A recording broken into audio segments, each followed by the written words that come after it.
Baby, I just wanna be alone. I don't need your company, stop blowing up my phone. You don't get the things that I've been through, and I don't have the time to lay it all in front of you. And you think that you wanna save me. You don't know it, baby, why you do this? I got this under control. You think you do, but you really don't know that I don't need a savior. You can't be my savior. I'll save myself. I'll save myself. No, I don't need a savior. You can't be my savior. I'll save myself. I'll save myself.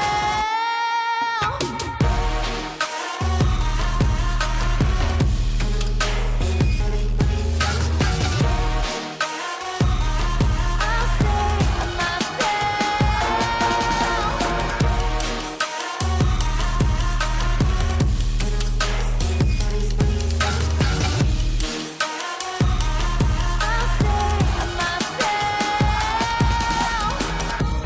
Baby, I just wanna be alone. I don't need your company, stop blowing up my phone. You don't get the things that I've been through, and I don't have the time to lay it all in front of you. And you think that you wanna save me. You don't know it, baby, why you do this? I got this under control. You think you do, but you really don't know that I don't need a savior. You can't be my savior. I'll save myself. I'll save myself. No, I don't need a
Oh, baby, it's day 3 of the Rocket League Championship Series Fall Major driven by Ford, coming to you live from Stockholm, Sweden. I think the sun's gone down. I'm not quite sure. It sets at strange times around here, but you know what? It doesn't stop us from playing the best Rocket League the world has ever seen. I'm your host, Wavepunk, joined here by Gregan. We got Johnny Boy, and yep, nope, his name is not populated because he's not in his chair. Don't know. I'm not surprised. Do we know where Dazarin is? It was Dazarin, right? It's pretty standard for NA to show up late to LAN. Oh, well, hey, this is a longer LAN, so we got more time to show up. But okay, so in all seriousness, no, though, like, where is Dazarin? Like, I don't. Wave. I don't. I'm right here. Hold on. Listen, I had to put myself in the hype chamber real quick. I'm making my way up there right now, okay? Because guess what? Day 3 starts right now, and so does the regame for North America. We're going to come back, and we're going to come back in a big way. Or I don't got time for you right now. I'll come to you a little bit later, okay? We got Renegades. We got Furia. We got Sandrock. We got Ground Zero Gaming. It's going to be a lot of action. Make sure you keep up with me. I hope they should have installed some seatbelts because they're going to need to buckle up. I'm bringing all the energy. Guess what? Daz has arrived. Day 3 starts now. Let's go, baby. I'm so excited for this day. It's going to be a wild one here. And he did bring the energy, too. We were a little bit snoozing up here, but it's now time to get it going. I've not actually been in the hype chamber yet. I don't know what it's like yet. Dazarin, you're the first person to make it out of this room into that room. What's it like? It's nice. It's nice. The energy's great. I saw Renegades and Furia warming up. It was great. Sandrock's in there as well with Ground Zero. Like it's definitely a presence in there. That's why I had to start the show off there. there. I was a little late, but they gave me a camera and a microphone. It was all good. It was all good. It gives you a scale of how far away it is. We've been saying about hearing the players cheering from this room, and you just saw the distance Daz had to walk. Yeah. We can hear them from here. That's how hype people are getting in there. Oh boy, get up and get loud, it's game day. We got a full desk, we got a pre-show to get through, and then we got a fun match. Furia versus Renegades is going to kick things off. It's starting in about 27 minutes, so let's get through a lot of action. Let's talk about the state of the Swiss right now. We are currently in day 3. This is the last day of the Swiss. We'll show you who's here. 16 of the best teams in the world made their way to Stockholm, Sweden to compete, and we have faded 2 of the teams as we have seen our first 2 teams make their exit here, Johnny. I was so impressed with both of those teams, though. I feel like Era they flew under the radar for a lot of viewers, making some great plays in the B stream and really took it to Vitality at the end there. Would not be surprised to see them upsetting teams at other majors this year, and as well for Apex Tokyo Verde. Amazing to see them here, not just because it's the debut for that region, but also to hear about the mentality that they've got and how they've kept positive despite going out on day 2. In that interview with Realize, so cool to see, and honestly inspiring for a lot of the other teams who have struggled in that aspect. Yeah, exactly. I mean, you look at how happy Tokyo Verde were, even though they were eliminated from the event. Yeah. For most teams, they wouldn't want to talk to anybody. They'd just be writing some emo post on Twitter, and then you wouldn't hear from them anymore. But when you looked at that response, that reaction from Tokyo Verde, especially from Realize, he was like, he took a time to take a loser's interview, something that we don't normally do. He wanted to be able to address his fans, to also say, even though we lost, thank you guys so much for supporting us. I'm so proud of us even being able to get here because this is our first time even being able to see them compete. It's going to grow the region. That level of being able to stand up even in the face of defeat, that's going to get him some fans for a long time. Oh, they made a lot of fans. We saw so many people in chat spamming for those guys. And I think it's one of those where we all love an underdog, but the way they came into this event, they didn't feel like underdogs. They really wanted to come in and win, and that's only going to drive them further and further forward. They're mechanical as well. I feel like they are, when they get more practice like this, they can only learn. I mean, they're going to have the most to learn here, and I think they've got the tools to do it. And it's beautiful to look at these teams, and them being here, the story just being here has been wonderful. But to not take anything away from Era, talk about the lineup they had to run up. They played NRG, Complexity, and Vitality. That is tough. That's a tough lineup. They almost took RLCS champions, well. RLCS champions, and then the teams won RLCS champions in one region have moved. Literally all RLCS champions. Yeah, imagine being Tokyo Verde and you're like, okay, we lost 2 matches in a row, but that means we're playing some other team that lost 2 matches in a row. Surely this will be the easy one. And you're facing G2.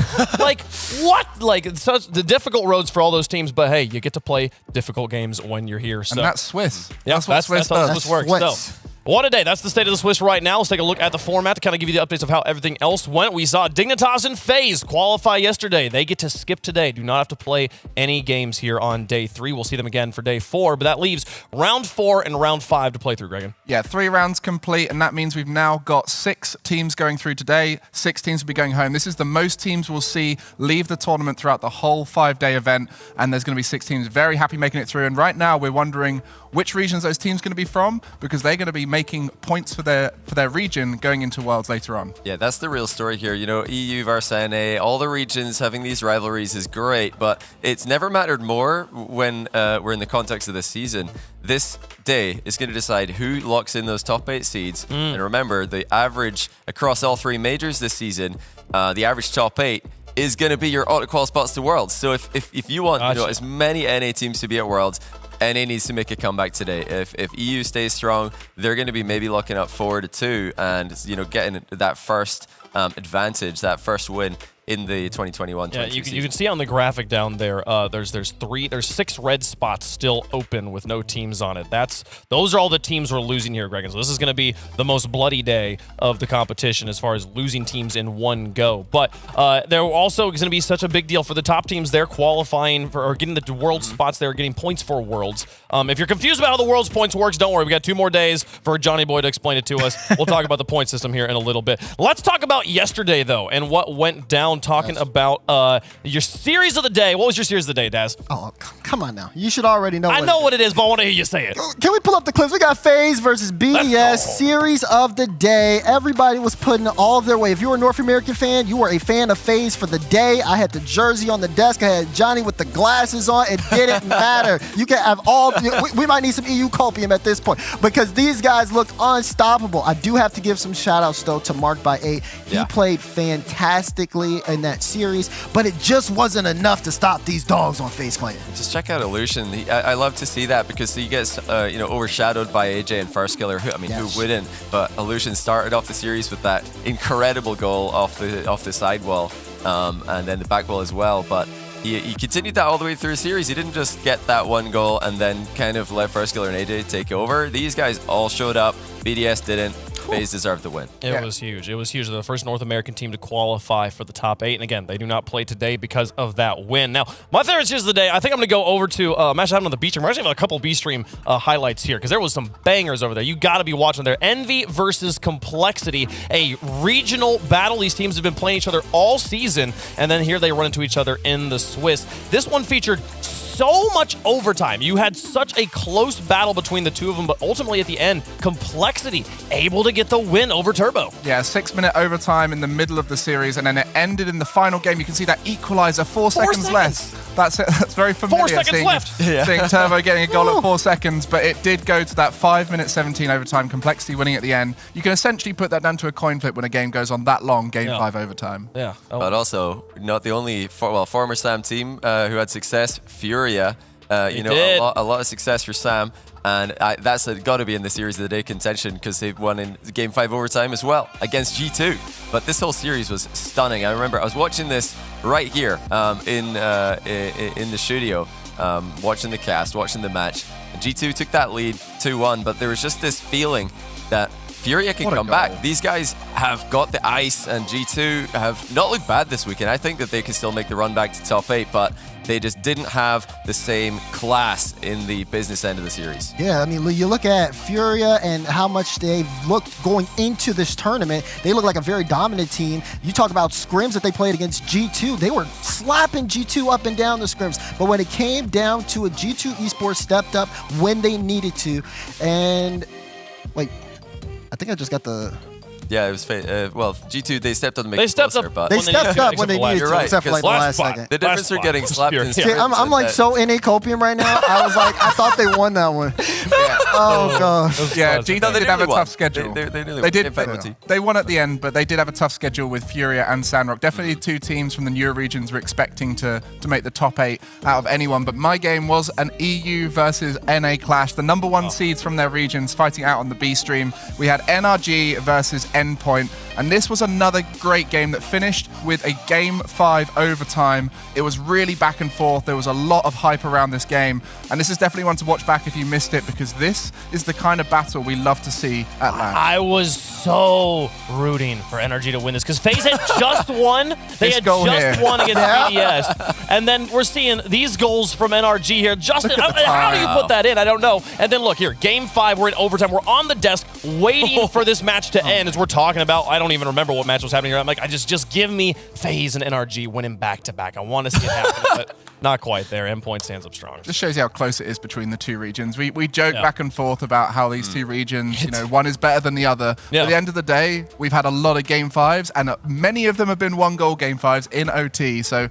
very close here at the full. Well, and it begs the question when it comes to reigning region after day 2, who won day 2? Which region won day 2, Greg? So we didn't really speak about them much there, but there is one region for me that won day 2. Okay. And that's OCE.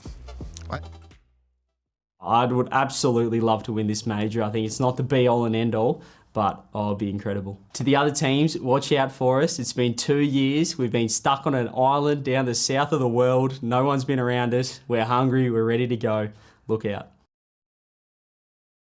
Okay, so being isolated and this is not enough for me to say that they're the reigning region. What do you mean by that? So the reason is they got to face off against each other. We saw Ground Zero versus Renegades, and that could be the perfect matchup for them. Renegades earning this 1-1 through getting the upset against Endpoint. Ground Zero earning their seeding by going to Game 5 against Envy. Meant they faced off against each other, and that guarantees that one of them will go 2-1. Yeah, but at the same time, it also guarantees a loss. That is It does. True. But for their region, to make that top 8, when we speak about world spots and everything, that's a really important spot for them to be in. And I think we very much established which of the two teams is coming in as the stronger team in this region. Ground Zero basically perfect sweeping Renegades. It was only for the fact they dropped their controllers because they were so far ahead in Game 3 that Renegades then took the ball and scored a single goal at the end. I love that they really try harder for that goal, but yeah, it's all about getting that one top 8. I mean, only the really crazy OCE predictors are hoping for 2, so that's, I think, good for them. But also another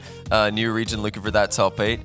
Is MENA, and I think they've got a great shot at getting it. They're going to be against GZ today. It's Sandrock Gaming, really showing up huge. I believed in them, but I think they've even exceeded my expectations. I thought they had a fantastic shot at top 8 coming into this event. Ceiling's sky's the limit for these guys here. I don't think we got to see Sandrock on the main stream yesterday. They were all playing the B side of things, but they are one game. They are one series away right now from top 8, which was their goal is to win the whole thing. I feel like top 8, we were talking about after day 1 was guaranteed. Well, the crazy thing is this Furia team have been really impressing us.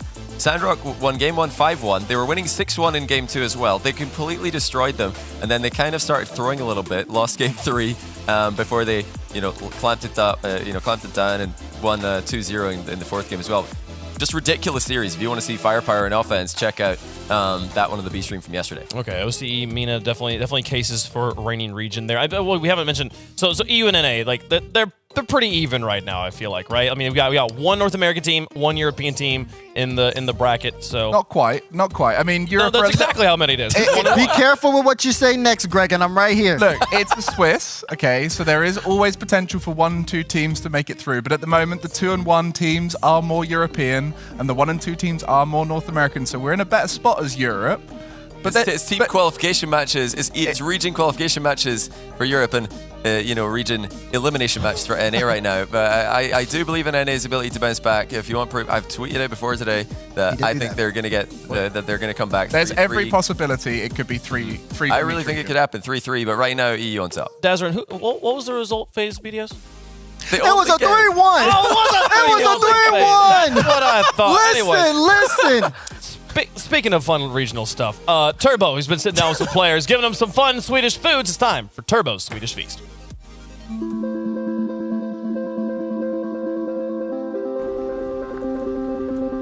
All right, welcome back, everybody. It is time for episode number 2 of Turbo Pulsa's Great Swedish Feast. All right, have you recouped, Turbo, from episode 1 and the salted licorice that we had?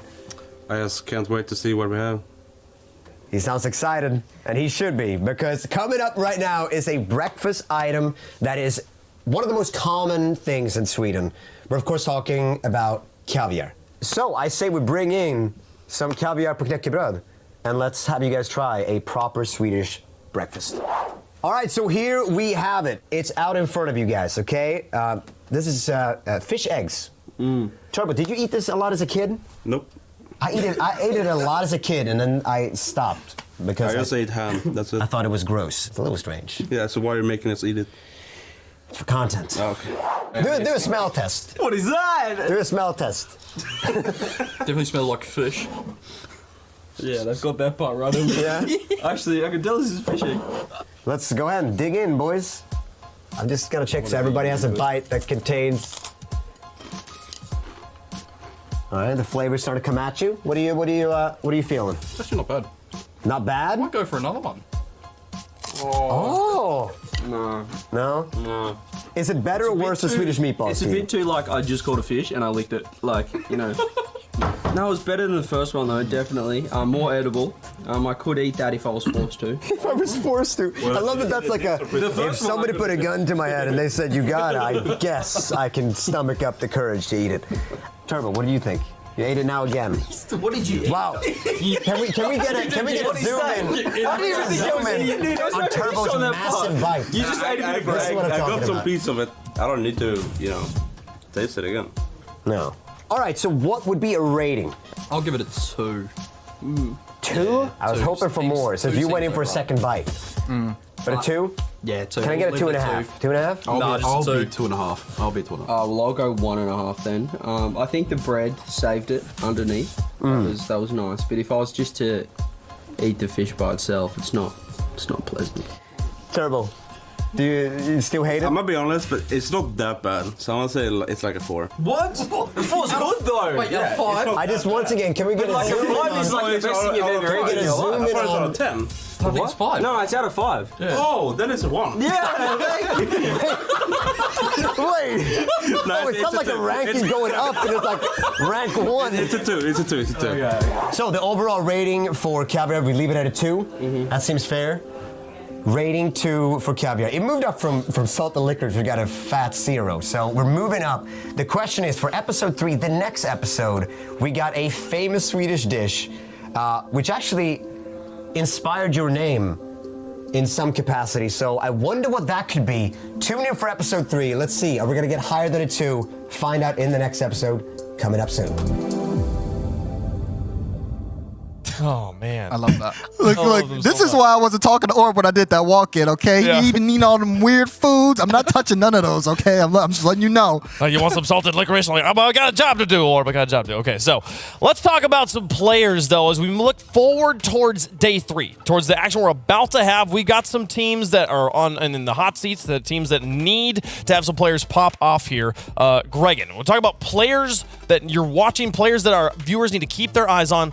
Who would you highlight? I mean, you've got to keep your eyes on the South American region. Those guys are mechanically incredible. Everything they do keeps you on the edge of your seat. You never know what they're going to pull off. But there's one of them who's been here since the start, the #1 player from South America for so long, and that's Kaio. Eu acho que o ponto forte meu é sempre estar posicionado certo, sempre no lugar certo, fazendo rotação certa. Eu acho que é isso. O The Great One tá aqui, ó. Where you get all these VTs, man? You know, you're asking, you get. I didn't have a video for this I don't segment. have I'm gonna look the second best in this one, but at least we've got Dazzer in here. What Wow, the great one, Kaio Great one. TG1. That's what the TG1 stands for. The great one. Who puts that in their name? That's confidence. I love that from these guys. They want to win this event, and they are definitely one of those teams who expect to do well, and they're so mechanical. Kaio may be one of the less mechanical players, which is crazy to say when he's got people like Jan and Card around him. They're going to be flying around and doing some shots you've never seen before, and that's such a treat for everybody at this event, and scary for everyone who has to take him on. So how does he fit into his roster then, if he's the player that for our viewers to watch here in this first match? Because I think he's the one who's going to bring the best out of his team. You know, he's the experienced one. He's that, you know, the Garrett G from North America. When we talk about that, talk about the K-Dops and the Turbos. These kind of players, they elevate the players around them. And if he comes in feeling good, feeling confident, thinking he's the great one, we're going to see not just him pop off, but his teammates. Everybody looks up to him, but you've got to also look at the rookies, and I think Dries from G2 is a player to watch. He's been on fire this week. Yes. He's been unbelievable, and for a player who's had so much pressure put on his shoulders by the fans, and you know, so much expectation playing for such a successful organization in Rocket League, he's really excelled, and I'm so happy to see that. You know, if Chicago and JNAPS can bring more of that out of him, I really believe in the top 8. Is Dries the player? I mean, I guess he's the player to watch at this point because he has been, I feel like, carrying G2 through this event so far. I mean, I can see the argument. I think obviously I would want to see more from JNAPS, but that being said, they have a much higher kind of like expectation overall. Like today's the day they need to show up, otherwise G2 is going home. But Dries is obviously, you know, the newer player who's earned their spot. This is his first major, so that means like, or at least first LAN major with this team. That means that there's definitely more eyes just on how he does overall. He's been doing very well. He needs to keep doing very well. You talk about pressure, Johnny. For me, it's got to be Monkey Moon on BDS. Because BDS, they ended up dropping the series to FaZe. Monkey Moon didn't look too good. I'll just be completely honest. You know, there was some communication issues, which is very ironic, especially because Monkey Moon is kind of the key there, and he's the one tweeting about it or tweeting and deleting about it. I need to see more from Monkey Moon. Do we get Monkey Moon? Do we get Mickey Moon? That's really what I'm trying to see, because those are two totally different players when they're on the field. Fair. I believe that's very true. I'm going to highlight Turbo here. I think that Turbo has had a very lackluster event. This is not this performance we would expect from a player of his caliber. I mean, it's called Turbo Land for a reason. We expected to see him pop off, and it's been 2 years, but this is not what we expected from him. I think we're going to see it, though. Given the fire we saw from him on Twitter yesterday, I think he's had enough of doing stuff with food. He wants to play Rocket League. What happens, though, if Turbo does get eliminated today? It's no longer Turbo Land. Is it a Planarantly Jack? Is it Lan XNZ? Maybe Lanrock Gaming? We've got to rename this. Yeah, we'll name it after we figure out who Yeah, wins. let's save that. Also, AJ. Got my eye on AJ today. He's not playing today. He got a day off because they were in the top. Yeah. They No, but it is his birthday. Happy birthday. Happy AJ. birthday. Happy birthday, Have a great AJ. day. He bought himself a free day in Sweden for his birthday. How about it? All right, let's talk about what's going to be coming down the pipeline for you guys here on the show. We're 7 minutes away from our first match. $90,000 on the line. Not giving that out today, giving that out here in a few days. That one will be crazy to see which team takes home that huge prize pool. Let's take a look at what matches are being played where. The B stream still active here. Twitch.tv/RLCS. They will start things off with Ground Zero versus Sandrock. That's a qualification game. Winner of that is through to the playoffs. Then they'll have Endpoint versus BDS and Complexity versus Semper. Meanwhile, here on the A stream, we're going to focus on the teams that are on the brink of elimination. We're going to start things off with Furia versus Renegades. We've got MVG2, NRG, Vitality coming up as well. Those will all be crazy, but we're going to start off with a battle of South America versus OCE. Renegades taking on Furia. This is going to be a tight one. First time we're seeing Renegades in the hype chamber, Gregan. I'm very excited for these guys to have a bit of a show. I'm sure we'll be expecting to see them play with the camera a little bit more. But how about it up against Furia, the team that we've all got so many expectations for? They've had some tough games, been incredibly close, but expect to see them pop off here in the hype chamber. And as we always mention, it's the mechanics you have to watch out for. And that man there, Jan. Lan XNZ. He is so dangerous in the air. He has scored some of the most beautiful goals in this season of RLCS, and I hope to see some more in this match. Oh, same. I mean, I love watching this guy play. I love watching this team play. They are one of the most entertaining teams as a neutral fan. And just even if you see these guys beating up on your favorite team, you can't hate it. They do it in a very, very fun way. And there he is, Kyle, the great one, the godfather of the region, the one that everybody looks up to and has looked up to for years, 4 years. Before RLCS, he was the man. Yeah, and everybody stepping up here. Everybody has a name for themselves on this team for Furia, and of course, King Card at the end there. CJ, he made a post. He loves King Card, but now they're both playing against each other here on an elimination match. Everybody's friends until you face each other on the pitch. Yeah, just before we move on to Renegades, I do have to give a huge shout out to Furia. We heard from their coach, I think on day one, he was talking about how great Furia have been looking after them. These players are some of the most supported in this RLCS. And coming from the South American region, this region's really making a statement. We're coming up and we're going to take these tournaments. Huge shout outs to Furia. Thank you for sending us your players there. Let's talk about the other side of the pitch. Renegades here. CJ finally gets his first LAN win. That one's happened. Now the goalposts move. He wants to move further. They got to get that second one. He would love to play in the playoffs. Is he going to do something? Is CJ going to do something? CJ, we're poking him. You're on camera, CJ. Do something for the camera, CJ. CJ, can you hear us? He's locked in. He's so focused. I love that. A little bit surprising. I'm sure that plenty of people are trying to figure out what CJ is going to do. He's actually just typing. Wow, that is underwhelming. Hopefully the play is more exciting than that. Man, this not guy, farming at all. Like Fever, he's a guy who's really been stealing the spotlight for this team. Yeah, young gun here in Fever. I mean, the mechanical plays he's been able to pull off to get Renegades even into the major have been outstanding. And the team is always fully rounded off well. I mean, you look at Kami. He's been a fantastic addition to Renegades to fully round out the roster. I've loved him being able to fill in anywhere where Fever is kind of out of place. And this squad, I'm excited to see what they do here on the stage. Well, I love CJ. I love listening to him talk to us, listen to him meme with us. Let's do that a little bit more.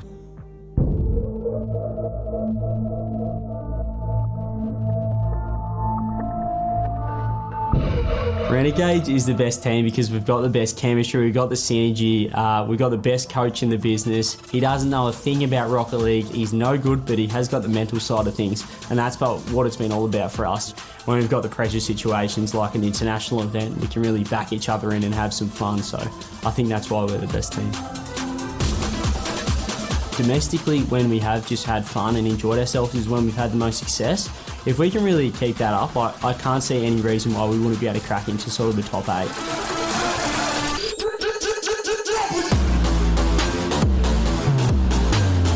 From Fever.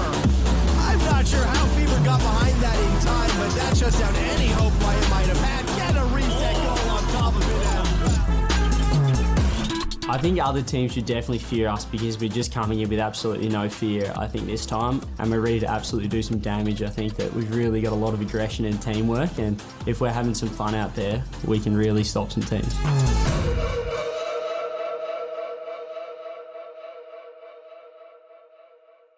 One of the strongest personalities in the scene from one of the strongest teams in Oceania, but they've got to get through Furia if they want to keep playing here, Johnny. They're pretty equally dominant when you look at their team comparison. So these two regions, really being put in the spotlight once again. The last time, correct me if I'm wrong, but the last time these two regions played, Season 8, and OCE did take it. So that is a chance for Furia to get their revenge there.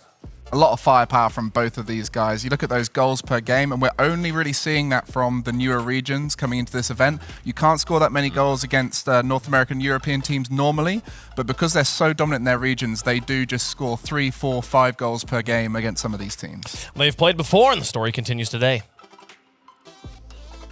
Odds massive to beat Furia today, but also the OCE Sam rivalry is massive. We're undefeated so far against South America, so we want to keep that. Eu acho que a gente vai ganhar da Renegades jogando rápido, com o nosso estilo de jogo. I think Furia's weaknesses has to be their defense. Obviously, they're absolute superstars offensively. Eu acho que quem vai vencer vai ser a Fúria. Eu acho não, com certeza. Renegades are absolutely going to win, no doubt in my mind.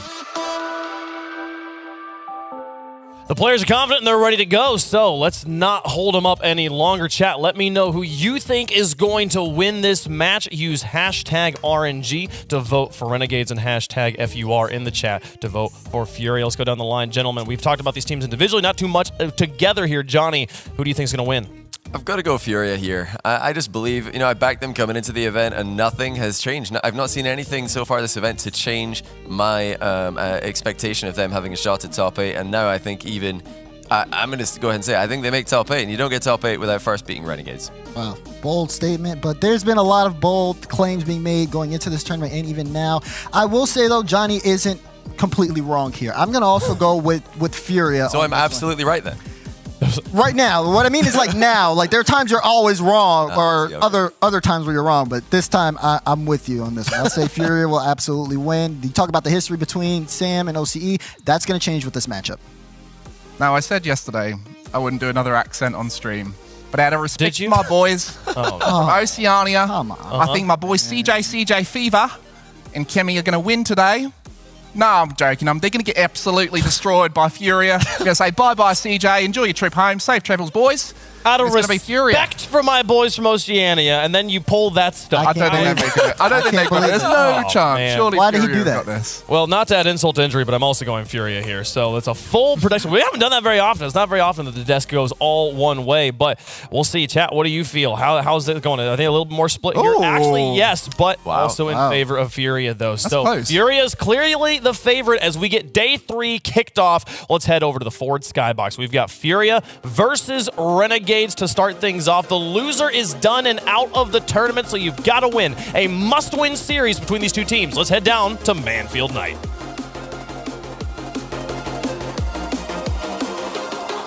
With these teams staring at the abyss. Coming into this, they need to win 2 matches in a row, Yummy.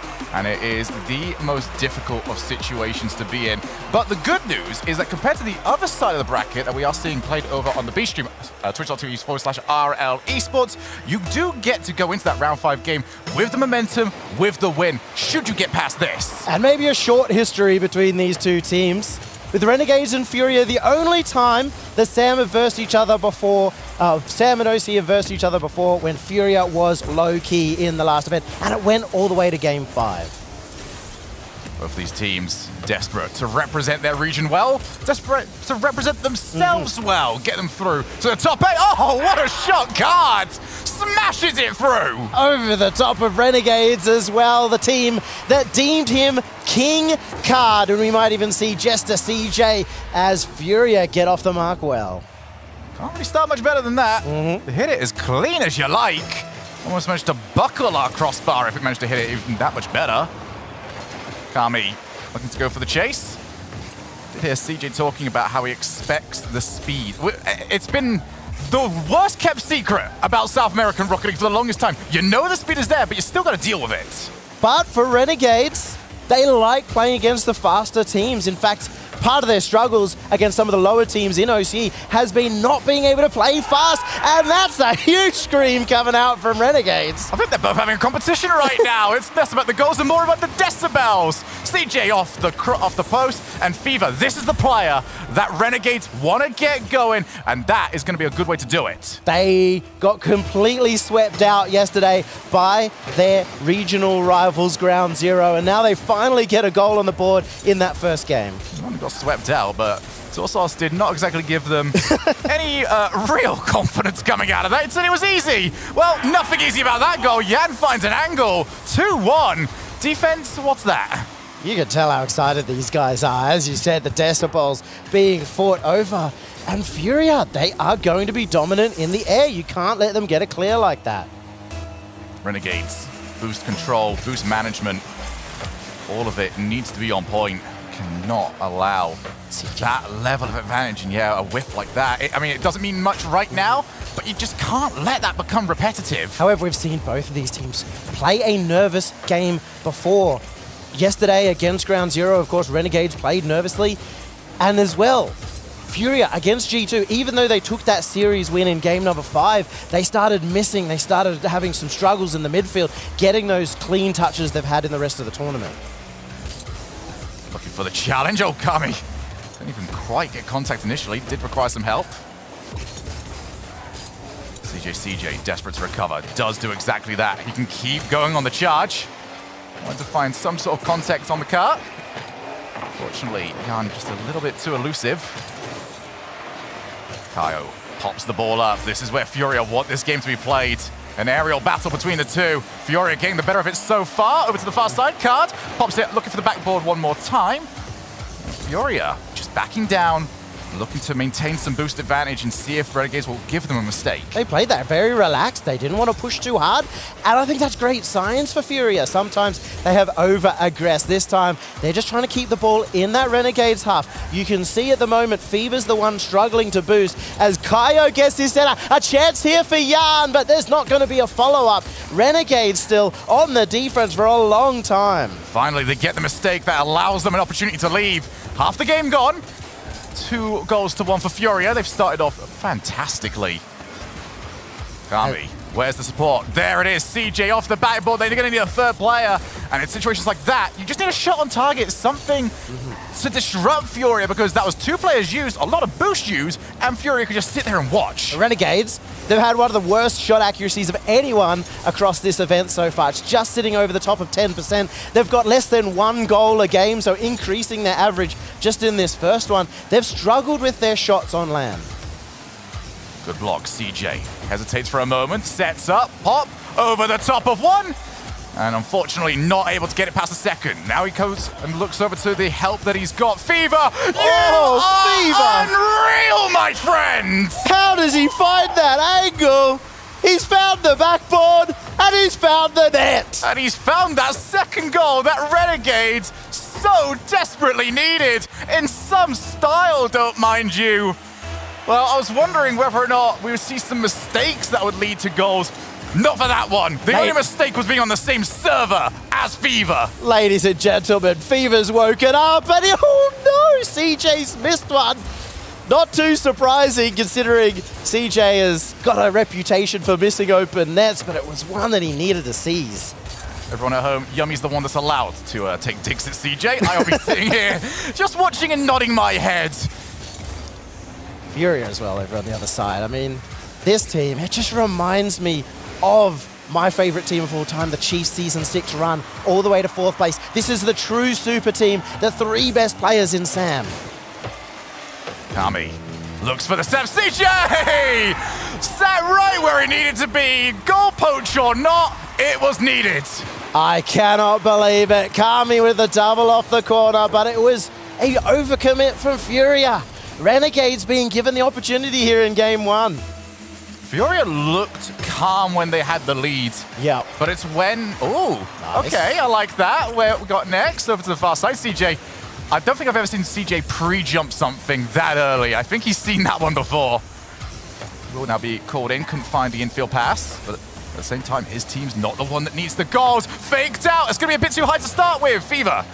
Back over to CJ, who's got to buy his team some time. That's 2 players for absolutely nothing. Furia can work with this. Kaio! 3 each! 30 seconds left on the clock. A little bit of mess, a little bit of chaos, and Furia, that is their home. They've found the goal. Kaio had 2 defenders to beat, and it was easy for him. It's the small mistakes, Yummy. We saw the corner play. We saw CJ get no contact on it. And whilst it looks small at the time, just how quickly that blows the defense completely open, especially against a team as lethal as Furia. Renegades have been so good on the defense. I mean, that's been their problem throughout the last few years. This season, the defense is where it stepped up. However, on land, when the nerves are getting there, I think that's where they're going to fall apart earliest. Card settles it down. That needed to be a very quick jump if Furia were to score from there. Where's that bouncing to? It's one of the more forgiving ones that Renegades could have seen. Still hasn't touched the floor just yet. Furia will keep playing this. As long as they were allowed. Overtime in game number 1. Ice in the veins here for Furia, but overtime tests everyone. Fever was looking for the solo play. Doesn't quite beat that last defender, but you can see it's a potential goal as CJ now finds the pass across the Fever as well. Saved out again by Furia. Oh, the beat on the upcoming challenge. Furia wanted to find a counter-attack. Still in a very good position to create some sort of magic. That drops. Kami not only wins the race, but he's got the pass. Fever misses it. Second chance, he misses it as well. And for the brilliance that we got from it earlier on, that was a gimme. He's absolutely caked it. It's his first land. Fever is meant to be the hero of OCE. And that is not a good look in. CJ, though, he could finish it off. A card now comes through as the hero for Sam. Fever wanted to try and redeem himself. Ends up not being quite quick enough. Good fake from CJ. Can he find the set? Kami over, but it was far too far away from the net. I like the idea. The ball just didn't settle.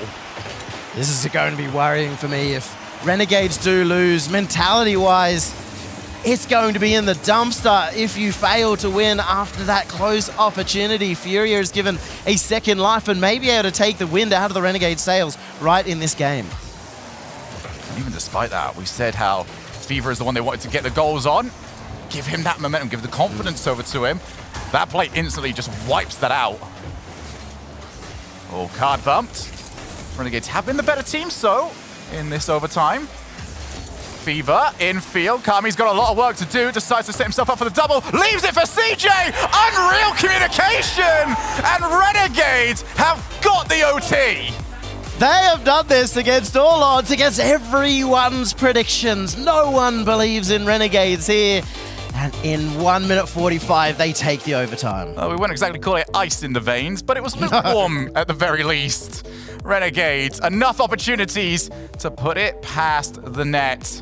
And I do have to completely agree with you, Yummy. The Renegades needed that one. After you've done so much, if you had to fight so hard, to then drop it in that fashion would have been devastating. Still falling down on that shot accuracy overall, but Furia as well. They had a lot of shots, couldn't find their way past that Renegades defense. So we're starting to see a little bit of an evolution from the South American and Oceanic teams, the newer regions who are looking to get into that top 8 and secure more spots at Worlds. There's so much going on right now. I almost completely forgot about that as well. But yes, you get yourself that top 8, you give yourselves more of an opportunity at getting more of your region over to the World Championships. That feels so far away, but it will creep up very, very quickly. Renegades look calm. They're a bit sick and tired of being the second OCE team. They want to make their statement. Something I'm finding very interesting about Renegades too is throughout the season, they've been looking to play a very calm play without the pop-offs, without the excitement. I think the LAN is just getting to them. They have been screaming more than anyone else. How did Furia respond from here? They look solid, but in a bit of a way, it was also a bit of a departure from their typical play style. There's a backboard miss. There's a shot miss. Well, it's been a messy series. Usually the more entertaining of the styles, and Fever kind of adding to it. Gives us a little bit of a freestyle just from the wheel. I think this is the series that you wanted to cast, Shogi.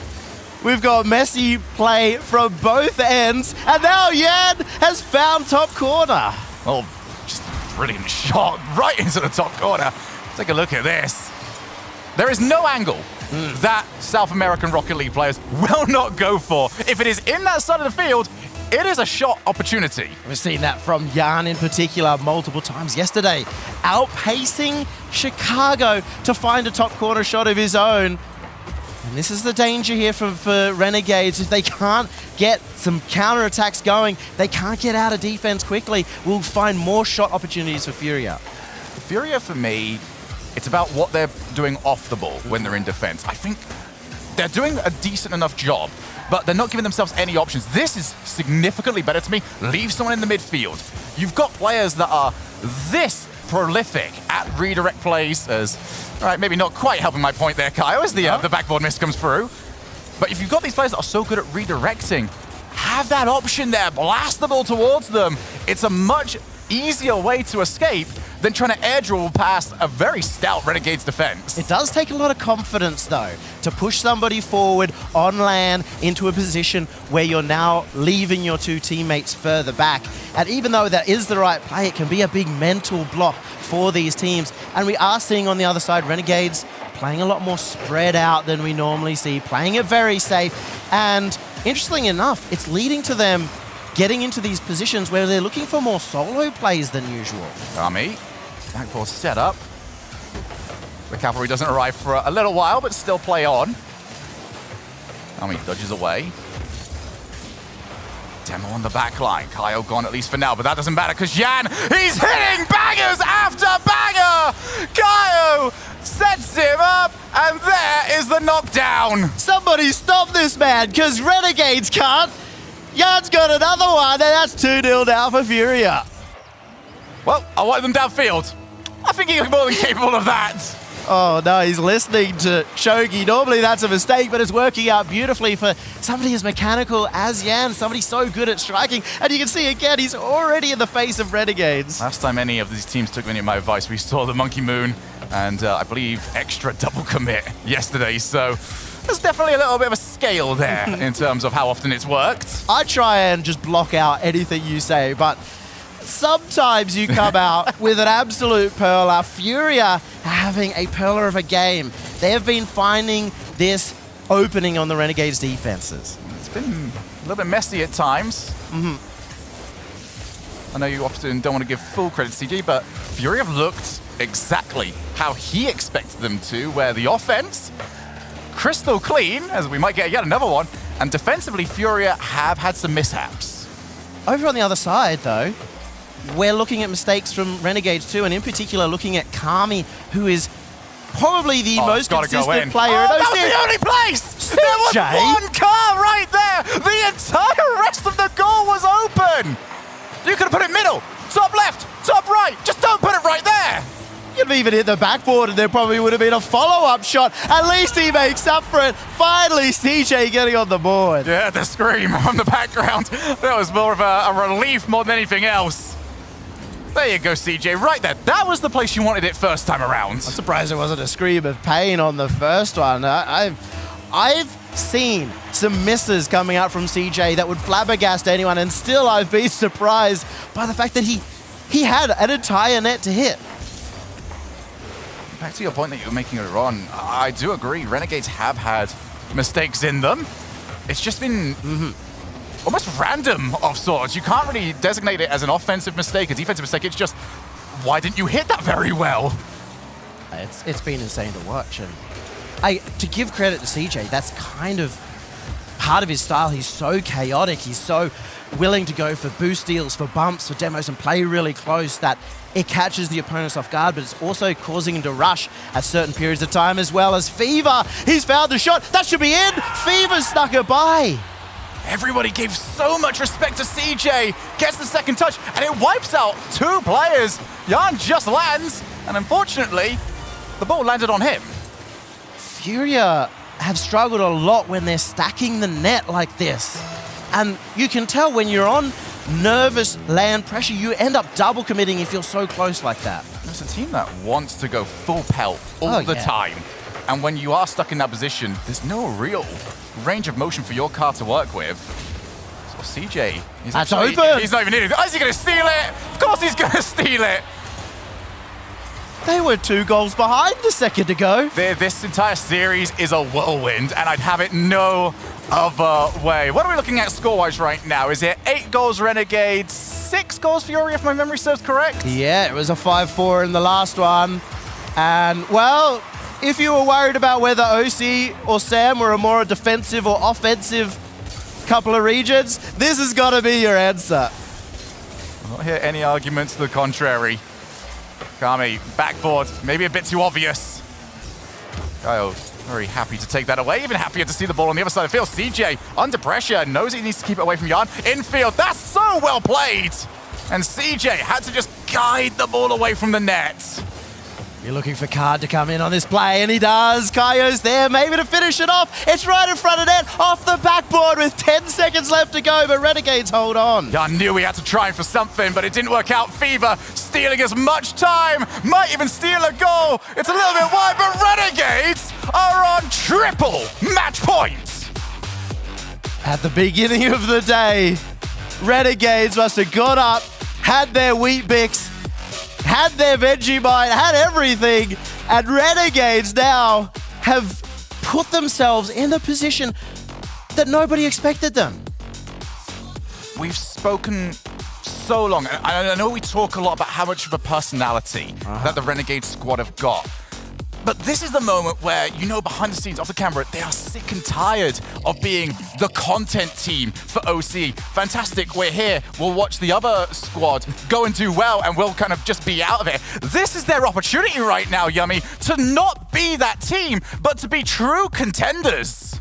I was not expecting this whatsoever, and I don't think the players were too, but we'll find out, because Orb is on the sidelines. He's going to give us an update on how this match is going. So I can't see Yummy right now. I just want to see how big is his smile. Can anybody just report back to me how big this man is smiling right now? Renegades up 2-0 in this very, very important series. And we, once again, from the Swiss Abyss, we got the B stream happening as well. Sandrock, I hear, is up 2-0 to Ground Zero. So it's a lot happening. I also have G2 setting up on my left. You got Envy on my right, which is the next match coming up on the main stage. So much going on. But the question still stands right now. The most pressing question is Renegades going to close this one out and continue in the tournament? Back to you. Orb was asking how big Yummy's smile was. That wasn't the real question right there. It was how big Yummy's eyes opened after hearing that. Mate, I'm just going to let you have this. Ground Zero are also 2-0 up. OC's 4-0 right now. Guys at home, I came into this event, with realistic expectations saying, you know what, SRG are one of the best teams in the competition, and Furia are backed to get into the top 8. We might be instantly flipping that script on both teams. What I have loved is that the general consensus has been, after all the talk that everybody's had for the last 2 years, everybody was wrong. We had 2 years to get it right, and nobody was. I love it. I love Rocket League, I love Sonics, and I love OCE. They're currently 1 game away in both series from moving to that next big stage. Fever looking to keep that feel-good energy for OCE going. Oh no, we got the update, and we've misheard from Orb. Oh no. It's the other way around. They're two expectations. Maybe not get too excited next time, Yummy. They're a Sandrock duo. Yeah. That's more par for the course. Well, that would potentially put both the OCE teams into round 5 should things stay as they are. Furia aren't too happy with that idea. They'd be very content with being the party poopers. CJ's looking really good in the air too. That's Some of just those in. dribbles, but that's in. Another angle from Yan. And it's the same player every single time. Yan happy to stick around, be the player for the redirects. And when it keeps working, no point to change. This is now Renegades to start spotting. Yan is such a gorgeous player too. His angles, always on point. He's finding top corner. He's finding it before even somebody from Renegades has the chance to go up and compete for it. That's a corner shot that they can take. Right back over to Card. Wanted the drop down pass back to Yan. That one was Yan trying to rotate back out.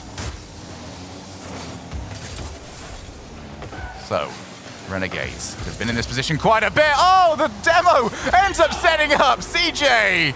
Not going to miss that one. And I'll give CJ full credit. He's doing a brilliant job of sticking in the play. His third man positioning is on point. He's been following up nicely, and that's communication between him and a long-term teammate. All the way back to RLCS Season 4, Kami going for that bump and following up nicely. Kami maybe even finding the other one off the kickoff, but well blocked out by Furia. That's not the first time Renegades have managed to put themselves with a good 1v1 position off the kickoff. Just get the cut across. It might be a bit better. 2 players needed to stop Card. And a lot of time for Yan. First touch, not very good. Second one, much better. Impeccable at just adapting the play midway through. That one's going to be too high and a very difficult shooting angle for the third man, so they're going to back down at least for now. Renegades can see round 5, maybe just a goal away. They've already got more games than they did in the Reddle Swedish skirmish, where they got completely 4-0'd. Oh no! That's been pitched off, and Fever's going to get one end-to-end. Roars across the field, roars from Renegades, and they might be roaring their way through to the next round. Of all ways to concede for Furia, that is one of the more painful. It just looked like frustration there from Card. You don't normally see someone go that desperate to try and make a goal happen. Card pushed forward, created a pinching opportunity for Renegades, and it may end up biting Furia. CJ struggling in the corner. Half the game left to play. Renegades gonna prove our desk entirely wrong. There's more 50-50 from you at home. And even that is not something that they're too happy with. Card, where is his support? There's no one there. Yan will have something, and that is Kaio. That's usually a good support to have. Flip reset. Free jump from Yan as well. So it's a big dive in Kaio. Is there anyone going to go back in time? The shot, not good enough. But is it frustration or desperation? Either or, it's not good for Furia. It has been a trouble to watch. That double commit and the follow-up, all 3 members committing for what only needed to be 1 member of Furia. Kaio, you can trust him to make those flip resets. Card, you can trust him to get the shots, but Fever blocks him out. And Renegade's can afford to put more players behind the ball.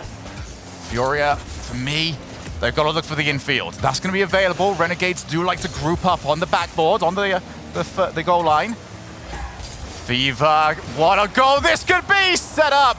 And Kami playing the clock so well. Didn't go for a shot where it could potentially ricochet into a bad position for his team. Card. Phenomenal catch, but he didn't find the reset. They've had so much control. They're looking really good, but they need a goal within the next minute. Furia starting to fall behind, and you can see Renegades very experienced. Long-term roster in terms of CJ and Kami in World's experience. They're playing this beautifully, keeping 1 person on the ball at all times. Yan. Oh, Kaio and Fever. Right where he had to be. 40 seconds and Fever.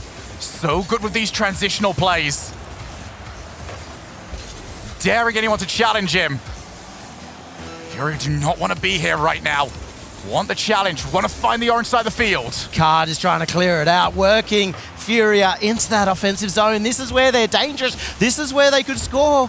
Card has found Yarn. Yarn with the demo, but now Kami's just cleaned it out. He's settled in nicely with 10 seconds left to go. That's off the post, followed from Fever! They wanted to keep it calm, but that is the goal where finally the emotion comes out from Renegades. That has to do it. You can't bottle up this level of emotion. Renegades have got the 2-goal lead. They're 7 seconds away from getting their second ever series win at LAN. And that is gonna do it. I just want to let that play out. Renegades, this means so much to them. And they have done it. We will see them again today in round 5. The first obstacle has been passed. And Furia, so impressive, but they are out.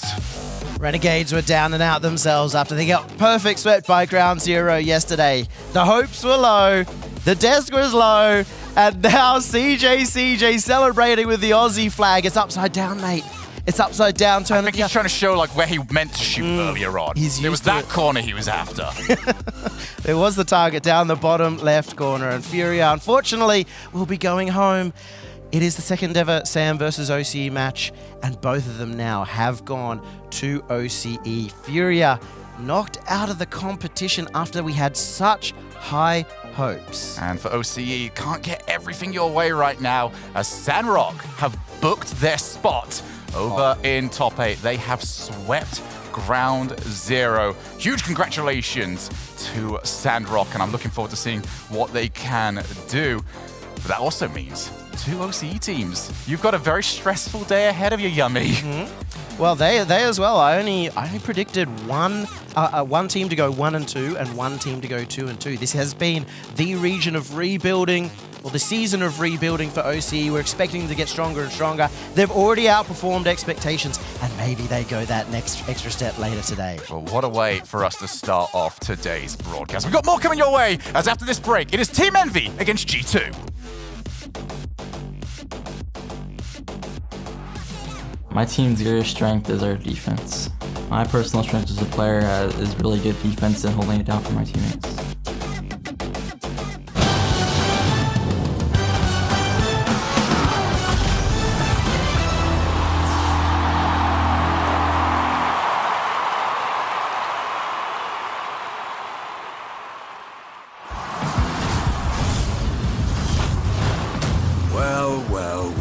Well, go ahead and break off, old-timer. You don't think I know Rule 1?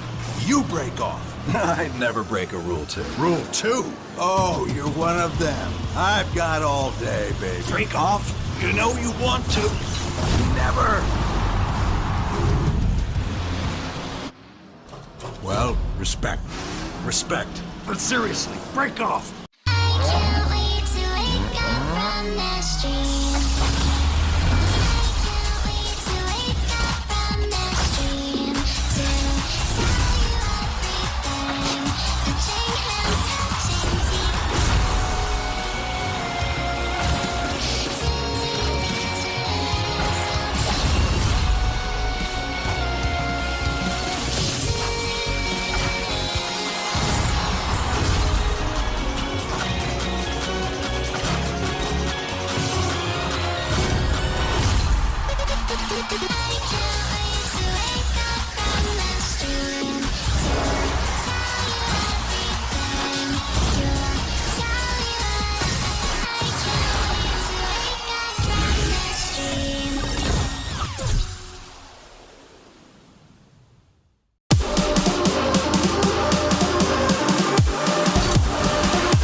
I've never won an RLCS event, so if there was a scale, I'd say 10 out of 10.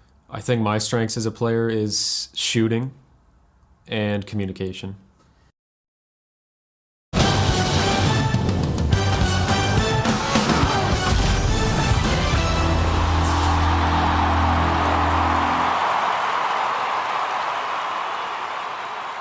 All right, standing here with Fever from Renegades. A sweep, a clean sweep. How did this come to be? A lot of preparation, I think. We definitely prepared with the free play and the replay analysis, but certainly well played to Furia. But I think we just got the better of them. So you say prep. How important is the prep? You say replay reviews. Is that a big thing for you guys to be able to get the full picture of what's to come? It's a big thing for us, but also a big thing of understanding how our opponents play, because we're versing some of the world's best teams here, and they've got certainly different play styles. So when we focus on ourselves and then we focus on the opponents, it's got to be who's got to adjust more, who's got to adapt more, and I think, we just did a good job doing that. Well, you guys came out on top this time. I mean, not only came out on top, there was a sweep. Does this settle the debate? Sam versus OCE, is the fight still ongoing? What do you think? Certainly not. Furia have been dominating scrims, and if they're able to replicate that, they'll definitely take it to even like top 4 potential. But I think today OCE did do better, but I think in the future, who knows? So what is it going to take for you guys to go into playoffs? Okay, you have one more match to go to secure that spot. Is there anything you guys need to work on, or is it, I mean, I don't know what changed for this series, but 3-0 sweep, something seems to be working. Is there anything additionally you would like to add in of improvements?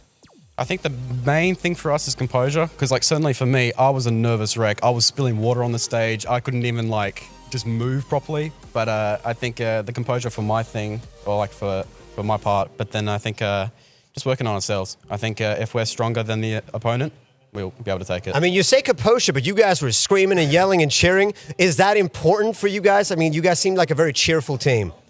I'm probably the quietest one on the team, but it's definitely most important for CJ and Kami. I think especially CJ has been to LAN 2 or 3 years, so I think bringing the hype, bringing the joy, especially with our coach as well, who's prominently mental, I think that's really helping out the team's performance. I mean, first RLCS LAN for you. You said earlier before in the break, we were just talking a little bit about how you used to watch your two fellow teammates play, and now you're playing with them on a team on one of the biggest stages that we can offer you besides Worlds. What is that feeling like? It's really surreal, because I've told this story so many times back at home. I used to watch these guys like in the crowd. I used to cheer for CJ. I used to cheer for Kami. And now that I'm playing with them, now I'm playing against the best players in the world. I think it's surreal, but I'm taking it in well, I think. So how did you get to that point then? How did you go from watching to being one of the best in the world? Is it just hard practice? Hard work and commitment, that's all it is. Hard work. I've asked some of the previous players, how many hours a week do you have to put in? I've heard some numbers. I don't want to say them too early. What would you recommend, right? In order to stay on top of your game, maybe even evolve your play style. How many hours are you putting in? I think at least 4 hours a day. We've been doing 4 hours scrims, and on top of that, extra. So I think certainly the minimum for us to improve is 4 hours. Minimum 4 hours a day. You heard it here from Fever. That's a lot. From Renegades, 3-0 against Furia. They are still one away from playoffs. Let's see if they can do it. Guys, sending it back to you. Thank you so much, Orb. A 3-0 sweep for Renegades over Furia. How about it? First time in the hype chamber. First event for that man right there, Fever. And he gets a 3-0 sweep, Greg. And how impressive is that? I'm just going to put my hands up and I'm going to apologize. I'm sorry. Yeah. I was so sure Furia were going to take that. And even Fever said it. He said how good Furia looked in the run-up to this event, but composure is so key on that stage. That team have such a good team dynamic. They look like they're having so much fun. And as the series went on, they got better and better. That goal from Fever, though, that could be one of the best goals in the tournament. Having that amount of composure as well is all well and good so long as everybody is on the same page about it. And I love that Fever addressed that. He was saying that whilst he wants to, calm down maybe a little bit and stop spilling water and throwing everything all over the place, he knows that Kami and CJ, they're going to be getting up and getting loud because they need to do that to raise themselves up. I love that they are just so fully aware of it. And Fever getting a couple of pop-off goals, man, that guy has made such a huge statement for Oceanic Rocket League. Talk about a statement as well. I mean, look at that screaming. You saw that energy from CJ. We love it. I love to see it. I can't wait to see more of Renegades, but you got to give a little bit of credit to Furia because they did play a really good, solid series against him. Yannick's popped off a lot of good shots from him. Unfortunately, it wasn't enough. Renegades. If you just watch the highlights from that series, you would think Furia are incredible. The goals they're scoring are unbelievable. Jan again just going for like redirects and going top corner. Like he doesn't care where he shoots from. But the goals they don't score, you go, why have you gone? You've got no boost. Where are you going? Why are you up in the air? What are you doing? And then that's when Yeah. they concede. And I think that really isn't a testament to them as a team. I think that's a testament to the event and what it does to you as players. You heard from Fever, and they were the more composed team. And like you said, they were nervous wreck. And so you can only imagine what it's like for every other team. I do think Furia is an amazing team as well, and we 100%. appreciate them for coming and making the trip. Their journey does end here, but on the other side of things for Renegades, I mean, I just love that the CJ story is no, we're not talking about CJ. Is he going to get a win? He's gotten 2 now. He's a land winner He's at this boring point. at this point. At this point, yeah, he needs to make top 8. That's all I'm saying. I don't think we can ever describe CJ as a boring person. As soon as we do, then it's goodbye, CJ. You know, it's like a kid throwing out their toys. Like, no, we have Fever now. No, but he has successfully gotten that monkey off of his back completely now. 2 wins here at this event. Congratulations. We'll see them again in the round of 5 or the round 5 there. So moving things over to the other side of things, the B stream, the twitch.tv/RL Esports, where we saw Sandrock Gaming sweep Ground Zero, the kind of alternate story for the other OCE team here. But that does mean Sandrock Gaming have qualified for the playoffs as the 3rd seed. Yeah, we came into this event and there was 2 teams we wanted to watch who have incredible firepower, and that's Sandrock and Furia. We unfortunately saw the wrong side of what can go with that was overcommitment, but not here today with Sandrock. They just looked unbelievable in this game, and so excited to watch them in the playoffs as 3rd seed. I was watching this series in the green room alongside none other than Johnny Boy. And to say that he popped off when he saw that they ended up going 3-0 up in that final game, he went ballistic. He was jumping around saying, Sandrock 3rd seed, they've done it. And he was like, I need to get a picture with the Kings. He's not biased. He's not biased, but man, he was excited. But we're all excited for Sandrock. It's incredible. This is an astounding performance from this team, and there was plenty of people that were asking the question: is this team overhyped coming into this event? They've made top 8. They're not as the 8th seed. They are the 3rd seed going into the playoffs here. This is huge. Johnny is literally standing off camera showing us the picture he got. He's so happy. He's like a kid at Christmas. There's like he's standing up there. They're like 10 feet behind him because they have to maintain the bubbles. Yeah. But he did get his picture there. Well done, Johnny. Well done to Sandrock. What a performance from them. So let's take a look at what we can be expecting on the streams as we head through the rest of the round of 4 here. The B stream, we just saw Sandrock versus Ground Zero wrap up. That means they're going to be moving on again. They are featuring the matches where you are win and you are in. So if you want to see winners play, head over to the B stream. They will be featuring Endpoint versus BDS. BDS getting beat by FaZe yesterday. Don't worry, I'm not going to keep bringing it up. I might keep bringing it up. They're going to play Endpoint now. You should. It's true. That's facts, I mean, right? if we're going to bring that up, there's 3 European teams. No, we don't need to talk about it. We don't need to talk about it at all. Then they will have Complexity versus Semper following that match. Meanwhile, here over on the A stream, we'll be moving things right along to a North America versus North America match. Now you can talk your smack, Gregan, if you want. Envy versus G2, both sitting at 1-2. One team going home. Yeah, there's a guaranteed North American team losing in this game. And I think it is the battle of who can bounce back. We've seen both these teams online, and they have that potential to be incredible teams.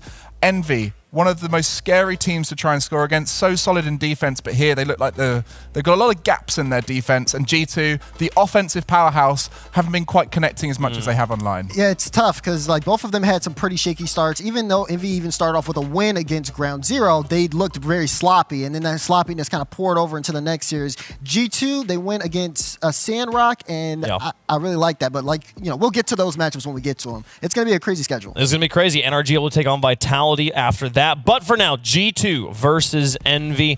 Take a look at these decals, folks. Esports Shop, it's all available. Go get them right now. Beautiful one there. And if you don't like that one, hey, we got some.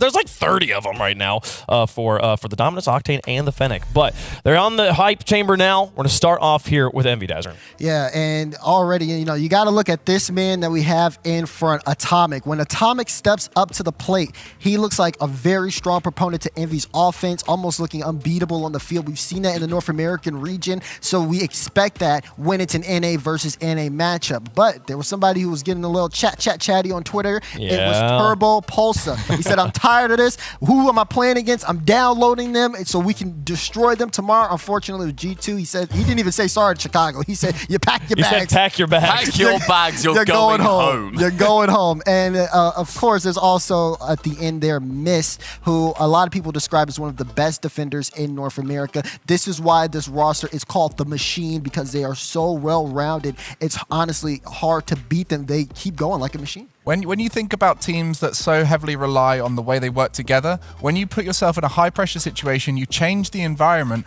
that's when those gaps start to form. And for these guys, it's come into their rotation, into their decision-making, and they've not quite made the decisions we'd hope from them. But hopefully, after they settled in, they've had 3 series now, they'll start to find that connection that they had before. Still lots of question marks around this roster here in Sweden right now. We'll get some more answers here in just a moment. On the other side of things, another team that has underperformed in general across the board. But is this underperformance stumpy? I mean, they've played well, but they're here at 1-2. I mean, the teams they've played, though, it comes down to losing to Sandrock, losing in 5 to Furia, and then, quite frankly, dismantling Tokyo Verde in what looked like scrims on stage. It was a massive from them. Okay. If you're a professional team in if you're one of the top 3 teams in North America and you're going to overtime in your scrims, I don't know. I mean, the hat's back. The hat is back on Chicago. The thing is, Tokyo Verde made him take off the hat. And I wonder whether Envy are going to be able to do that to him in that second game. But G2 for me just looked like one of those teams where you're going to analyse their run-up into this 4th stage, where you see who Envy came up against earlier, when they were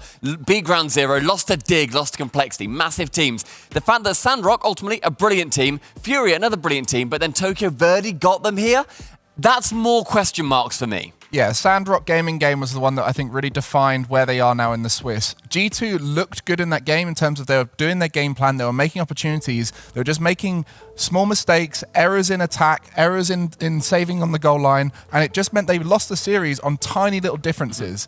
Now they feel comfortable and they've got that game plan down. I'm really hoping to see them string together goal after goal like they can do. I hope Tokyo Verde didn't make them complacent and it just inspired them and meant that hey, we know we can actually win. Carrying it for them. I talked to Safu after that series. He said, look, we got a lifeline. And I think that even though that series kind of looked easy on screen, G2 are taking it seriously, and they're going to use this lifeline the best way they can. You look at the comparison here between these two teams heads up, and yeah, G2 have won overall. It's been kind of sloppy here for the Machine, 54% win rating compared to G2 60%. But the Machine is excelling in those other areas. You talk about Mist being on defense with the saves.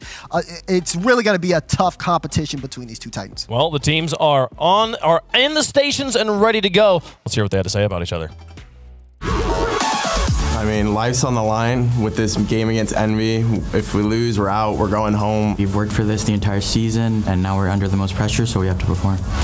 For our last regional online, I just wore the Santa hat for fun, and we ended up winning, so I guess there's a little bit of magic in the hat, and hopefully the magic continues. Right now, they're not playing the best, so we should be able to have a lot of pressure and capitalize on that. We're gonna have to, sadly, unfortunately, as much as I love Turbo, knock him out of his own home court advantage here in Sweden. Magic in the hat, he says, and I'm surprised it's taken us this long to bring this up. Last time these two teams played, it was the longest series ever in the RLCS, going 21 games. G2 did ultimately take the victory, though. So let us know who you think is going to win here. Hashtag Envy, hashtag G2. Let's get the votes going, and let's move down the line. Stumpy, who you got? I love Greg and just immediately looks at me and is like, come on, do it to him. This is two teams in North America that are near enough inseparable, where you said a minute ago, it's 21 games it took for G2 to end up coming out on top, but it's still the bottom half of the table. North America looking so sloppy, and these two teams, they are part of that problem. I think Envy, at this point, they are collapsing, they are sputtering, and this is where that machine dies. They go to the scrapyard, G2 take it. Can I clarify that the match I'm talking about, the 21 games, was in the regional championship? It was in the final. It was the top two teams. Yeah, they were great, but now they're in the Listen, I need you to calm down because you're doing too much. Yeah, I'm not going to stand up this time. Instead, I need to call for some backup here. I got to FaceTime the one and only professional. Hello? Oh, no. Are you there? Hello? Bates! Yo! I got you on the stream, Bates! The memory! Listen, Let me join you on that dance real fast. You've been fighting all these EU people. My goodness, Stumpy's been so biased. Johnny's been so biased. Greg has been so biased. So I had to hop on the stage and I had to help you out. Let me tell you why it is coming back tonight. Tell him, Bates! They had us in the first half. They had us in the first half. But NA will be back on top in this match. In this match specifically, G2 versus Envy. I had them in the finals. It's okay. It won't happen. But let me tell you something right now. Stumpy, the machine does not look sloppy. They lost a game 5. OTs yesterday, and they also lost to Digging Tosh, who looked like the best team at this land so far.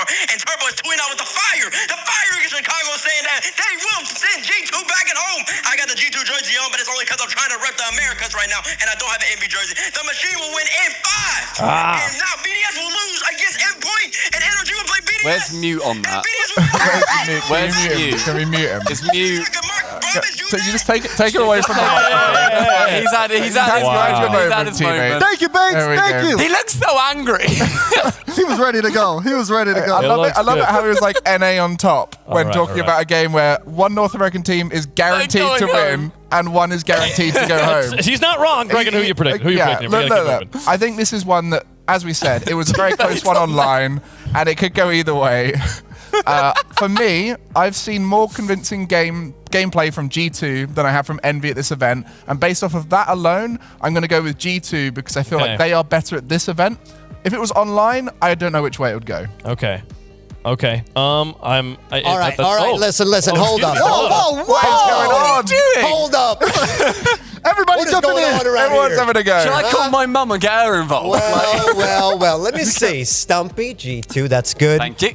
Huh. That wasn't even Nazareth. No, it was actually that. I was like, that's why you didn't want to talk to me earlier, right?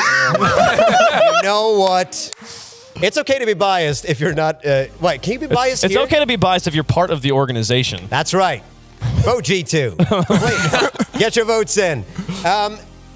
Let's get your prediction in. My prediction, you know what? I think he's convinced me. This dashing man is in here. I'm going to go with G2 as well. Give me G2 here. Chat, give me G2. I can't believe I'm predicting against Turbo here. Chat, how do you feel about this one?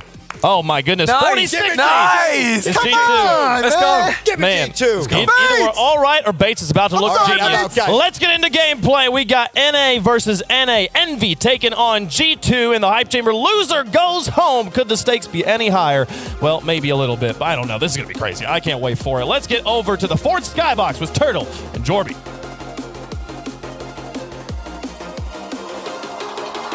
Two North American giants enter, but only one can remain. Turtle, Envy versus G2, Yes, and sir. this is it. You Yes, got sir. no more lives left. It has to be nothing but wins out from here. Oh, yeah. The pressure is on an elimination matchup between two North American teams. It's sad to see one of them go home, but at the end of the day, they didn't perform the best in their previous matches. You cannot sit here, Jorby, and say that they look like they're playing themselves here for both teams. G2 Esports, it's been rough. It's been shaky. Same with Envy. Although they won their first series, it's been rough ever since. We're going to see who actually has that firepower and is ready to prove it on the field. Yeah, G2 went through the gauntlet of these newer regions. First, they had to play Sandrock, which, well, they have the number 3 seed going into top 8. Furia as well, who looked stellar early on in this tournament. And then Tokyo Verdy, which G2 eliminated. And that might be the start of the turnaround for them. But for Envy, the story has been difficult for them as well. It's been a lot of heartbreaks for Envy. I mean, losing to Complexity in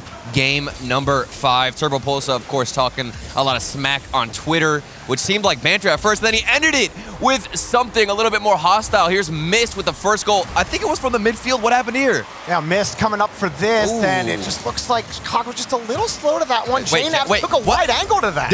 Did you see him stutter a little bit with that rotation? He's coming back. It looks he like trying not to own goal? I don't know. If he just cut in earlier, it looked like he had the angle to get the clear out. I'm not sure if he even knew the goal was creeping up on him, but that one surely should have been avoided. Would have loved to see it from his point of view, just to really know how exactly Jane was looking at that one. But either way, Envy will take it. A good start for them. And one goal could be all the difference to swing momentum in your favor. While Envy, it's been difficult for them up to this point. The devs talked about Turbo's tweet.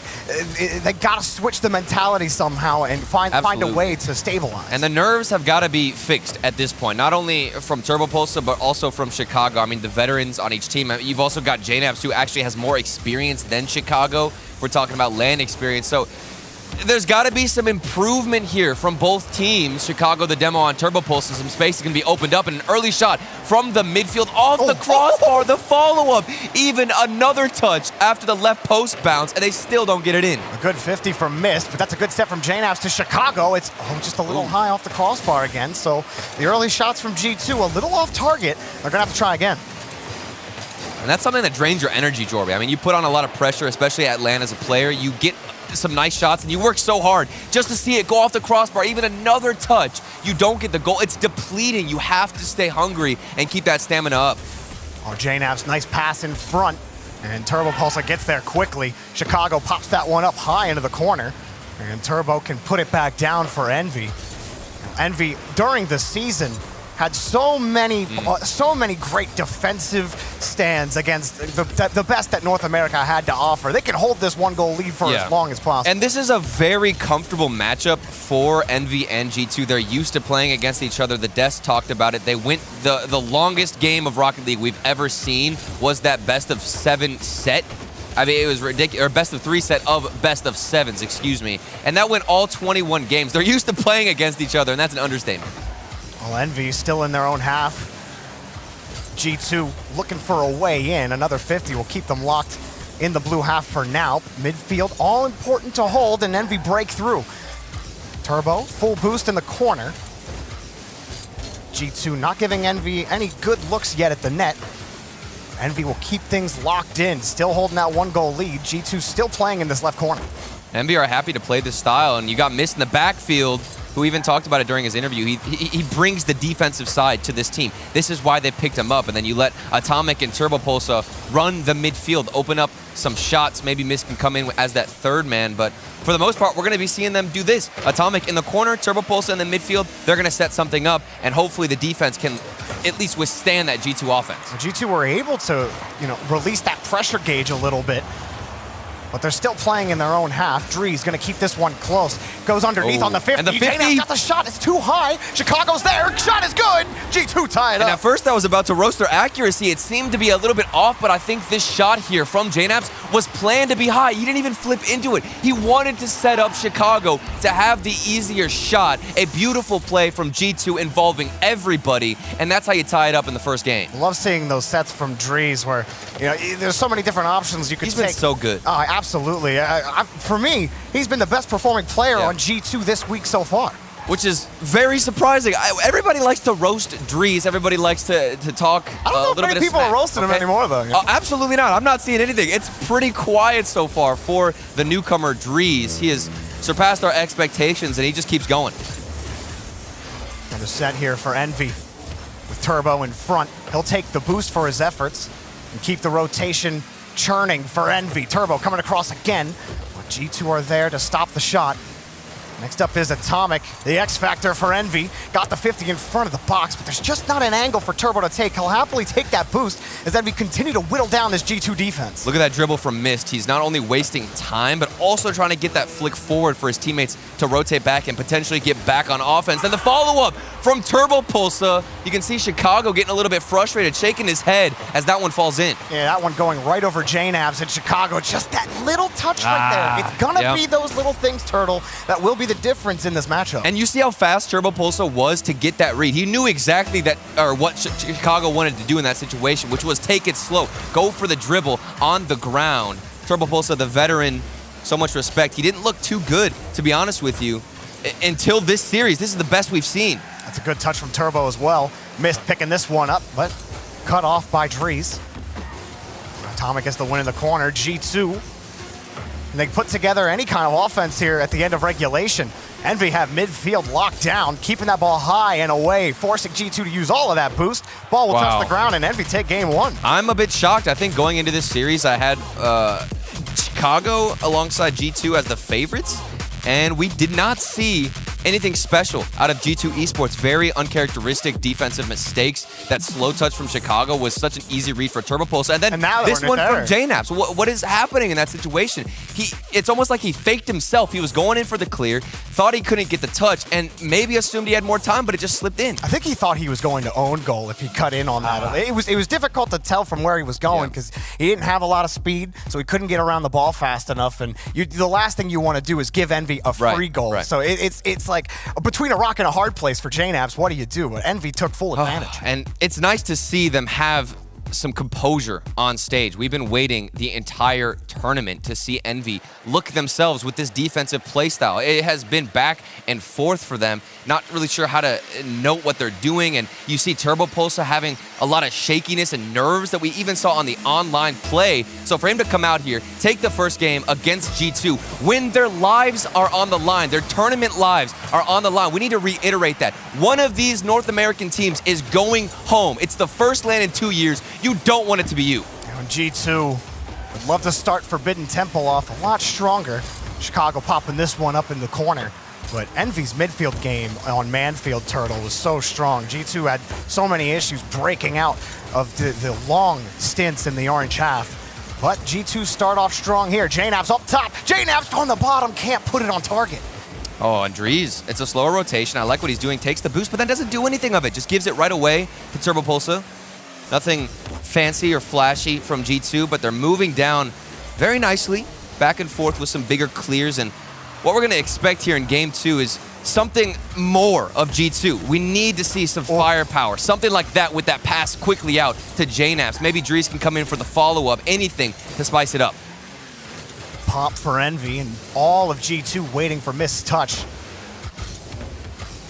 Atomic stuffs that one, and G2 are still having to wait. Atomic, perfect control to go down, even on his way out on deletion. Dries stops Turbo there, and G2 might break out here, but there's Atomic to lock down midfield.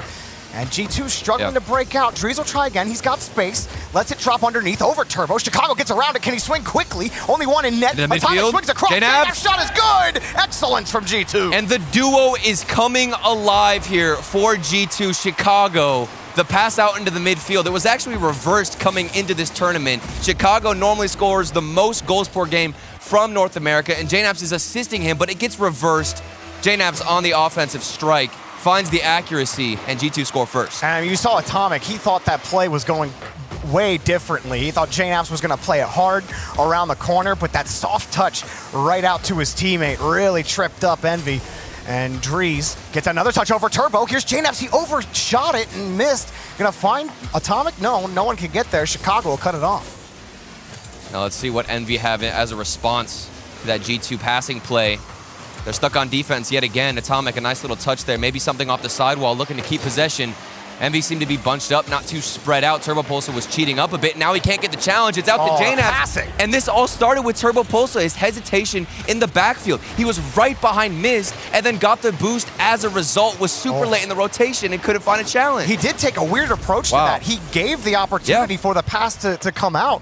And G2 took, again, full advantage of it. I love that from G2, though. They are making smart decisions when Envy are giving them the little bit of space that they've had. Well, and they can recognize, too, that there is space in the midfield. That's something very hard to do, especially on this LAN stage. We're going to keep mentioning it. You're going to usually go to bad habits. Atomic, he's got a bad habit of scoring non-stop on offense. This is a great move from Atomic. Chicago, he thought that shot was, or he thought that hit was coming a little earlier, and then that little tap, JNABs thought a hard shot was coming. Atomic goes underneath. Good stuff from Atomic.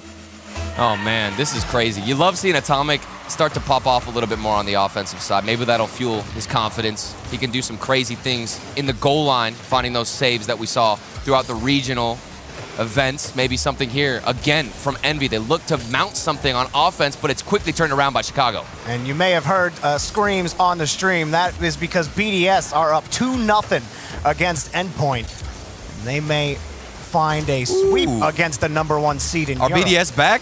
They might be, but meanwhile, in our North American matchup, Envy are trying to find this tying goal. Mist shaking off one defender for Turbo, but there's JNABs again. And G2's defense has been so good in the corners, and they keep breaking out beyond midfield. And what I've noticed, especially from Dries, has been patience. They will be in the corners and then take a smaller first touch. It's kind of like what Chicago was intending to do initially in Game 1 that actually went the wrong way, and then Turbo had the read. But so far, the patience has been paying off. They're able to keep possession for a longer amount of time, and let their teammates grab some boost pads. JNABs He's going to grab boost in the midfield and maybe get something here on offense. Has the pre-flip, the double tap off the backboard. It was a fake, and it worked out for Chicago. He leaves that one for his teammate, and Envy are stunned off of it. But look at this approach, that initial touch from JNabs, and he gets that one on top. Atomic was going for the read, and the touch never came. Atomic had full confidence that he was going to get the double tap shot on net, and that is pretty routine for Atomic. We see him get those pre-jump saves all the time. But that's going to get thrown out the window. What a save, JNabs. How did you find that off the crossbar? That was a full stretch from JNabs across the net. How did he come up with that? Oh, man. Oh, Turbo, great pass to miss, but he backed it off the crossbar. The best defender in the game, the crossbar. He has arrived. He's there on the field. Big clear for G2. Also, slight correction. BDS are up 2-1 against Endpoint. Now, meanwhile, back on Forbidden Temple. Turbo cut off by JNabs. Chicago might have a breakout. Chicago drilling this one forward, and he pulls Mist out of the stadium. Atomic, that touch gets away, but he punches Drees out of the rotation. Look at all that space from JNabs. And he recognizes it. G2, another midfield pass. This is the last thing you want to do, Jorby, is give G2 some space in that midfield, because they know exactly how to thread it and thread that needle in between each other. It was a good steal from Chicago, looking to weave around and almost create an opportunity, but none of G2 were confident in where exactly that ball was going to end up. They're happy to keep this one locked in the blue corner. Here's Drees around, able to bump Atomic off the ball, and it gives Chicago that little bit of space. Envy just disjointed on this rotation. It's so weird. I don't know why they're giving up all this space to Chicago and the likes of G2, but maybe something will change. It could be a boost-related problem. If you're not getting your own corner boost, you have to back off, because there's no point in going for that challenge. You can't even get a touch. Here's Atomic on offense. A double tap. Doesn't find it, and it's going back towards the Envy half. Drees keeping that one close. Mist actually gets the read out. Atomic pushes it back downfield, but Envy need a goal with some time left here in Forbidden Temple. Mist has the shot, and no, Drees will punch it out to the corner. G2 will tie up the series. And that is a painful loss for Envy. While they're giving a lot of space out, maybe another one there I thought for G2. They're giving a lot of space to G2. We've talked about it all game long. But the shots were not accurate as well, hitting the crossbar several times. And there were opportunities for Envy. It wasn't a perfect defensive game by G2 by any means. But still, you need to expect something a little bit more out of Atomic. I thought G2 were so good on offense, though. I mean, we're going to see the passes in the blue half, but also near the end there, you saw Chicago stealing the boost away, getting bumps as well, forcing Atomic off of the ball, and Envy just were never able to find each other on the pitch. It was that classic G2 attack on offense, and Envy just didn't have an answer for it. And it was very creative from G2 with that fake from JNabs, with saving that pre-flip, but that's enough of us. I think Orb's got some news down there on the field, excuse me. Listen, if I got news, I don't know about all that, but listen, I'm here in the hype chamber. I'm standing in between the two teams, G2 versus Envy. If you predict a G2, you're going to be victorious. I gotta be biased to my work. I gotta do it. If you put channel points towards G2, this is going to be good for you, okay? JNabs has been activated. It is nap time, baby. We don't break, we don't bend, we don't fold. It's G2 time, baby. Guys, take it away. It's nap time, Turbo. I don't know how to feel about that, to be honest with you. First of all, I call that a pitch. Like, the man is literally sitting there on the field, which he's not. He's on the stage, okay? And then he's talking about nap time, Jorby. What do we make of this? Well, JNabs has looked pretty good so far. He's gotten a couple of great passes out to his teammates, but all of G2 looked strong on Forbidden Temple. And Envy, it was a tough game one for them to win, but they were able to handle it. Now, how can they respond? They just got to stop giving up so much extra leg room to G2. It's like they're literally sitting in first class with all that extra space. They're relaxed, and they're having a pretty dang good time there on the field. Chicago pushes this one back downfield. Envy, all they can do is clear it away, and there's space in midfield for Drees. He gets the 50 out. Chicago, that's going to be a tough angle to get. Atomic over top of him. Ooh, good speed. Maybe opens up something, but another challenge from Drees. Defense rock solid for G2. Chicago off the ceiling, underneath, and the shot, just wide of the post, and the follow-up is off the crossbar. Atomic's right there to punch it out. G2, Chicago trying to find where it's going to go, but Atomic kicks it back to midfield, and Drees gets over it, back over to JNabs. Atomic racing back, has the save. Goal line saves left and right for Team Envy as G2 keep trying to go for this midfield pass route. It's worked so far, and then another one off the corner and down. A perfect bounce for JNAPS. Atomic tried to get back to this ball, but couldn't find the touch. Dries slips underneath, and that's a great 50 against Mist. So Turbo good. could not make up for it, and G2 punish. And you don't want to blame Turbo too much for that. It's got to be on whoever was behind the ball going for the 50 with Dries. You need to have some better challenge, some better perspective there going in. And instead, he just got absolutely bulldozed, and the 50-50 went G2's way. G2 waiting for this pass from Envy, and Chicago gets the first save. Dries quickly back up to that rebound. The rest of Envy saw that and didn't even commit for it. Now Mist takes the pass. Chicago has the save. G2 handling the Envy attack, but Envy still pushing forward. Mist shot wide. Atomic tries to get there, setting it up, and Turbo's got to stay back. Mist so close that Atomic couldn't deliver. That has been the story so far in the past 2 games for Envy. They do so much work to get in front of the net, but right when they get that opportunity, they miss. The execution not looking solid for Envy. And G2, it doesn't matter how good their defense looks. Even 1 or 2 opportunities is going to get given to Envy, and they can't capitalize. Atomic trying to push that ball by G2. Turbo knows he's got to try to keep control. He does get the 50 that allows Mist to come in. Now, how can Envy create an opportunity out of this? Atomic comes in close, and G2 combine their powers for a clear, but they weren't able to get it. Turbo in the corner, pass in front to Atomic, denied by Chicago. And a slow but steady rotation for Envy. They actually get blown right through Chicago on the breakaway. Turbo tries to get back and barely in time. Look at that clear, too, all the way to the other side. Things were looking really comfortable for Envy. A lot of shots, a lot of opportunities. And while I have been critiquing their accuracy, another one for Mist, eventually something will fall out of this G2 defense, or at least I would assume, because Envy, they're taking the boost, they're having solid rotations, they're quicker to the challenges, they're not giving up the space. It's getting picked up in a lot of departments here. But at the end of the day, you're still down by 1 goal, only 2 minutes left. Atomic gonna push that ball over to Mist, a high ball downfield, and Dries pushes it over to Chicago.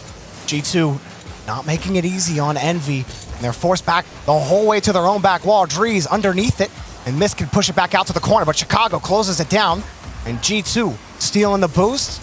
Atomic trying to flip it over JNAPS. He's successful, and now he's got space, but the touch gets away from him. Ooh. And Atomic over in the corner. He won the 50. Pass in front. Denied again by G2. Mist cuts it out, but G2 progressed forward. Here in front. Dries the shot. Mist has to save off the crossbar, and Atomic comes in for the follow-up, but G2 have the ball. Turbo tries to push it over to the corner. Envy creeping G2 out of insurance territory. Mist pops this one up, and the chaotic progression here in front of Envy's net. Still, it's going to continue. Mist back over to the corner. Oh my. Mist is literally the only reason we're within 1 right now for Team Envy. He was stuck on defense, last man back. The shot from G2 was fantastic, but somehow Mist found the read, got the prediction, and keeps them alive. There's under a minute left. They need just one goal to tie things up.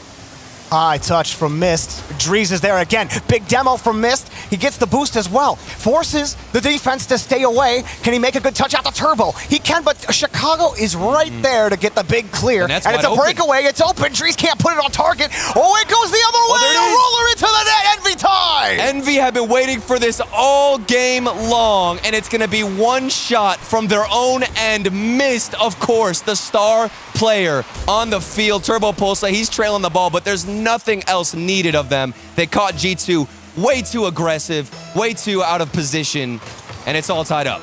Game 3 coming down to the wire. Atomic, quick out to Turbo Pulsa. Over, does he have the read? He almost got that touch. He did have the read, just couldn't make contact. Chicago and JNAPS able to force the ball back to the blue corner. This is getting very tense for both teams. All tied up, 10 seconds left. Maybe a dribble from Dries could lead something. Out back again to Dries, but the recovery wasn't there on time. There was a demo on the field. That means the G2 offense is going to be that much weaker, and we go into OT. This one to take it to match point. Both teams fighting for their tournament lives. Mist cuts it off in midfield. Envy looking a lot stronger on the rotation. Atomic, light touch. Mist gets in front of it, but JNAPS is all over it. The reads from G2. It seems like every time Envy want to get creative, it could lead to something, but G2 have the read. And they're back on defense. You can feel, though, Jorby. Oh, Turbo! Things have shifted off the post. It doesn't go in. Envy. They are so close multiple times, but they just can't break it.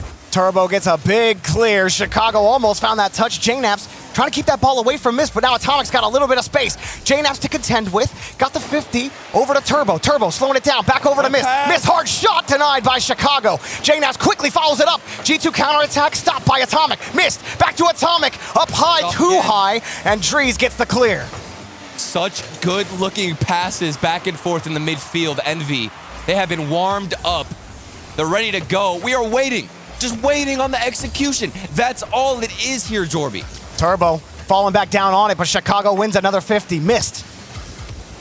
He had to line that one up against JKnaps, but now Drees punches it back to the blue half. Atomic with control.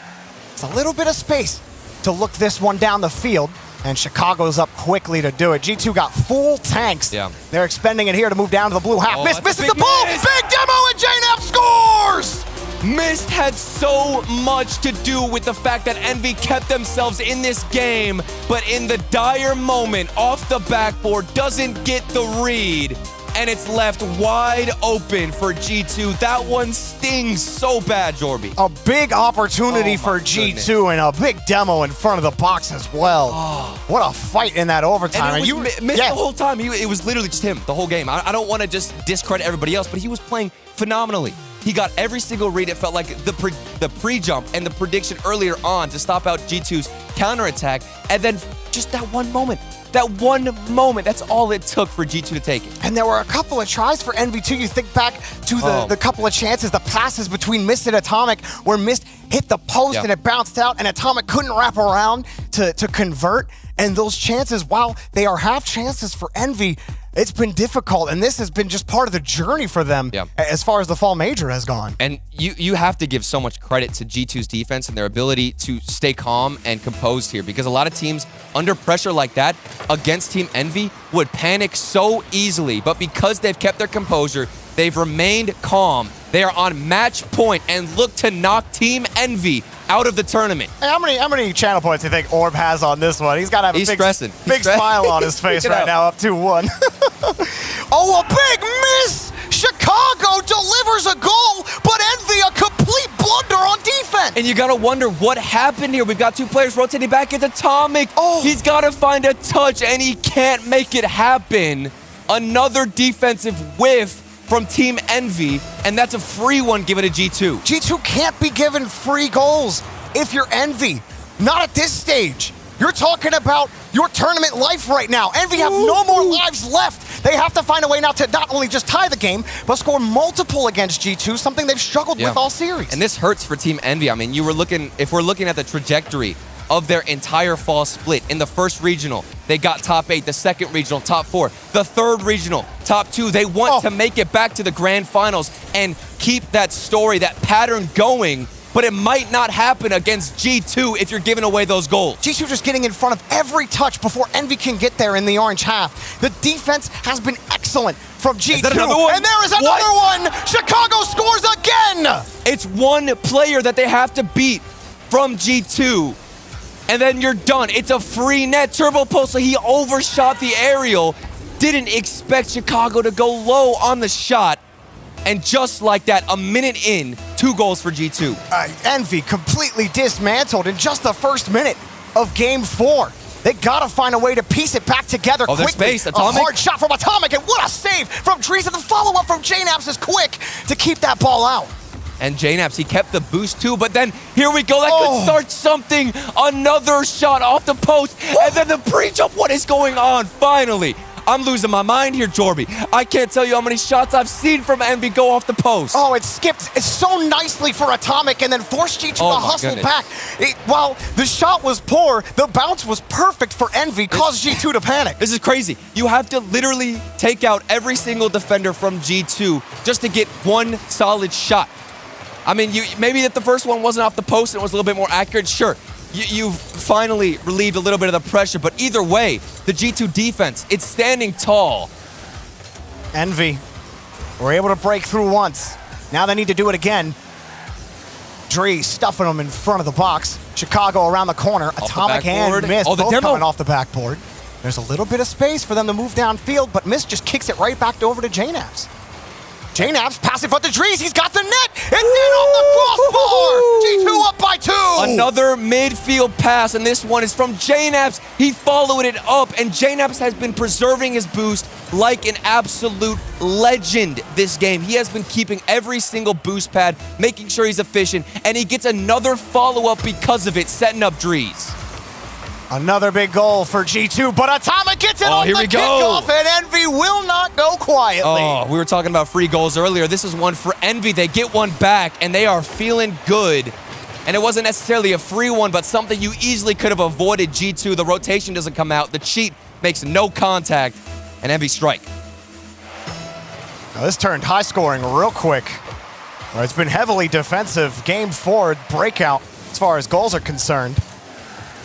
Chicago gonna move downfield for G2.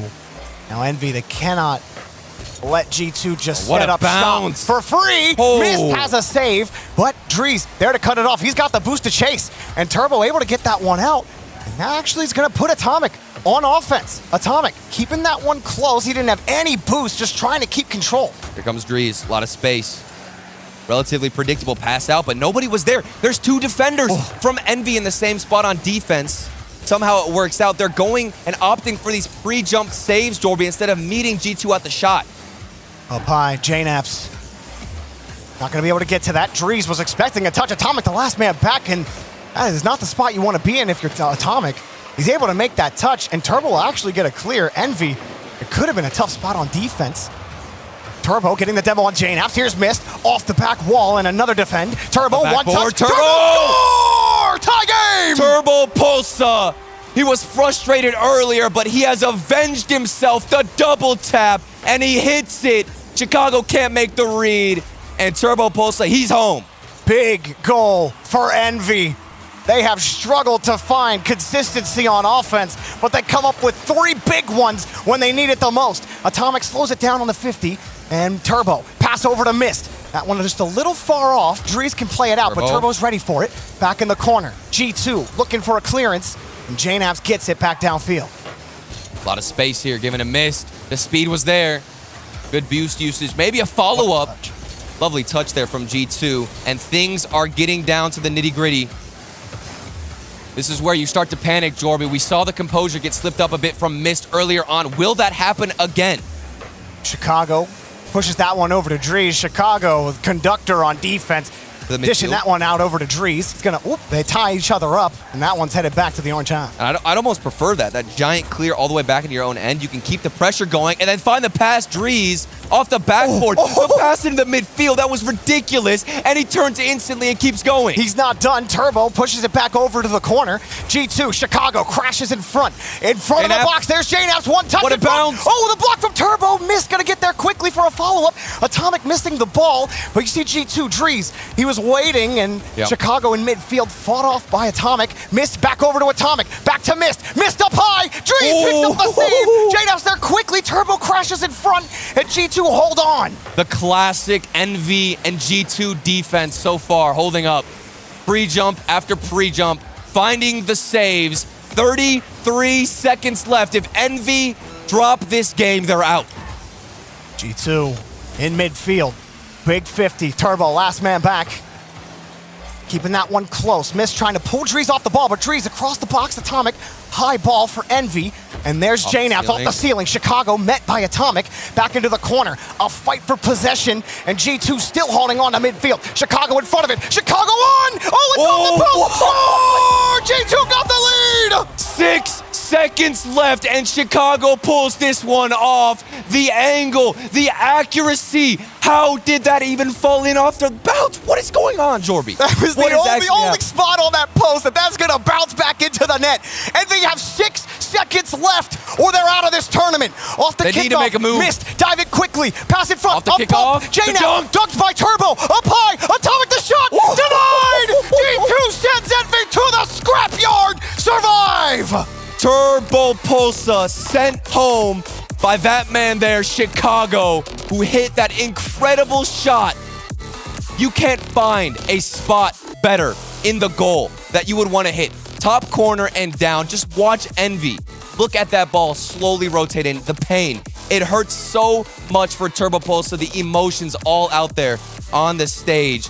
And another congratulations to G2 as they move on. The Santa Hat Magic coming in clutch for Chicago. He had one heck of a series on both ends of the pitch. Chicago, time and again for this Team Turtle, he has been a star. And he came up big time for his team today. Oh, man. That was excellent work. At first, I was thinking, you know, we saw the little banter on Twitter with Turbo Pulsar in Chicago, and I saw Turbo Pulsar get that double tap off the backboard on Chicago in defense, and I thought maybe you could screenshot that play, mid-air double tap of Turbo Pulsar hitting it on Chicago, and then put the tweet next to it, and it would be, you know, pretty good. But then Chicago comes out with that banger of a shot and completely revenges that story. And heartbreak for Envy. Definitely not the type of performance they would have wanted. Turbo on home field just couldn't get it done. And Envy, they're going to have to go back to the drawing board come the winter split, figure out what didn't work for them and figure out what they can do better next time if they make the major next time. I mean, we have to question how different would this series have been if those free goals weren't given away to G2 earlier on. The misread off the backboard. You couldn't ask for anything better from G2 to get a solid shot. And then this one. That is the best goal in terms of importance so far that we have seen, in my opinion, on the LAN. That was ridiculous. G2 had to scrape and fight, crawl their way through, but they make it to a crucial round 5. It doesn't get any easier from here, though. We got another matchup, another elimination match coming up. It's Vitality versus NRG. You do not want to miss that. We'll be right back.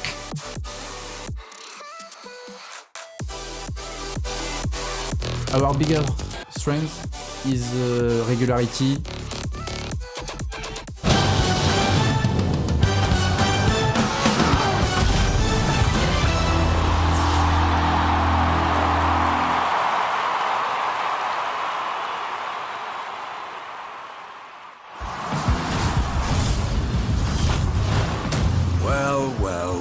Well, go ahead and break off, old-timer. You don't think I know Rule 1? You break off. I never break a Rule 2. Rule 2? Oh, you're one of them. I've got all day, baby. Break off? You know you want to. Never. Well, respect. Respect. But seriously, break off.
love, but baby, I found you instead.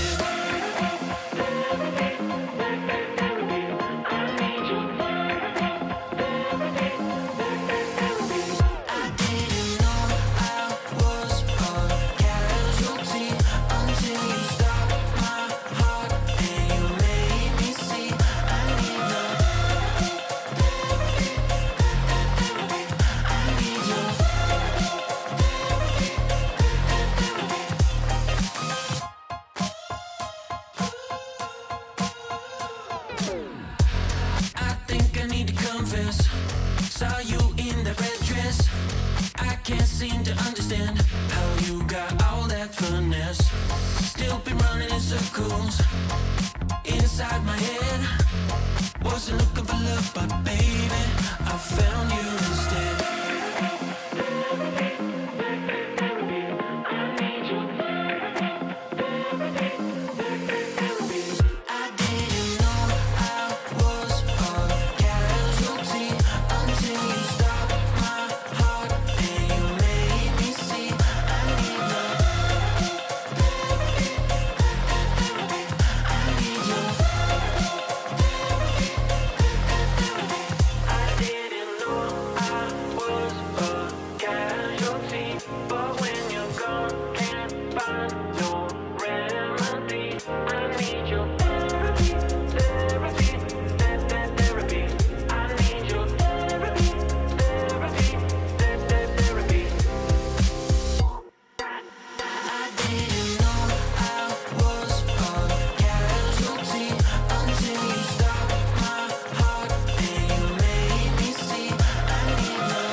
Welcome back, everyone. Standing here with Chicago.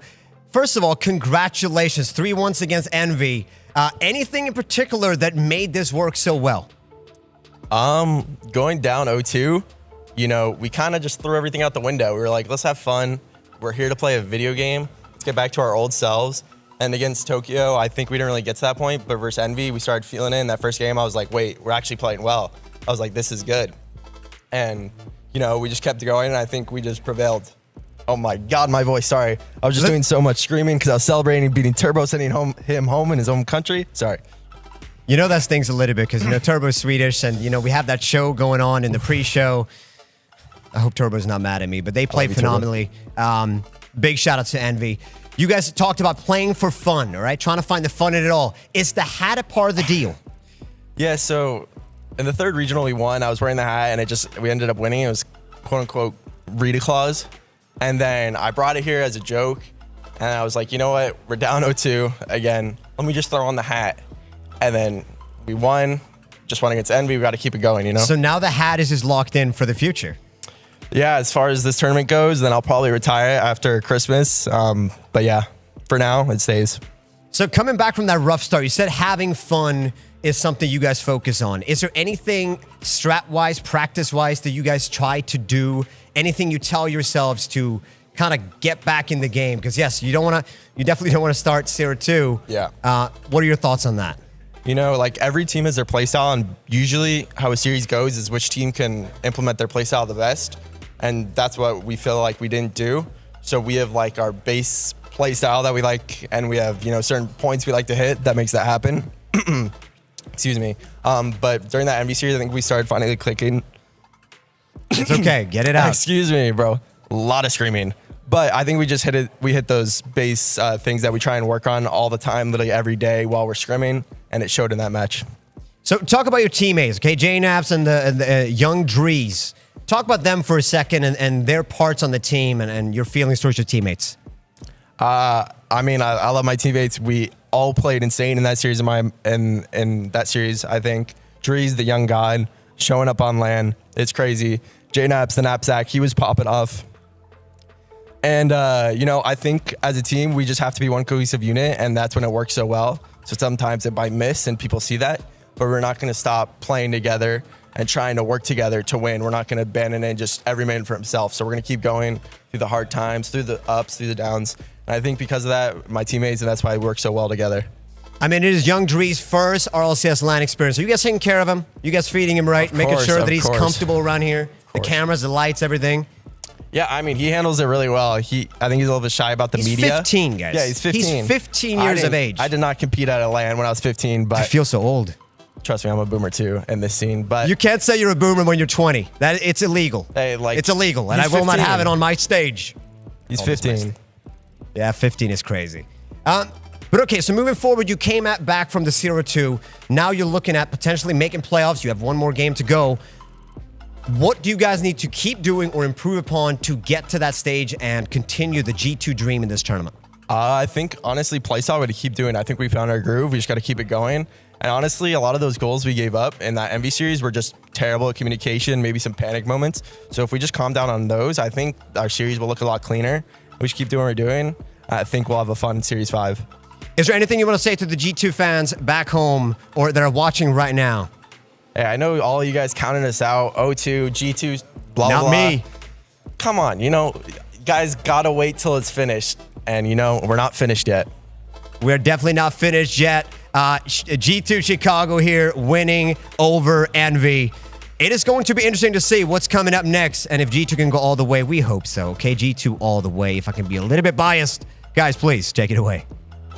Thanks so much, Orb. I think my favorite part is that he packed the hat. He got done with that 21 games. He's like, you know what? I might need this in Sweden. I reckon it was like a last-minute decision. He's about to go there. He looks at it. He looks at his very full backpack, and he thinks, "Is it worth squeezing this in?" Yeah. Yes, it was. Yeah, that was one of the best matches I feel like we've watched in totality up until this point after 3 days of competition. Dazrin, I mean, it's a heartbreaker. One of our teams has to go home, but G2's looking good. Yeah, it's rough. It definitely is rough. I tried to call T-Bates, and he literally rejected it as soon as I got the call. You know, he had the machine, but the machine did not show up. They fell apart, unfortunately, but my goodness, did G2 step up when needed. We've been looking for them this tournament, and here they go. It was, like we said, Turbo stepped up. We saw that from Team Envy. We saw him being able to get more involved, but when G2 got going, they looked unstoppable. Some of the pass plays were incredible that we ended up seeing from them. The level of communication was there too.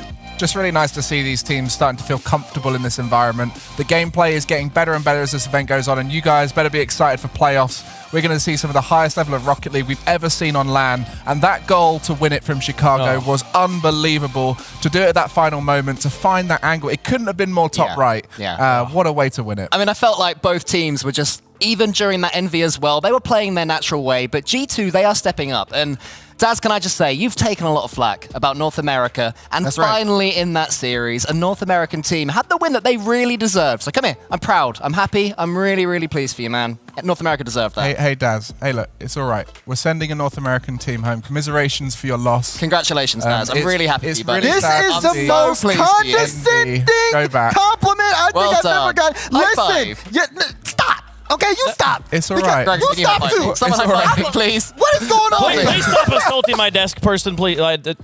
I'm so sorry. for that. Listen, I okay, apologize. they're doing all this yapping because the NA team went home, but guess what? There's an EU team in round 5 as well. There was a head-to-head between BDS and Endpoint, and one of those teams ended up losing. One of those teams win, and they move on to the playoffs, but that being said, there's still time to eliminate another European team, just like an NA team got eliminated now. Another exceptional game here. I mean, it was so close. Went to game 5. It looked back and forth, and then just in the final game, BDS managed to take it away from Endpoint. We could hear those screams there, couldn't we? Yeah, I mean, we were watching this in the green room. We were watching both series at once, those of us who weren't casting around the desk. And, I mean, it's like a horror film. Basically, in the room that we're in, the building that we're in, you hear these shrieks. And then about 20 seconds left later in real time, a goal goes in. And we're all thinking, wait, did that shout have a slight French twang Yeah, to analysing it. Like, was it a wee-wee, or was it like, yeah, was it American? We're trying to figure it all out. And then eventually, of course, your team you're not wanting to score scores, or the team you want to score scores, and it's like, that's who it was. Yeah, BDS taking it. A very good performance from them. Definitely starting to settle in as well. We're saying about the gameplay going up and up, and BDS definitely one team we've got a lot of expectations for. So we'll see them in the playoffs looking, hopefully, a lot stronger than they did in day 1. And we'll see Endpoint in round 5. We're heading into the last match of round 4. Let's take a look at some of the teams that are left here. Again, we're fading out the teams as they head home here. So there is currently 4 gone. The South American region has performed their last. We see Envy has made an exit. I mean, I'm surprised we got this far into the desk without mentioning the fact that Turbo is going home. I mean, Chicago brought it up in the interview, but I think Chicago said it better than we would be brave enough to do, saying it was great to send him home on his own soil. It's a very harsh comment there from Chicago. There's going to be a lot of conversations about Envy. Yeah, you're right, exactly, because this is a team that we thought, like, coming into this season would be one to qualify for really the top spots in the World Championship. Now the questions are going to be with the trade window approaching, does Envy make a move? What does this team look like towards the future? That's what a lot of people are going to talk about, especially because you have Turbo on the field there, and you expect World Championship level performance,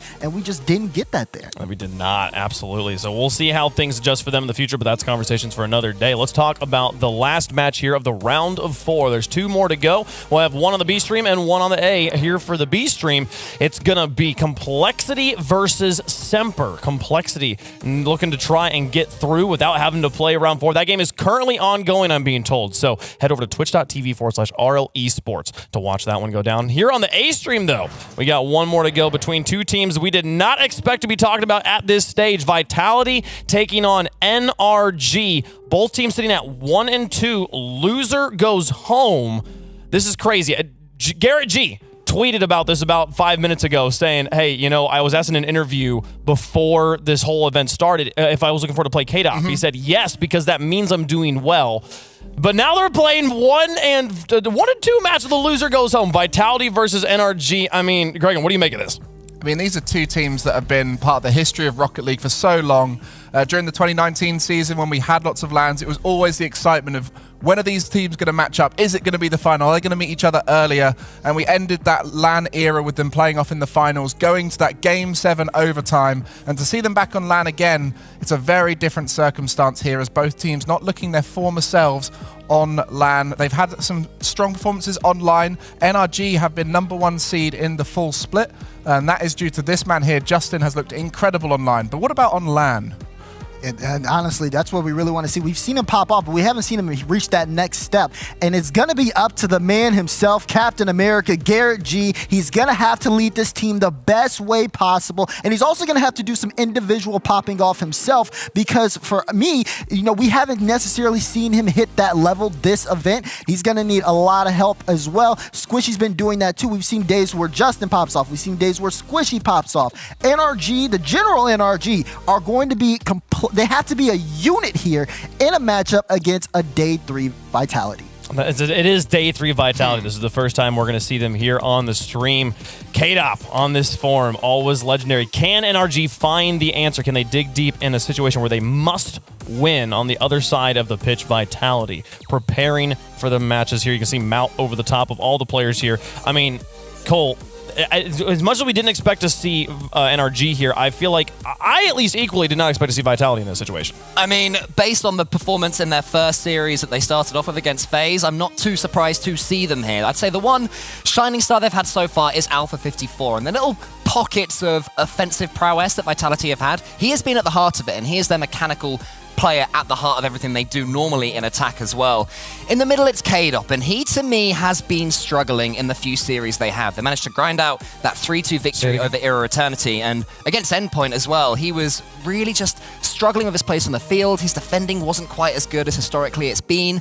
Vitality, to me, look like a team that are in desperate need of a result. Yeah, and I saw a tweet from Fairy Peak saying he's not feeling too well at this event, and of course, you can always have these little mix-ups. He's not feeling his 100% best, and that can really affect a team's ability to perform. It can affect your teammates' confidence in the team, but we've seen players in the past not feeling well at events and go on and do incredible things. I think Squishy is one of those who's done very well, not feeling so well himself. So yes, it is a reason why they might be underperforming, but it's not the definitive reason why Vitality are down here. They need to step up in their gameplay and show the shining light that they have on LAN when they prepared together in person. Fun fact too, last time we played at a LAN event 2 years ago, this was the final match, the World Championship in Season 8, Vitality versus NRG. NRG took that match. Here, very different circumstances, Gregan. Yeah, and this is the most experienced lineup we've seen of any of the matches. This is the only two teams with world champions in it. 5 of the players in this are world champions, Alpha being the only one not to get a world championship, but they've all got LAN experience at RLCS,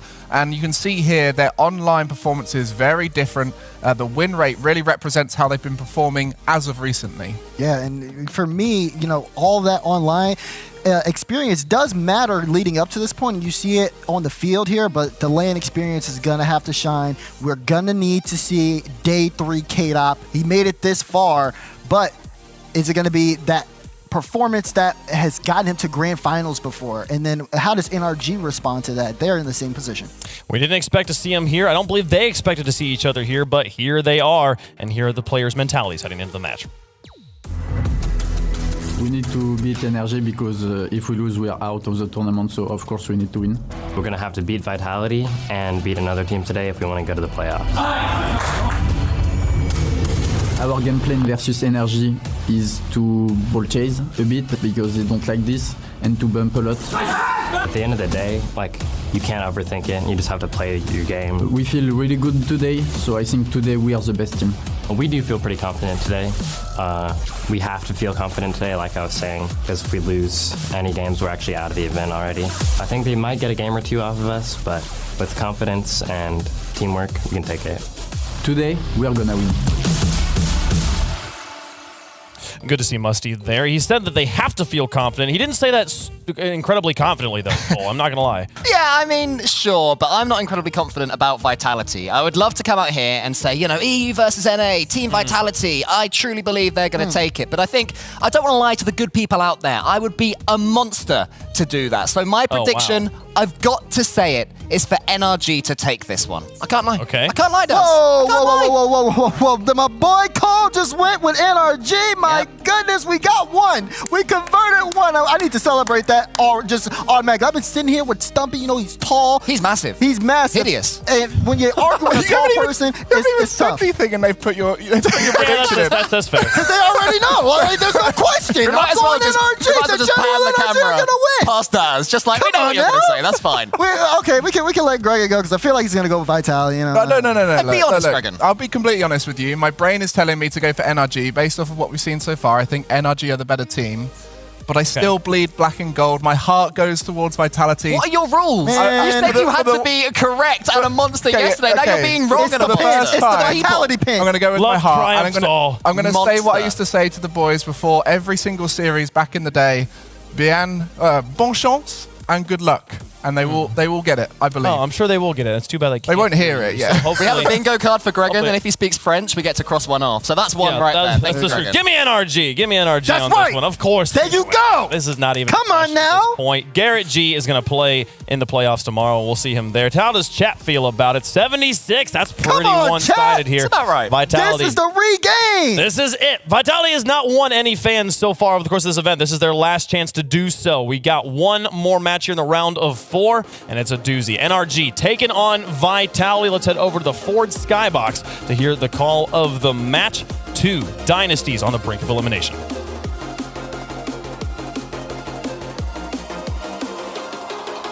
An international elimination match. 2 juggernauts enter, but only one can make the playoffs, Stumpy. Who's it gonna be? Dazarin is going to be amazed with what I'm about to say, but NRG are the better team. NRG take it in this matchup. It's Vitality looking so shaky. It's Fairy Peak not performing how he should be, and Alpha is going to struggle carrying them to victory. The general NRG, they are the stronger team, in my opinion. I do think the cards are stacked against Vitality here, just based off the strength of the performances that we've seen so far, and already a shot coming out from NRG. They've had a tough run of Swiss as well. You don't go 1 and 2 in Swiss without having some problems, but Justin makes sure there's no problem on that goal. Immediately shouting nice as soon as that goal goes in as well. Justin starting off the scoring exactly how he wants to, but that mistouch from Fairy Peak, that's the assist that they needed to send it in the back of the net.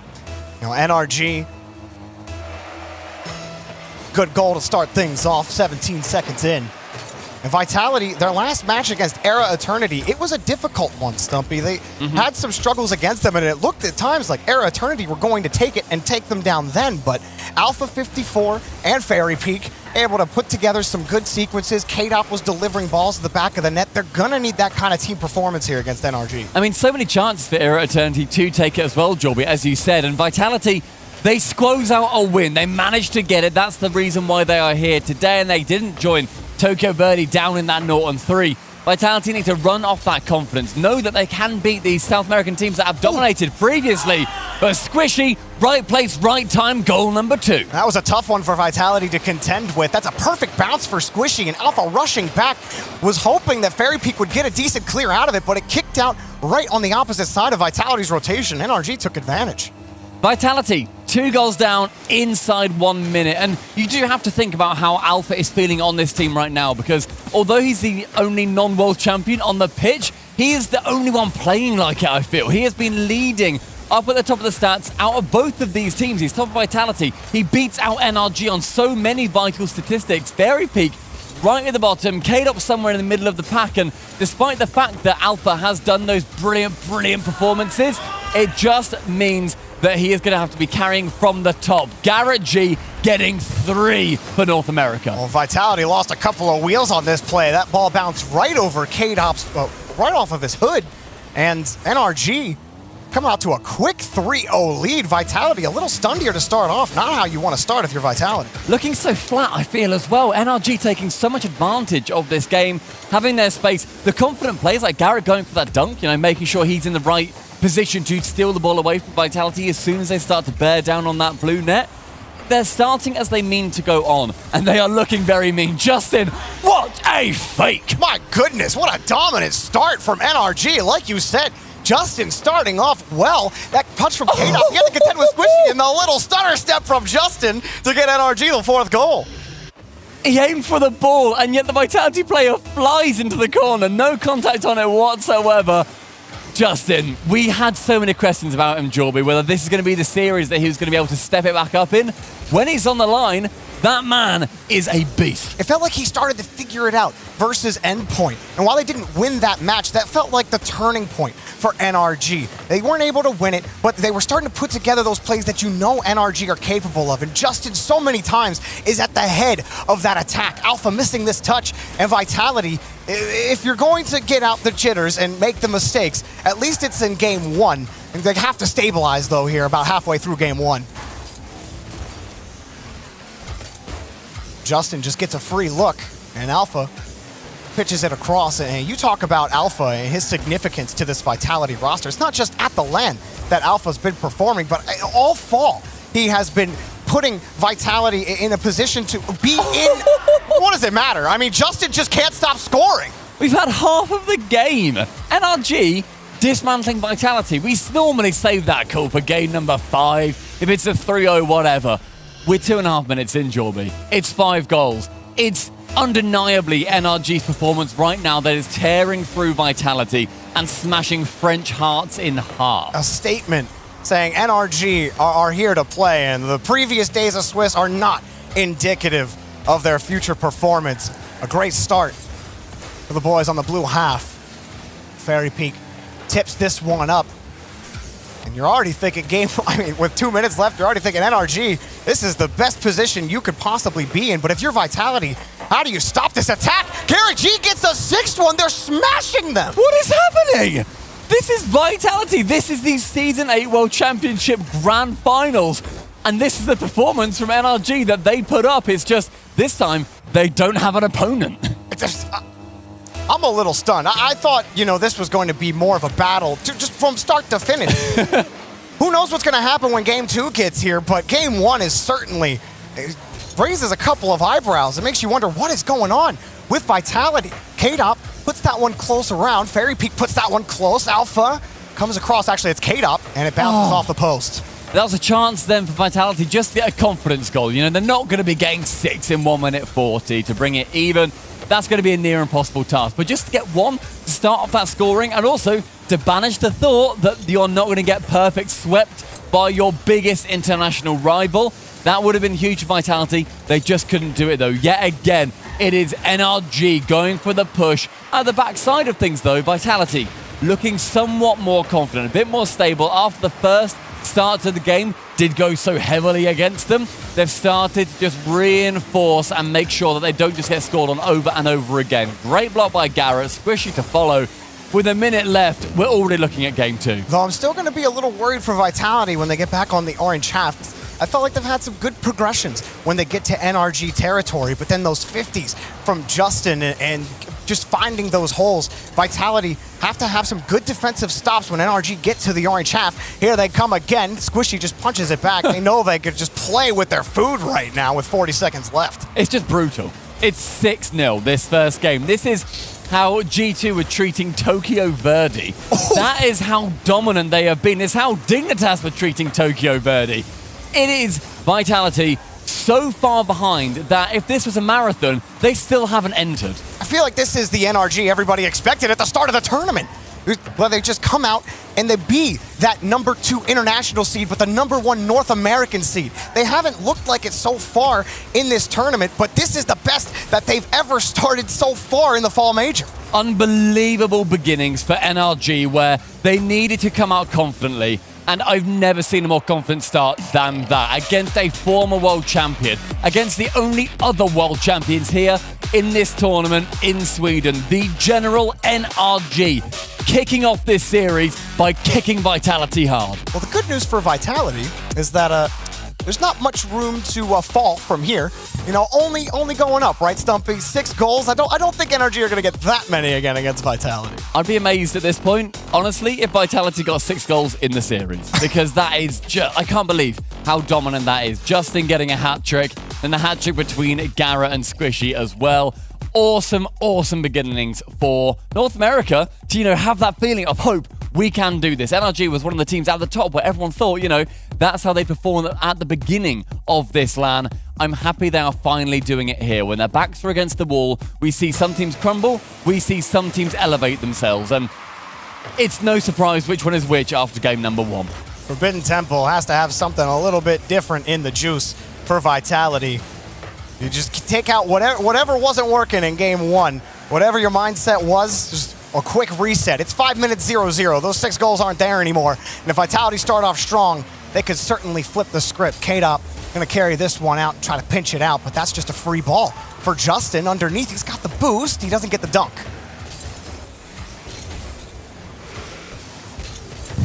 Slow ball here for Garrett. Wins that first 50, but can't work his way around K-Dop. This is still NRG's ball, though. Off, here's Justin. Forces the ball forward, but can't find the target.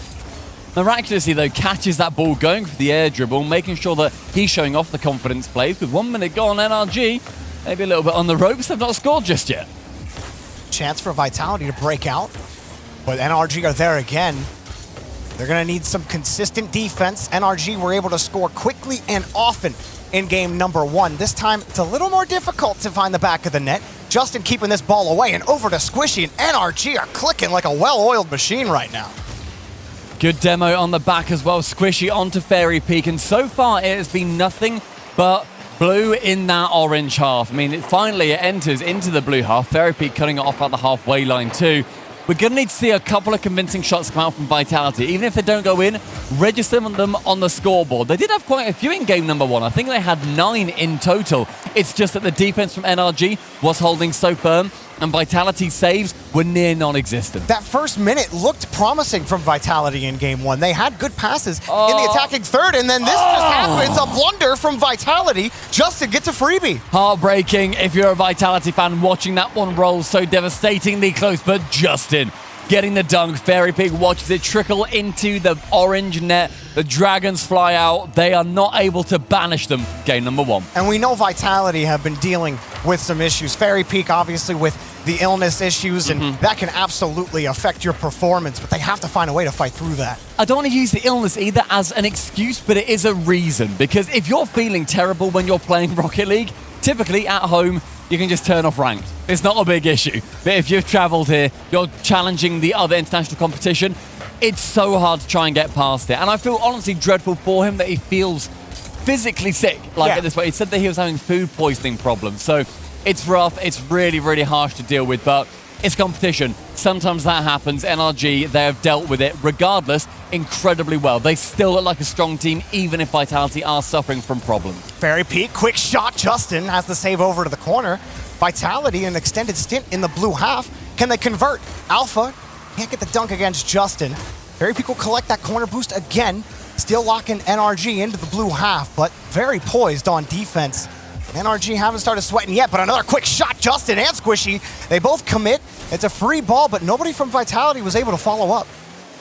Seeing a couple of passing plays, Caleb trying to find Alpha on that sidewall, and a very nice shot on target. Justin managing to save it and pass it to a teammate in one fell swoop. Squishy at the other end forces Fairy into a very interesting looking Squishy save. I'm not sure where exactly he was seeing that one, but here's Garrett again, and Fairy will get a solid clear out to midfield. K-Dop continues the push. Justin responds with a boomer. Vitality having struggles now getting back to the blue half.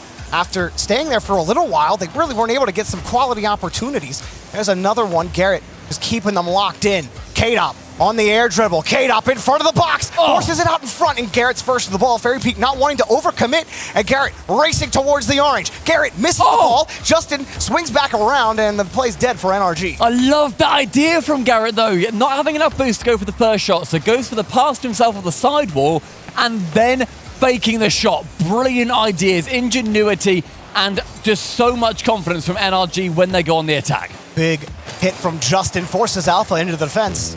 Alpha's up to the task. Swings around one NRG attacker. Now on the attack himself. K-Dop gets a big 50, and then Alpha gets bumped, and he bumps into Fairy. It completely wrecks the Vitality rotation, but Fairy comes right back in. Vitality have stabilized in front. Alpha pass in front of the box, a risky pass to K-Dop, and it's an open field for NRG. They're Squishy, and it's taken out. Justin, a chance maybe on the double. Fairy gets in front. It looked like a bit of a whiffed pass, but in the end it falls to yet more NRG chances.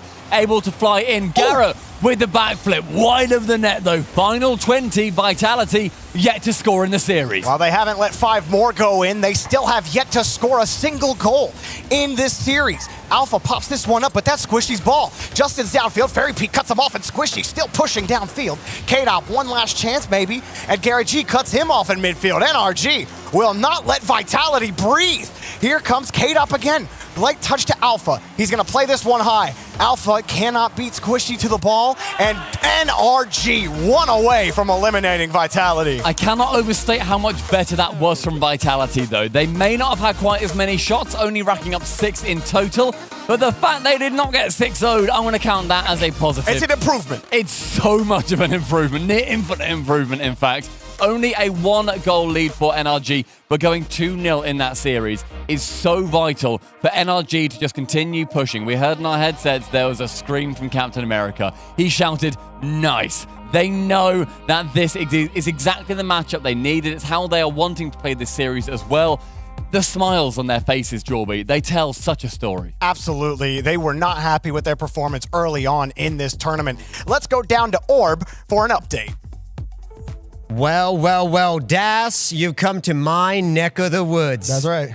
I hear you coming to root for NRG. Is that right? That's absolutely right. Of course I'm here for NRG. Look, I was going to go on the stage, but security had to stop me. This is as far as I can go. Can't do that. So, I had to join you here so you wouldn't feel lonely. Listen, I've been pulled away like 4 times. A couple of times I've snuck by, but listen, it's hard security here at RLCS Fall Major.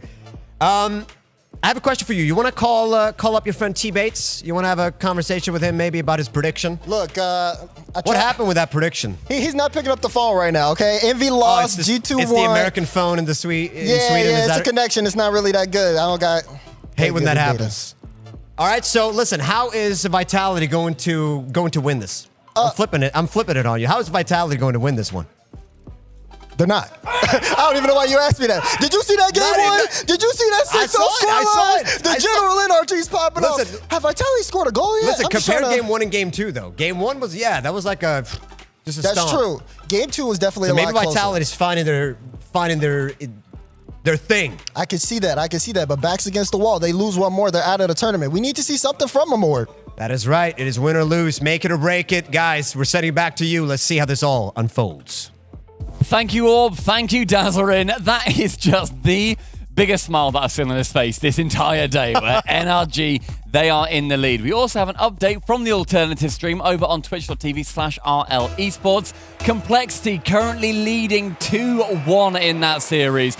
Make sure you've got both streams open. They are huge, huge results. We are looking at who goes out of the competition. They're seeing who survives and also who's going to be going through into round number 5. Oh, Complexity, what an incredible story they've had.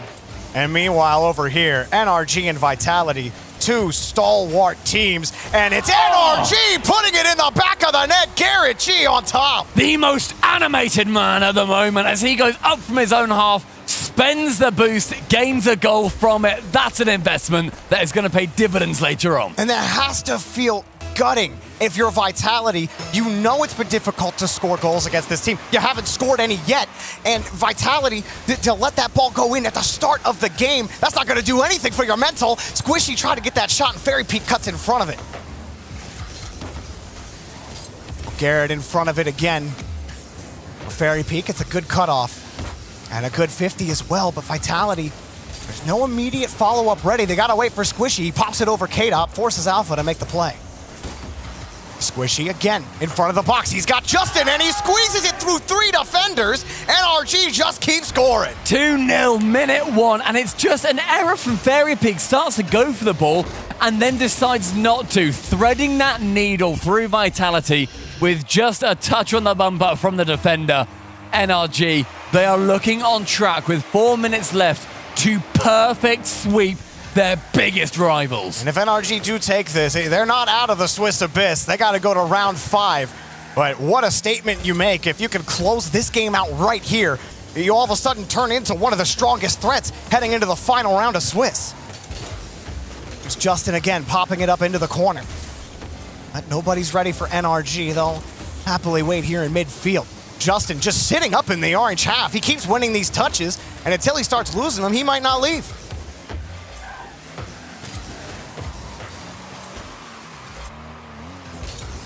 Touch out for K-Dop.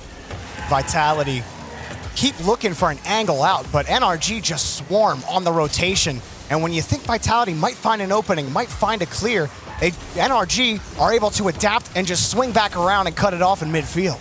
There's been a couple of chances for Vitality to work their way out of the defense, but as soon as NRG link in the midfield, they are putting Vitality straight back into the orange side of the pitch. Justin on the right side is going to find a teammate, but nobody's there. Look at 2 players from Vitality respecting Justin to go for something magical. Instead, it may well be down to Garrett G. Vitality's defense holding, but they really need more offense. That's a powerful musty from Justin. And it's a free ball for Squishy. Vitality just waiting for these NRG touches. Just playing pure reactionary Rocket League on the orange half. All low on boost. They're on small pad game right now, and they just can't find a way out. Here's Squishy, passes it out to Justin. And Vitality, again, having to adjust for Justin's touch. He gets right over Fairy Peak and wins another 50 against K-Dop. It's just defense that Vitality are having to put on. I can't see anything, any hope for Vitality at this point as NRG continue to barrel down, continue to smash them at every single juncture of this game. 50s going consistently the way of the North Americans. A save flying high over the net from Garrett G. The bump from Alpha failing. It's just nothing is going the way of the Frenchman. You can't just have one thing go right when everything has gone wrong for Vitality. You need more than just the bump. You need to win about 2 or 3 more 50s after that to get by this whole NRG team. They haven't felt the pressure from Vitality, and they feel in full control of the game, and it's so hard to break through a team when they're playing as dominantly as NRG are. Justin pushes this one out to the corner. It's a chance for Vitality to just now save their pride. That's all they're concerned about. They need a goal. They've not scored. I really can't say that enough because this is NRG putting everything on net. Garrett again just about misses the double with Justin shooting. Fairy Peak forced to play off the crossbar to get the block away again on the backboard. 80 seconds, Vitality. They are nearing a result that they didn't dream happen. The RLCS champions on the verge of elimination. With just a minute to go, they have yet to score a goal. Update elsewhere, Complexity have taken down Semper, and they move to the playoffs. Big win for Complexity. NRG trying to cap off their victory to get to round 5. Squarely in their control, Justin pushes this one out downfield. Alpha demoing an NRG player. Garrett G.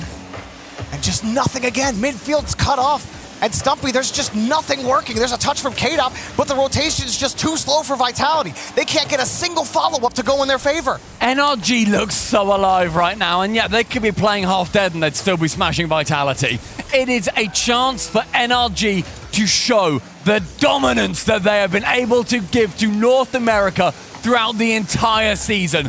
NRG have come to Sweden and they are now showing off what they can do. With their backs against the line, they are destroying Vitality. The energy is high for NRG. 10 seconds left, and it feels like it might be a victory lap, and that's just the exclamation point on top of an incredible performance. A perfect sweep for NRG. Nobody expected that to happen. Nobody saw this matchup and thought it would be anything less than brilliant from both sides. With everything on the line, NRG were the only team with any amount of pressure that they could deliver, and they have utterly dismantled Vitality.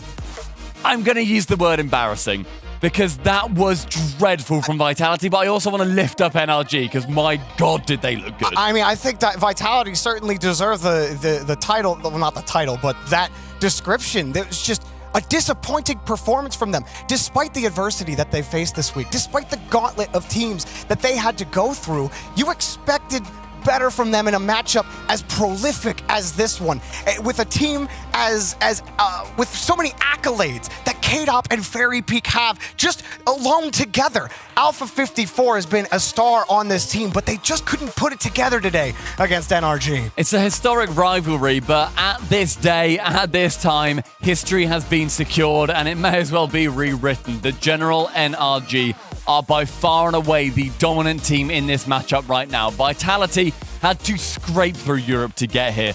They did not come through in a good position. They were the 5th seed from Europe. Some people were saying, how did they even do that? There was no faith for them to. And NRG, top of North America, top of this matchup, and they are the top of the hope for North America to continue to go through. And bear in mind, this is just a fight to get through to round 5. You know, the day, or the week rather, has been rough for North America leading up to this point, but they have had a great day so far, and more matches coming up. The rest of the Swiss Abyss, we're gonna finish up the day with a couple more matches. Don't go anywhere. You don't want to miss it.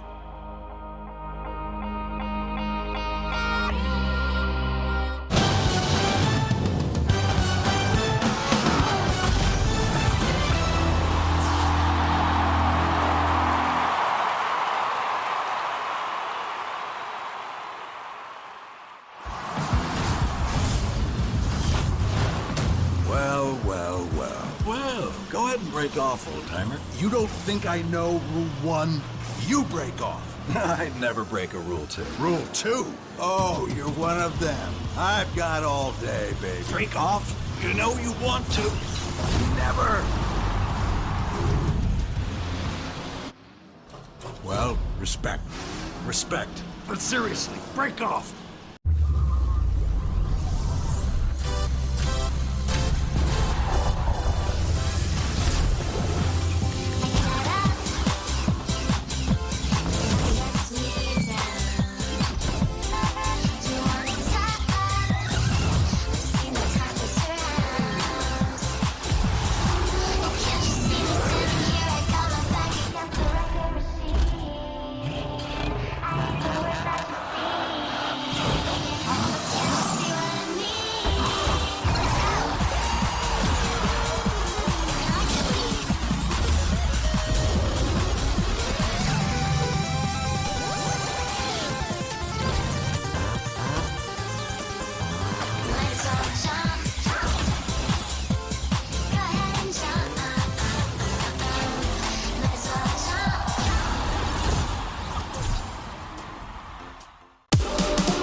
wasn't the plan.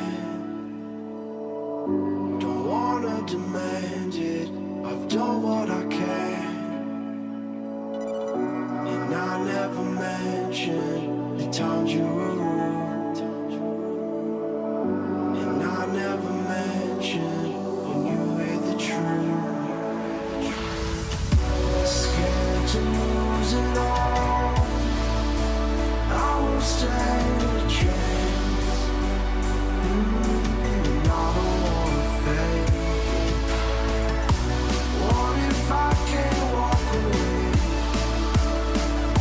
You got me saying away. Hoping I don't make the same mistake.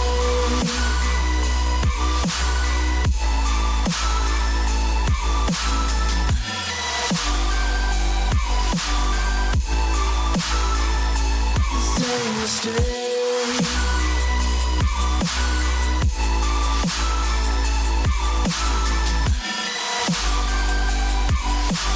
Hoping I don't make the same mistake.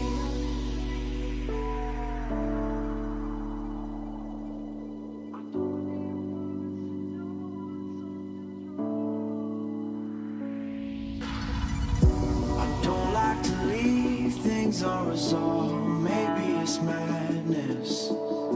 I'm begging you, please pick up the call. You're causing me damage. I should've known, wasn't your fault. Don't even matter. I wasn't thinking clear, trying to take it there. Scared to lose it all. I won't stand a chance. And I don't wanna fake it. What if I can't walk away? You got me standing in the rain. Hoping I don't make the same mistake.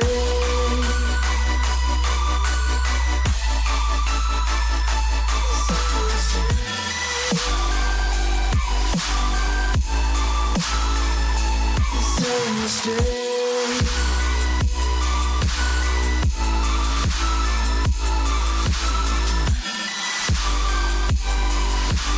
Hoping I don't make the same mistake.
All right, what's going on? Standing here with the man, the myth, the legend, Garrett G. How we doing, good sir?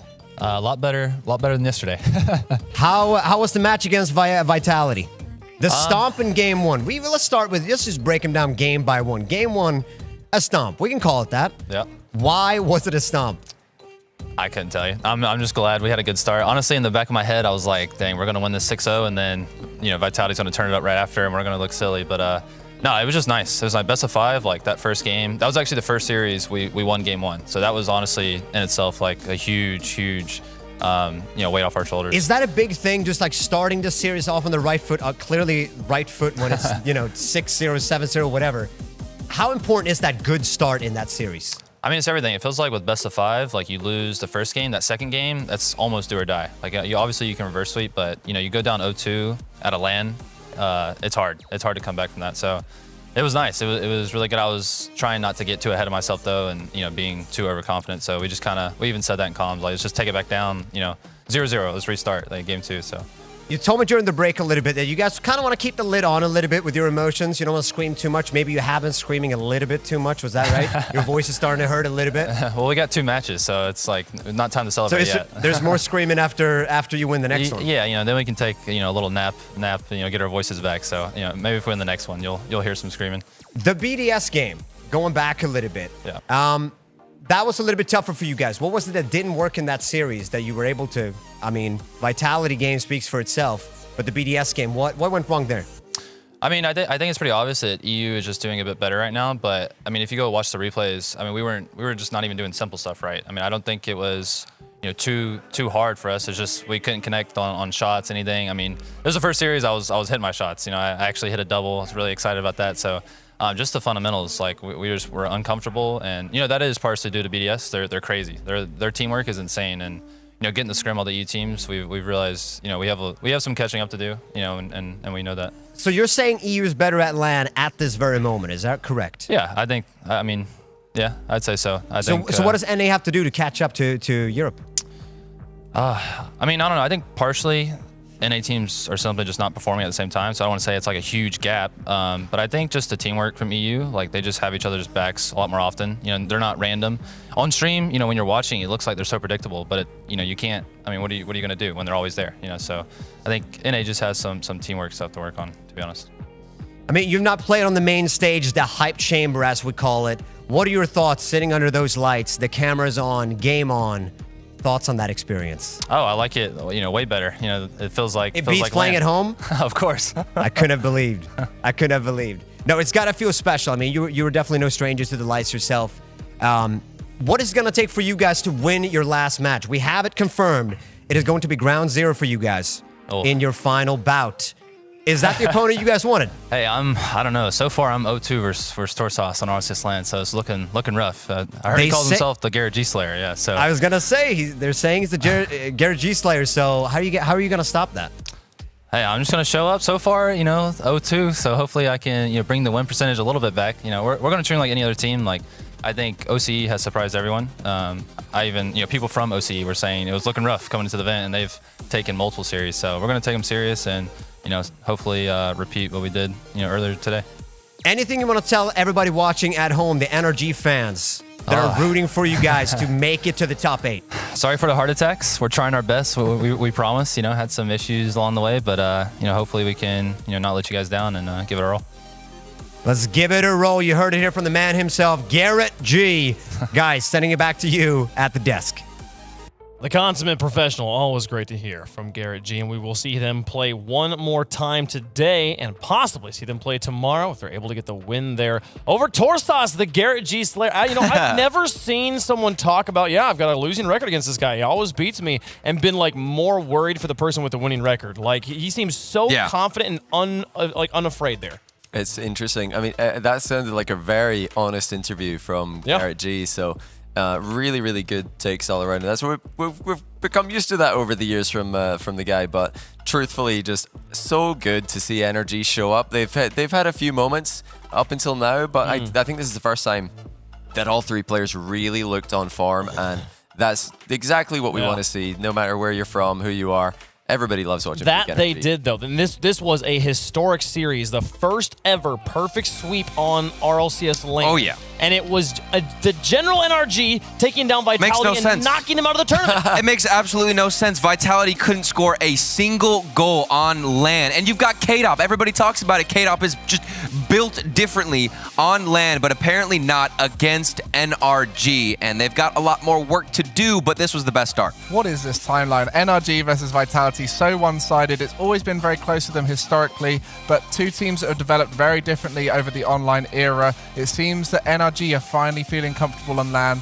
and as Johnny said, we all want to see these teams playing at their best, and I really want to see NRG going into their final series, playing the way we know they can play. But one thing I do want to do is call out the rest of Europe. That's the rest of Europe's fault, that series. Okay. We got Okay. Evil Geniuses, we got K-Corp, we got Misfits, and there's a plethora of other teams who could have been here in that spot, who have been growing, getting better, looking incredible online, but in that final moment, in that final regional, they just didn't make it. And Vitality made it by default. There's about 3 or 4 teams who could have made it. That means Vitality's better, right? Well, no, it So means all those teams are worse. Vitality made it with some of the probably the lowest points you could have of any team. One of the lowest But points. more points than all of them. Yes, but what I'm saying is... That's the point, Wave. What we need in Europe right now is we need one of these teams to really step up, mature, and become the professionals we need to take that spot. We've seen so many rookies at this LAN looking incredible. 26 of 48, we keep saying it. Rookies are not a problem. Rookies are great. That's true. Seiko from Europe has looked exceptional, and we need these teams of rookies, some with veterans, some without, to step up and really take those spots away from veterans like Vitality, or we need to see Vitality step up, because that was not the Vitality we expect from our region. Well, conversations to be had as we head into the winter split there, but we got to continue the fall major here, and one other match happened at the same time as that NRG domination. Semper took on Complexity and dropped the series 3-1. Complexity here, Johnny Boy, going to be playing in the top 8. Yeah, that's just so exciting. These guys have got one of the best stories out of any team at this event. They moved to North America. They qualified to this event through a tiebreaker. Now they're in top 8. And look at some of the goals from the series as well. Not like Semper played this one badly. They are still looking like they've got a great shot of making it in. But, man, Complexity story is so awesome. It does seem a little bit like Dignitas kind of took the wind out of Semper, and they're still recovering from that sweep earlier on. And maybe they will, bounce back later on. I think they got a good chance up against Renegades.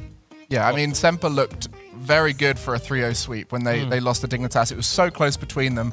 And I think they just need to regain, like you said, this final round. They're not unfamiliar with it. They often go 3-0 in the Swiss, or they find themselves on that game to go or game to go home. So we'll see what they can do in round 5. That's a big one up there in the top corner, though. Vitality now out of LAN. An NA team down, a North American team down as well. Let's take a look at the schedule we will have here moving forward. Again, the B stream has been with us and has been a wonderful part of the show up until this point, but they are now done. We appreciate the work from all of the casters over there to cover those games. Excellent games that happen over there, but at this point, it's just us. Endpoint taking on G2, Semper taking on Renegades, and Ground Zero Gaming taking on NRG. Those are our last 3 matches of the Swiss. Every single one of them will put a team into the playoffs and send a team home. This is a grand final. A lot of people predicted this as a grand final. Endpoint G2 as one of these teams going home.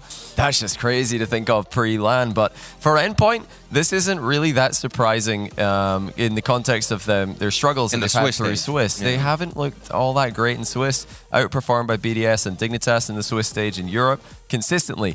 G2 being here is a surprise, although their tough schedule definitely gave them a lot of struggles to deal with. Well, let's get over to the hype chamber. Let's watch these two teams in action. Endpoint, Team Endpoint, the number 1 seed out of Europe, taking on G2, the reigning regional champion after regional number 3 in the 21-game series. Yeah, we saw G2 early on in the tournament, had some worries, but I think we could see their gameplay was there. They just need to refine a few of those touches. But to start with, let's look at Endpoint. They struggled in their first match, got a massive upset, probably the biggest upset of this tournament from Renegades. But I'm sure they're finding their feet now at LAN. This is their first time at LAN, and there he is, Metza Norris. Everyone loves Metza Norris. So smiley, so lovable. I think everyone can remember those chants from Season 5 Worlds, you know, the Mets and Norris chants.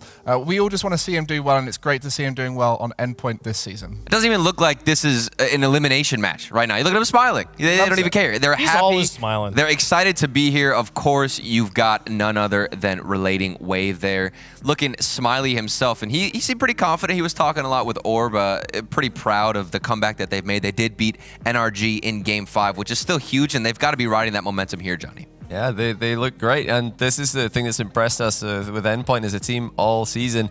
And they've been stepping up mechanically. If you think about Mets, the Relating Wave, they've completely evolved their playstyles in the past year or so, becoming real monsters on the field. But this guy at the end here, Seiko, can he pop off? He is the demon that everyone in G2 is afraid of. There it is. We're definitely looking forward to see these guys play. They look great. The vibes are impeccable for this team. That's one thing that I definitely am a little bit more worried about when it comes to G2. And I think a lot of that comes down to their coach, Eclipse. He's one of the most lovable guys I've ever met in the Rocket League scene. Welshman, always happy, smiley. Look at him. He's just having the best time at the back there. And look, he keeps those vibes going in this team. And I think that's the biggest thing we've noticed with these guys playing online. We see that little webcam. They all look like they're having a blast. And hopefully they do here, because the moment those vibes go, that's when we're going to see lots of mistakes and worrying signs for Endpoint. You know, the story of, Relating Wave Mets are really leveling up that mentality and the mechanics. That's definitely promising for Vitality fans and Envy fans who've seen their players really not show up today. There is definitely a chance for the OGs to make comebacks, but not looking at an OG here. We're looking at one of the best rookies this entire event. And, you know, the 2-2 score, very, I think, unfair when you look at how well this guy's done. I mean, Drees, is there any more expectations that he hasn't answered at this point? I feel like he has stepped up to the plate so much, so frequently throughout the entire lane. And it was really coming down to JNAPS in Chicago, and we were waiting for them to match the same pace of Drees, and we definitely did see that from Chicago. Of course, still wearing the Santa hat. The vibes we talked about on Endpoint, they were immaculate, but now you've got the Santa hat. You can't beat that. Exactly, the hat buff there from Chicago. And you heard in his interview, they're just having fun now. After themselves going to 0-2, they're like, hang on, we're playing Rocket League. We're playing a video game. We're playing a video game in another country. We're just having fun. And they started playing better and better, and they sort of had that stunned moment of, we're actually playing quite good now. And it turns out having fun on stage is the key for these players. And there he is, JNAPS. He's one of those ones that's hard to read when he's having fun, but a rare smile from JNAPS. he could be so, he says stuff like, yeah, I'm doing great. And you just can't believe it based off the tone of his voice, but he's always having fun. He'll tell you, I'm having a great time. Yeah. I'm having so much fun. Can you see it in my face? Can't you see it? It's like, G2 here, coming off of a 3-1 victory over Envy, knocking Turbo out of the event. Meanwhile, on the other side of things, Endpoint just won Game 5 against BDS, where I think they lost that Game 5-2. I believe it was BDS managed to really take control of that last one there. So slightly different situations, roads of how they got here, but both now in the same place of being 2-2. You have to win. Turbo, let's talk about these teams in comparison to each other. Thoughts about how this matchup is going to play out? It's going to be tough. I think that Endpoint, Johnny, we were looking at this statistic a lot, was that Endpoint like to space out on the field, and that could be risky if they don't have somebody like Relating Wave constantly challenging the midfield. One thing that I noticed a lot was Envy's ability, or Envy's lack of ability to fill the midfield, because G2 were tearing them apart. Look at those stats. I think this is the most similar we've ever seen the stats. Yeah. 3 of them there, exactly identical. Just the demos and the shots varying. But that does show you Endpoint, you know, they're not the highest shooting team, but they do score a lot of goals. And it's just because the execution, in particular from Seiko, converting his opportunities into goals so frequently. Not the highest shooting team, but 8.7 is nothing to be it's sniffed still great. Still a very high one. So let's talk about what's actually going to happen here, and put your money where your mouth is as well. Chat, it's time for you guys to get your votes in. Tell us who you think is going to win. We've got Endpoint taking on G2. First match of the round of 5. One team going home, one team moving on. Use hashtag END or hashtag G2 to support your teams. Johnny, thoughts about the matchup? Who you got? Let's hear it. Well, I expected both of these teams to make it. At the start of today, I tried to figure out who's going to be playing who in the last round and who do I think is going to go through to the final day. I thought both teams were going to get through, but now I see this matchup, I'm thinking, how has this happened? Yeah. What are these guys doing here? Then I remember, G2 lost to Sandrock and Furia, and then Endpoint lost to Renegades. This is their own fault that they're here. But I have to lean towards Endpoint, even though they've struggled in the Swiss historically. that's already happened. And now the vibes are absolutely fine. Although G2 also look like they're having a great time, I think Endpoint look more clutch, and I don't think that they're going to have as many problems as Envy did shutting down that G2 pressure. Why do you have to do this to me, man? Why do you have to do this to me? It's so difficult because the Chicago shot that we saw at the end of the series against Envy was something that really convinced me on their performance and how they're playing today. But I think I'm in the same boat of you, is where there's that midfield pressure, right? That midfield presence that G2 love to fill and love to get those little quick passes. Endpoint, I think statistically, are so much better at cutting those passes off. So it's going to come down to how do G2 adapt to that? What is another plan that G2 would implement if the midfield passes aren't working? Was that shot? That shot to me looked like it could have been better. I'm gonna be honest. We're all like, from Chicago. That was crazy. We're talking about the same one that bounced off and took a few bounces to go across the goal line. That's what made it great because it was dramatic. Exactly. It was dramatic, and it still went in. It did go in eventually. I don't know. That to me is not the shot that sells me on G2. Who are you predicting? I still haven't don't know who you're going for. There's nothing on the screen. You don't know who you're going for. We're not supposed to be predicting on a match like this, okay? But we have to. I'm going to go for Endpoint. Ooh. Endpoint it is.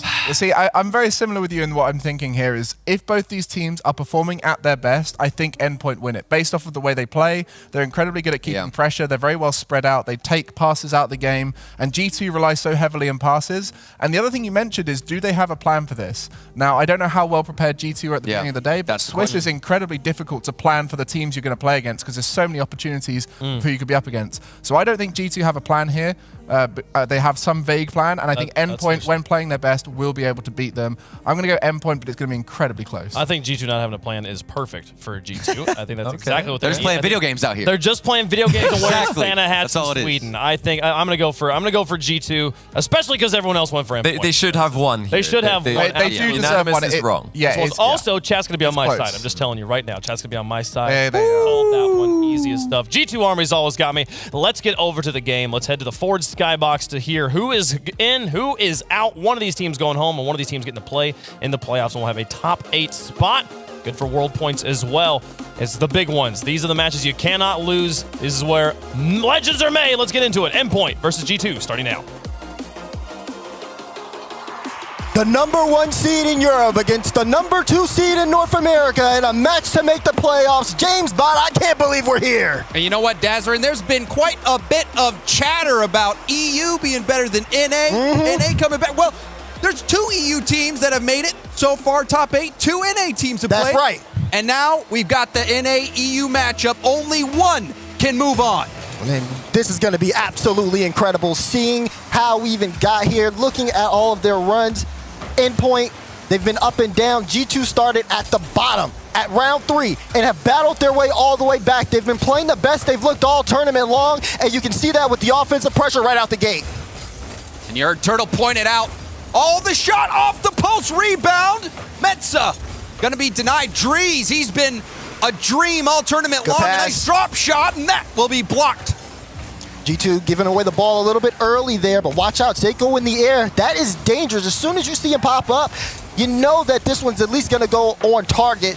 That's going to be G2's biggest stretch, seeing if they can really honestly play around that. G2's a very aggressive offensive team, and you see it the way they find each other, just like this. JNaps with the read! G2 strike first! This all started with Drees playing around the first defender, a nice pop-up, and JNaps. You'll love to see it, Daz, starting out hot. Explosive from G2 in the opening minute, but there's still a lot of game to go. We'll see exactly what Endpoint can do to get back into this one. Here's Seiko right off the kickoff, and the equalizer comes quickly. Seiko not letting that G2 lead last for long.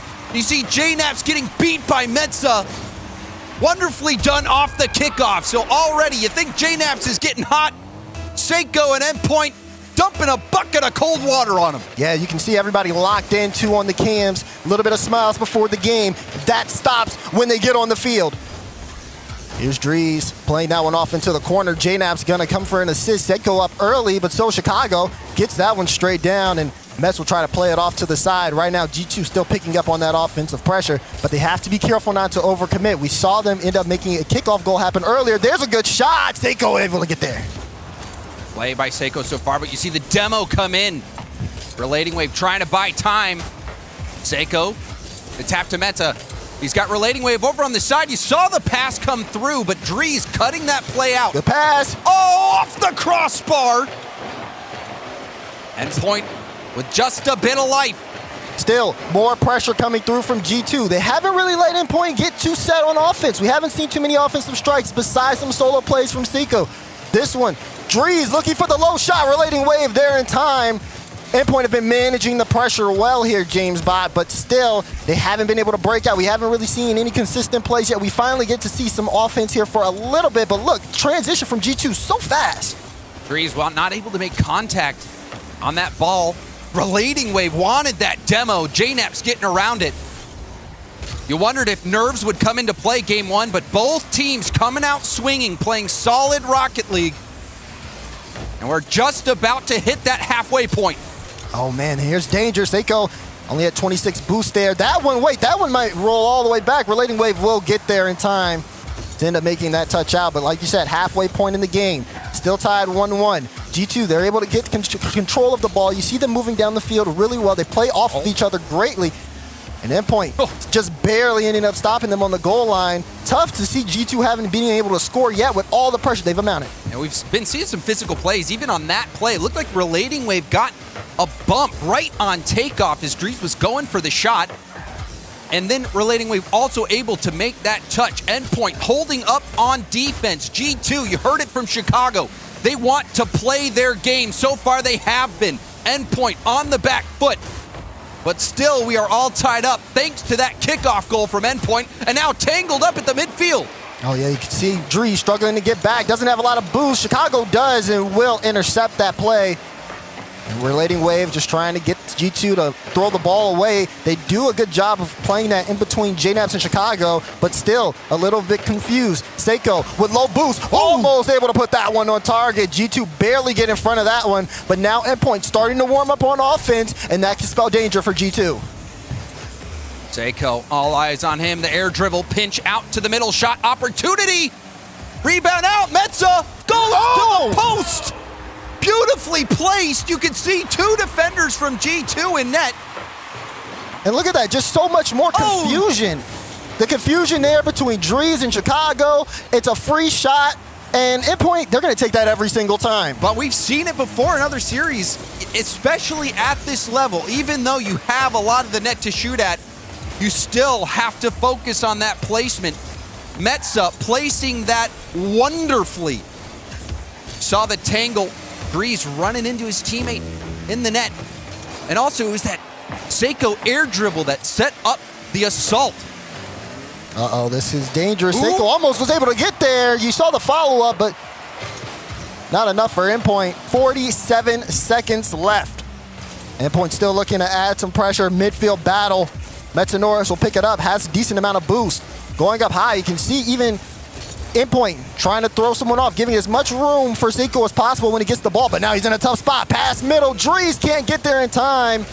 G2 running out of options here as the time ticks down. Running out of options in time. Endpoint, despite giving up that early goal, answering back immediately with the kickoff. Defense looking good.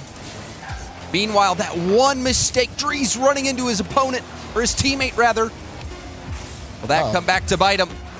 Ball down in front. Chicago going for bumps. JNAP's the low touch. It's in the air, but is that a no-goal? Seiko tries to get a touch. Chicago, no! It's off the post.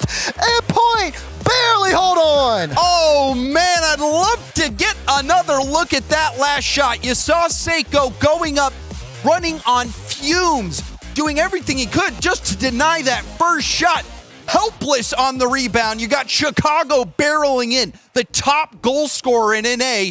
I guarantee you, Endpoint saw their life flash before their eyes, but they get away with this game one. Yeah, just barely. I mean, if there's any more time given to G2 in that last moment, you can see exactly that one going in. It was honestly something that, Very rare mistake from Endpoint towards the end there. But that being said, they slowly got into this game. G2 struck first, and Endpoint, again, as time passed on, they had more control. They got that offensive spot, and they made the most out of it. But Daz, even just looking at the shots, 4 shots for Endpoint. They scored half of them. Meanwhile, 11 shots for G2. That's really the way the game seemed to go in the beginning. G2 having all the pressure, it looked like G2 was playing their game, and it still wasn't enough. So what does that say? It means that they had to finish. That's been the biggest thing. They haven't finished, even in that final goal. They're getting the opportunities. They're getting the ball out in open space for somebody to take a free shot. But that person shooting has to nail it. That time it was Chicago with one off the post. Cannot let that one happen again for the rest of this series. But game number 2 on your screen. We're on Forbidden Temple. And we'll see exactly how G2 can try to adapt here, or if Endpoint continue to build. It's looking pretty close so far, I'd say, in the first game. That just showed you, oh man, that's a big whiff from Seiko. Usually don't expect those. G2 trying to make the most of it, but defense kind of set here for Endpoint. First 30 seconds, very, very quiet as ball's been on the blue half. You saw Chicago doing work, stealing as much boost as he could. But Endpoint again holding up to the attack. Play here, Metza getting shut down early. Drees too speedy. JNaps wanted that block attempt, going for the dunk goal on the goal line. Seiko trying to use as much boost as possible, gets the flip reset. Good 50 as well out in front. Another big 50. Just trying to be a wall. Metza comes up with only 5 boosts, so has to throw away the possession. But look at that cut, trying to throw off those transitions. G2 pass out of transition a lot, and Endpoint are starting to see that and get in front of it. That's tapping this down. Nice touch. Well, is it? Seiko thought he would be able to go for that one. Gets bailed out by Relating Wave. JNaps on the wing. Chicago. JNaps. Oh, down. JNaps popping off to start game 2. You know, Daz, that's not how you write it up. Going for the dub. Oh my gosh, I thought Metza got a piece of it. No, I didn't say pop off for no reason, James. JNaps, the dub. From that first angle, it looked like Metza got a piece of it, but JNaps, you give him an inch, he takes a mile. He can work with anything. And if JNaps awakens in this series, that just means you're going to see a completely different G2 on the field. It's going to be up to Endpoint to make sure that doesn't happen, as they're trying to get things back into this game. 3 minutes, 15 seconds left. You see Seiko on the ball, trying to get this one past Drees. Has low boost. Relating Wave. Going to end up giving that one back to JNaps. Metzanor's trying to control the play. You see Seiko with that turn there in the midfield. He's got to battle through all of G2. Doing a good job. He does it! Oh, Seiko with the tie! Put this man in a straitjacket. Seiko's gone psycho!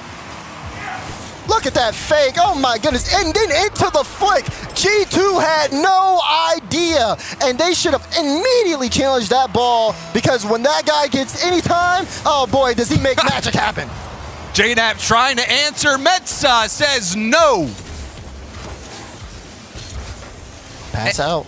And Daz, this Endpoint team, you think G2 is starting to truck their way down the tracks. But something gets thrown into the gears, and it's Seiko and Endpoint answering back every time. And we all knew going into this one, definitely felt like it was going to be an uphill battle for G2. They've been playing great so far today, but this Endpoint roster, I mean, the desk was unanimous, well, almost unanimous, except for Wave for a reason. Big shout out to Wave. But G2 are going to have to put in a lot of work. That one, a little bit of confusion on the defense. G2, they do a good job. There's a space. Drees, no, he can't get to the ball in time. So close. That could have been a good chance there for G2. Oh, and another team pump.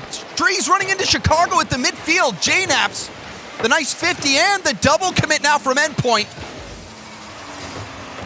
Getting a bit dirty in the trenches. Both teams looking to stabilize. Oh, that's a good clear from Metza. Oh, does he have the read? No, he doesn't have the read. Chicago immediately able to get on top of that one. And now here's JNaps. He has some boost. What's he going to do? Off the ceiling, does get a 50 on that ball. Drees trying to play it up, looking for Chicago. Gets it to Chicago. There's the shot. Seiko there with the save. Oh. There's a bump on the play. Drees tries to keep it in, but it'll only slow things down for Endpoint for now. The shot, well read, predicted. and blocked. Endpoint holding on for dear life. Seiko, that's a lovely pop flip reset below Drees, but he'll be shut down. That one getting past Relating Wave. Metza is going to have to take that one all by himself. And boy, does he do a lot of good work with it to get that in front of the goal line. Here's Relating Wave. Double? Does he have the double? He does, but the defense is there from G2. But it's not over yet, Daz. More pressure mounting. Less than 60 seconds left to go. We're poised for overtime. Uh-oh. Seiko gets a flip reset. Drees just picked up the 100 pad. We'll get there to beat out Metza in time. Very fortunate for G2. They're trying to go the other way. Can't get a bump out. Chicago in the back. This one has been neck and neck between these two teams. No one trying to give up a goal. Final 30 seconds approaching. Which one is going to break down the other's defense? Uh-oh, Chicago with the demo to try to start things off, but JNaps, that's not a good possession. Oh. Now Seiko going up for the ball here. Didn't have enough boost, and Drees will be able to pick it up. That was brilliant from Drees. Oh, JNaps with the bump! Chicago! The shot! It's in! 12 seconds left. Drees shuts down Seiko. Gets that ball into JNap's hands. Relating Wave bumped out of the play. And Chicago, he can't miss that one. G2 answering back in game 2. Well, with the final 12 seconds left, all G2 have to do is hold off Endpoint. Seiko tries to throw a testing ball. JNap's gonna look to take control, but Metza gets in front of it. You're starting to look at the boost pads. How much boost do they have? Can they make this drive downfield if you're Endpoint? Seiko tries to pick it up, but JNap's will put it down. Series all tied up. G2, that was a critical game, having to prevent Endpoint on triple match point from getting into top 8 would have been a tall order. But Drees down there on the scoreboard, but the stats don't tell you everything. That last play, being able to block Seiko, going for that air dribble, going for that solo play. We know what he can do in those 1v1 situations. Drees made that play and immediately got that counterattack, and that was clutch. And, you know, that's what G2 need to do, right? You look at Seiko on Endpoint, and you think, okay, maybe all they have to do is stop him. I'm just going to be honest with everyone. There's no stopping that man. So what you have to do is you have to break down everybody else. You see Relating Wave playing back. You know Endpoint play a little bit more spaced out than other teams, and that works perfectly for G2's playstyle, who love to demo, who love to get in your face and make you as uncomfortable as possible. And I think that's why this one is going to be a lot more closer than everyone predicted. That being said, Seiko did have some good solo plays there towards the end. This one could go either way. Kickoff, DFH Stadium. And already ball on Endpoint. Relating Wave to Seiko, there's the pass play! Endpoint, strike back quickly! And we take another look at this one. Relating Wave through the distractions. So calm. And Seiko, as reliable as he can be, putting that one in 5 seconds only off the clock. Endpoint. This is what they were looking for in Game 3 after giving up Game 2 so late. A calm roster that, no matter what, will always just kind of stay into the game mentally. And that is huge here for Endpoint. Great start for them in Game 3. Metza with a big clear, and JNaps is going to have to go up for that. And the amount of trust it takes to do that, hitting it hard right in front of your net. But he knew Metza was there. JNaps, backboard, pass.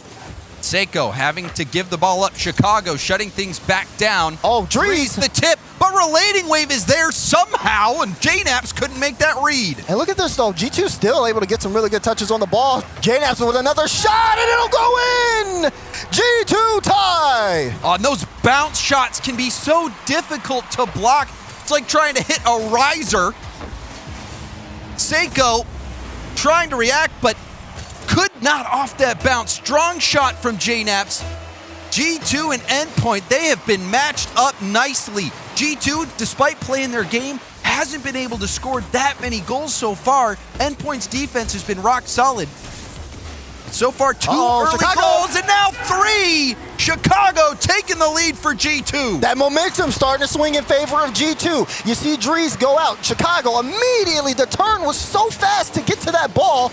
Stunned Endpoint there, quickly regaining the lead, but a lot of time left on the clock. We still have 4 minutes left here. Endpoint definitely let that one slip from them, but we've seen them do that to G2. You got to be careful off these kickoffs. Drees breaking up the play again. He has been a key part of this G2 team, breaking up those midfield opportunities, those fast breaks, but now getting beat. Numbers advantage for Endpoint. And that shut down nicely from Chicago. Still a little bit dangerous here. See Seiko going up, 58 boost. Is going to be able to get a flip. And, my, you saw a wave come in, but kind of crashing into Seiko instead of getting it into the ball. Close chance there for Endpoint. In the demo, Chicago out of the play. Gets a respawn and gets bumped immediately. Seiko looking for a quick shot, but that's off the crossbar. Relating Wave tries to get there in time, but JNaps gets a touch out. Not done yet. Metza, it's going to bounce in. And Endpoint take a little page out of G2's book. It's a slugfest, punch after punch. Seiko having the last laugh on that one. And an easy bouncer. Endpoint tying things up. That pressure can break down any team. We've seen both of these teams. Wait, that's another one off the kickoff. Metza doesn't let that one go in. At this point, how many, what else are we going to see out of these two teams?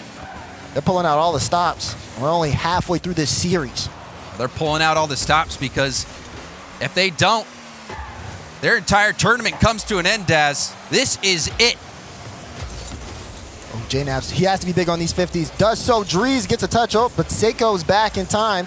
Gonna try to take his time. Meanwhile, Drees looking tough for some demos, and Seiko still on the ball, getting past all. G2 have to make them play off their back wall here. Again, just showing that Endpoint can weave their way past some of these defenses. This possession fight has been so interesting to watch. You're even seeing it, the midfield, multiple 50-50s in a row by the same player. Another challenge. Drees to battle in the trenches. And it's been a battle so far. This one to take the lead and be on match point. Now long shot will be easily handled by Drees. JNaps trying to take control of that. Chicago coming in to help. Big play in the midfield, another 50 in the air. And it's honestly so hard to tell who has control here on DFH Stadium. This one into the corner. Wave gets demoed by Chicago. Pass down. Pass down, but Drees can't commit. He's back, last back here. 50 boost in the tank. Chicago will assist there in the 50, but like we said, the 50-50 game has been huge here in game 3 especially. No one seems to just get the ball for free. You see Chicago thinking he has a possession. Metza says no, toodaloo. We were seeing so many demos come out from Endpoint this game. And also on that last shot, Daz, Drees, you thought he might come up, but Chicago was still upfield. Would have had to go all in on that. So some conservative gameplay coming out from G2, hitting the brakes a bit. Oh, Drees almost got a piece of that. Seiko got to go the distance with this one. Chicago will not let him. Great challenge to try to slow things down, but even JNaps looking uncomfortable. Seiko on that sidewall doing his best. Oh, that's a huge block from Drees as well. Still, Endpoint on top of the ball. Is Relating Wave going to turn for this? No, going to leave it for Metza. Playing that one off the back wall. JNaps in a tough spot, but Chicago to Drees. Plays this one high. Does Drees have it again? Does it? Chicago tried to get there, but Metza quickly to send it away. Uh-oh, Seiko in a 1v1 against JNaps. He's forcing his way through! Seiko! He will not be stopped! It looks like he ripped out of that straitjacket and escaped the insane asylum, and he's done it again! My goodness! Is he rocking a Fennec or a tank? I think it's both. 20 seconds left in game 3. Ball going to JNaps. Gonna need something big here for G2. Gets one touch out. Metza is there. Endpoint happy to play 50-50s in defense for the remainder of this game. But what will G2 to stop him? Doesn't look like much right now. They gotta go the whole length of the field. And Metza clear to make sure that happens. Final few seconds, but it's not over yet. Seiko, though, trying to finish it, and it will hit the ground. Endpoint put the series on match point. Endpoint now 1 game away. And this Endpoint team has been underestimated since the beginning of the season. They win 2 regionals in Europe. What more do they have to do to get that respect? Well, Daz, I think they're getting loads of it here. This was an unbelievable effort from Endpoint to shut down G2. Every time you think G2 is getting warmed up, Endpoint, they close them down. They do, and you know, it's always Seiko who's always being massively involved in this team on offense. Definitely able to make some really good stops there, and for me, it seems that G2 definitely going to be needing to try to regain here. But in the meantime, while G2 try to think about what they're going to do, we're going to send it to Orb. Thank you, guys. Appreciate that. We're here in the Swiss Abyss as teams are getting lesser and lesser. We're almost at playoff time. Chilling here with the Semper boys, okay? You guys are up next against Renegades. Are you guys beating Renegades? Sorry, what did you say? Are you beating Renegades? Yeah, exactly. We are destroying them. Destroying them is going to be a 3-0 sweep. Probably. Probably. I wonder what Renegades has to say about that. Do they agree? I'm seeing some thumbs down over there. But we're watching the G2 game here. Who do you got? Listen, I was hoping you guys would be on board with me. But you guys are saying? Endpoint? Yeah, believe in Endpoint. Okay. Because of Seiko. Let's see if Seiko can bring down G2. Sending it back to you. Well, seems like Semper have a lot of confidence in Endpoint. And you know, the French, they roll together. They're tight. They're tight. But also, he's not wrong. Yeah, I'll say that. CJ definitely going to have his work cut out for him in that matchup. But we have to get there. Going back into Utopia Coliseum for what could be the final match for G2 Esports. This one has been one where they have traded blows left and right. And Endpoint are standing on top as of now. And this, Daz, in this series, you can see both these teams playing their hearts out. And if they go out, it's not because they didn't show up. Both teams making play after play. But we've seen some individual spectacular efforts from Seiko and Endpoint. Question is, with everything on the line in terms of making playoffs or going home, what will G2 do in a potential final game? Chicago looking to feed JNaps. It gets there, but Relating Wave there to stop him. Endpoint definitely posed to close this one out. You see the pass play coming from Seiko to Metza Norris. It's all about being cool, calm, and collected, and they have to be here. Because G2, they're going to go kicking and screaming. And we see an early demo for G2. Last game, the demos, the physical plays from Endpoint were a key factor in them pulling out that win, and now Relating Wave quickly in to shut that shooting angle down. Ball out in front. JNaps tries to play it high. Enough boost there for Relating Wave to get there. Chicago. Oh, and that's such good defense from Relating Wave. Able to block the first shot and land so nicely on the backboard to have that follow-up play.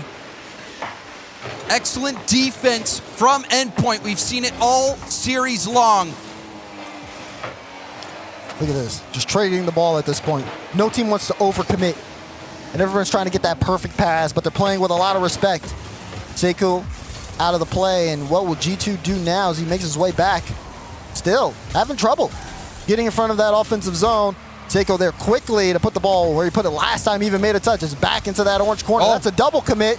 A free ball out in front. Who's going to pick it up? Seiko's going up. Chicago's up. He needs to read. No, drops it. Drees able to get that one out. Relating Wave trying to keep this one in. He's saying not done yet. Gets the flip reset. Drees comes up again to get a good touch to throw things off. But there's Metza Norris. The shot blocked out from JNaps. Pressure coming out from Endpoint here, but G2 hold that drive off. But if you've been looking at the boost meters for G2, they're so low, still weak. The final shot out to Metza, and that's the final blow. Unbelievable siege from Endpoint. They were smothering G2. I mean, they literally made sure G2 had no boost left. They still applied the pressure. Endpoint had such great rotations there on that offensive drive, starving out G2 until they made a mistake. You saw the double commit, and it looks like it's getting a little worse. Seiko almost trying to capitalize on the mistake off the kickoff. Chicago looking for a pass out to the middle again. Endpoint. They've been on their own back wall. They've got each other's backs as well. not letting G2 get any momentum on the offensive end. Relating Wave, solo play chance, but that first touch too heavy. Back down to Metza. Metza trying to be unpredictable, causing chaos for G2. And now we're seeing another assault from Endpoint.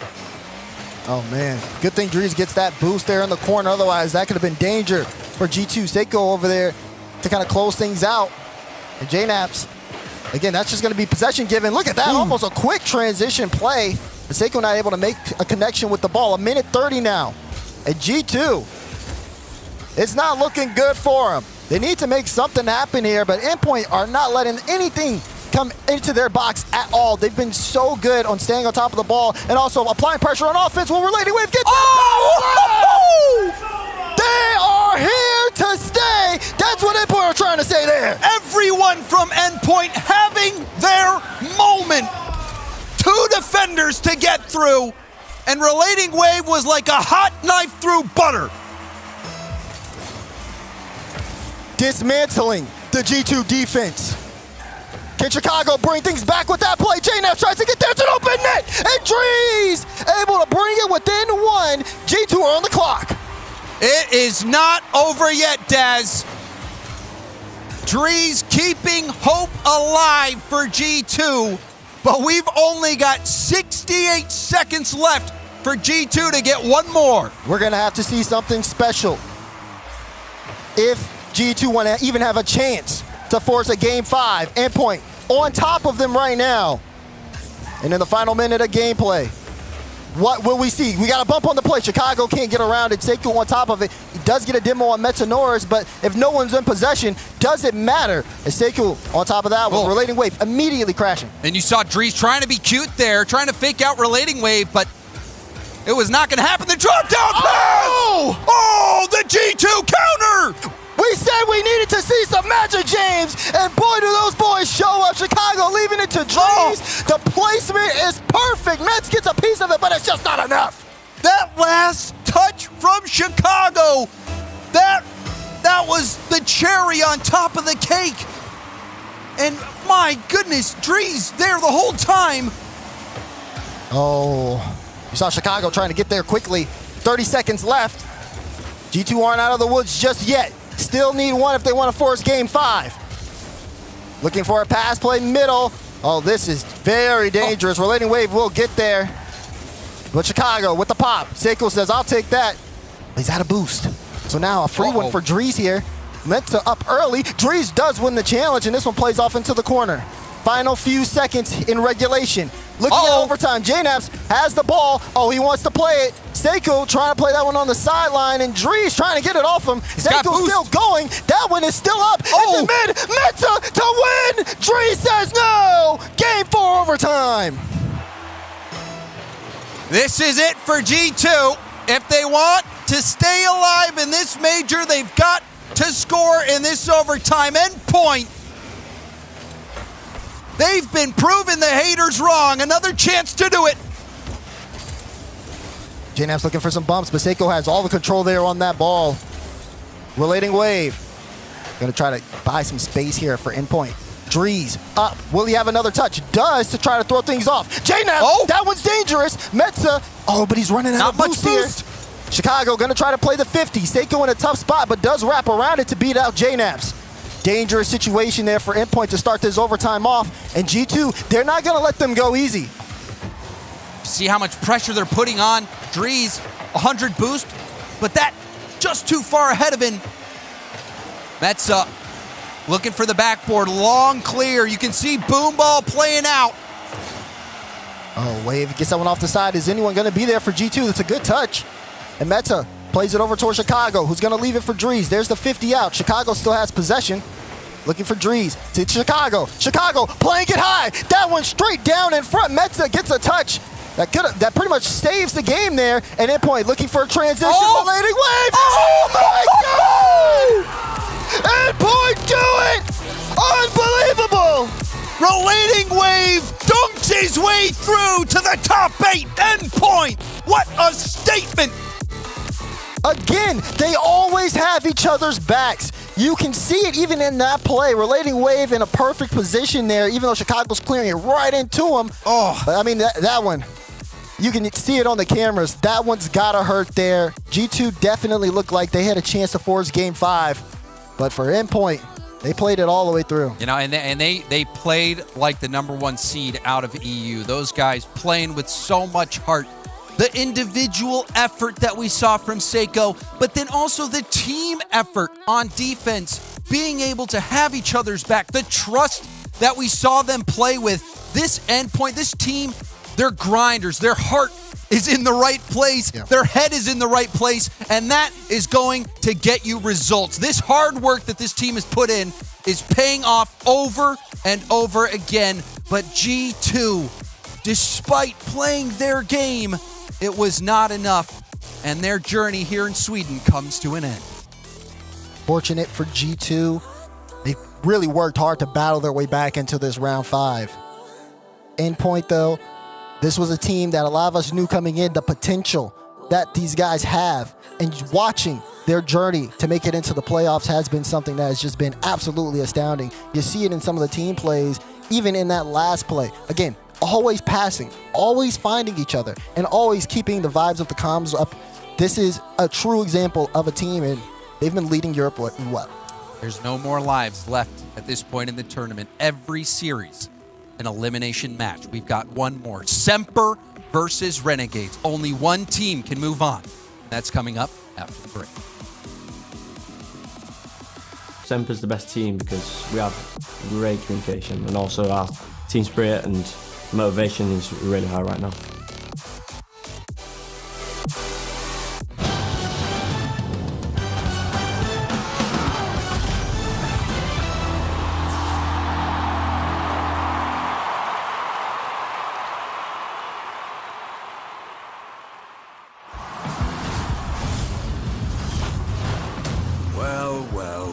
Well, go ahead and break off, old-timer. You don't think I know Rule 1? You break off. I never break a Rule 2. Rule 2? Oh, you're one of them. I've got all day, baby. Break off? You know you want to. Never. Well, respect. Respect. But seriously, break off.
by your eyes, by your eyes.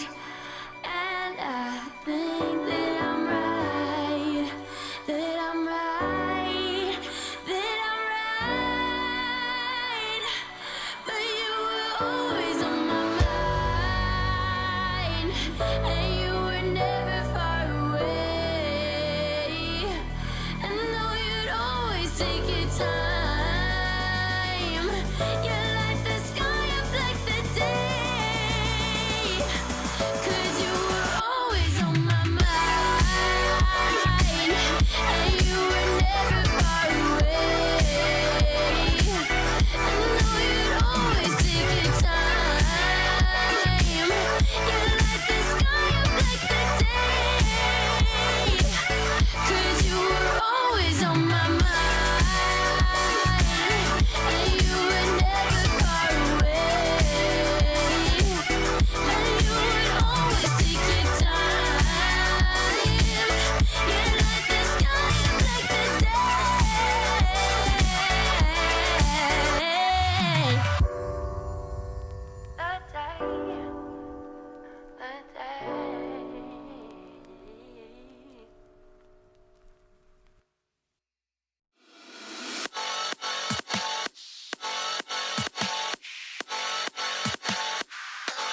I think my strengths as a player is certainly my leadership and my ability to sort of, joke around, I guess, and lighten the mood. I think that's got to be really crucial for our team.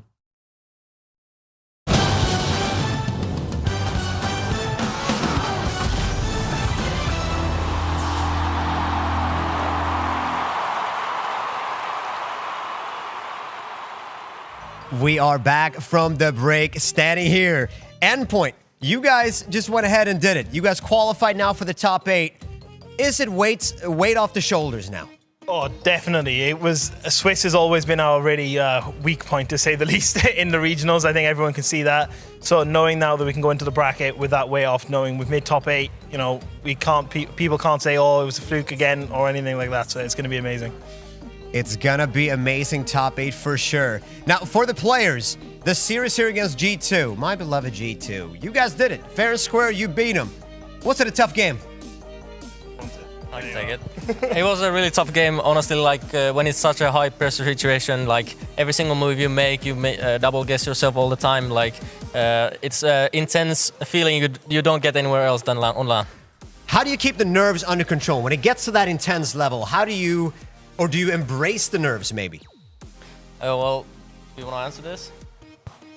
There's times where you embrace the nerves, but times like that, you feel them. You just have to push through them. If you embrace them, sometimes that'll negatively affect you. But in the end, we held ours more than theirs. Some teams want to keep the lid on. I've been doing some interviews here, had the pleasure of doing some interviews with some fantastic players. Some of them are saying we want to keep the lid on. We don't want to exert too much energy, show too much emotion before it's all said and done. You guys are cheering and stuff. You guys have maybe a little bit of a different approach. Is that a strength for you guys to kind of hype up the team? Yeah, definitely. I think people, I saw Dignitas's interview, and I understand where Scrub's coming from and stuff, but I think when you're a team and you can show that energy together, I think that in and of itself weirds other teams out. You can see it with NRG. I've never seen NRG scream until we were screaming before them. And then, so you feel like you kind of got them to that point where they gotta get psyched up. Yeah, exactly. And I think having that psyched up is how part because we do it at boot camp as well, and that's part of the reason why I think when we concede goals, we're still laughing and stuff, because we're so happy in things in the moment that when we score, we get so much adrenaline going from it that it just carries on through. And I think you have different approaches for every person, and it works differently. But I think that's definitely the way it is for us. Now, Garrett G said earlier, I had an interview with him. He said that EU's better on LAN. Is it now? Has that been decided now? Moving into the top 8. I mean, if Semper win this one, then I think it's undisputed at this point. I mean, look, they're setting up right behind us here. Who do you got in this matchup?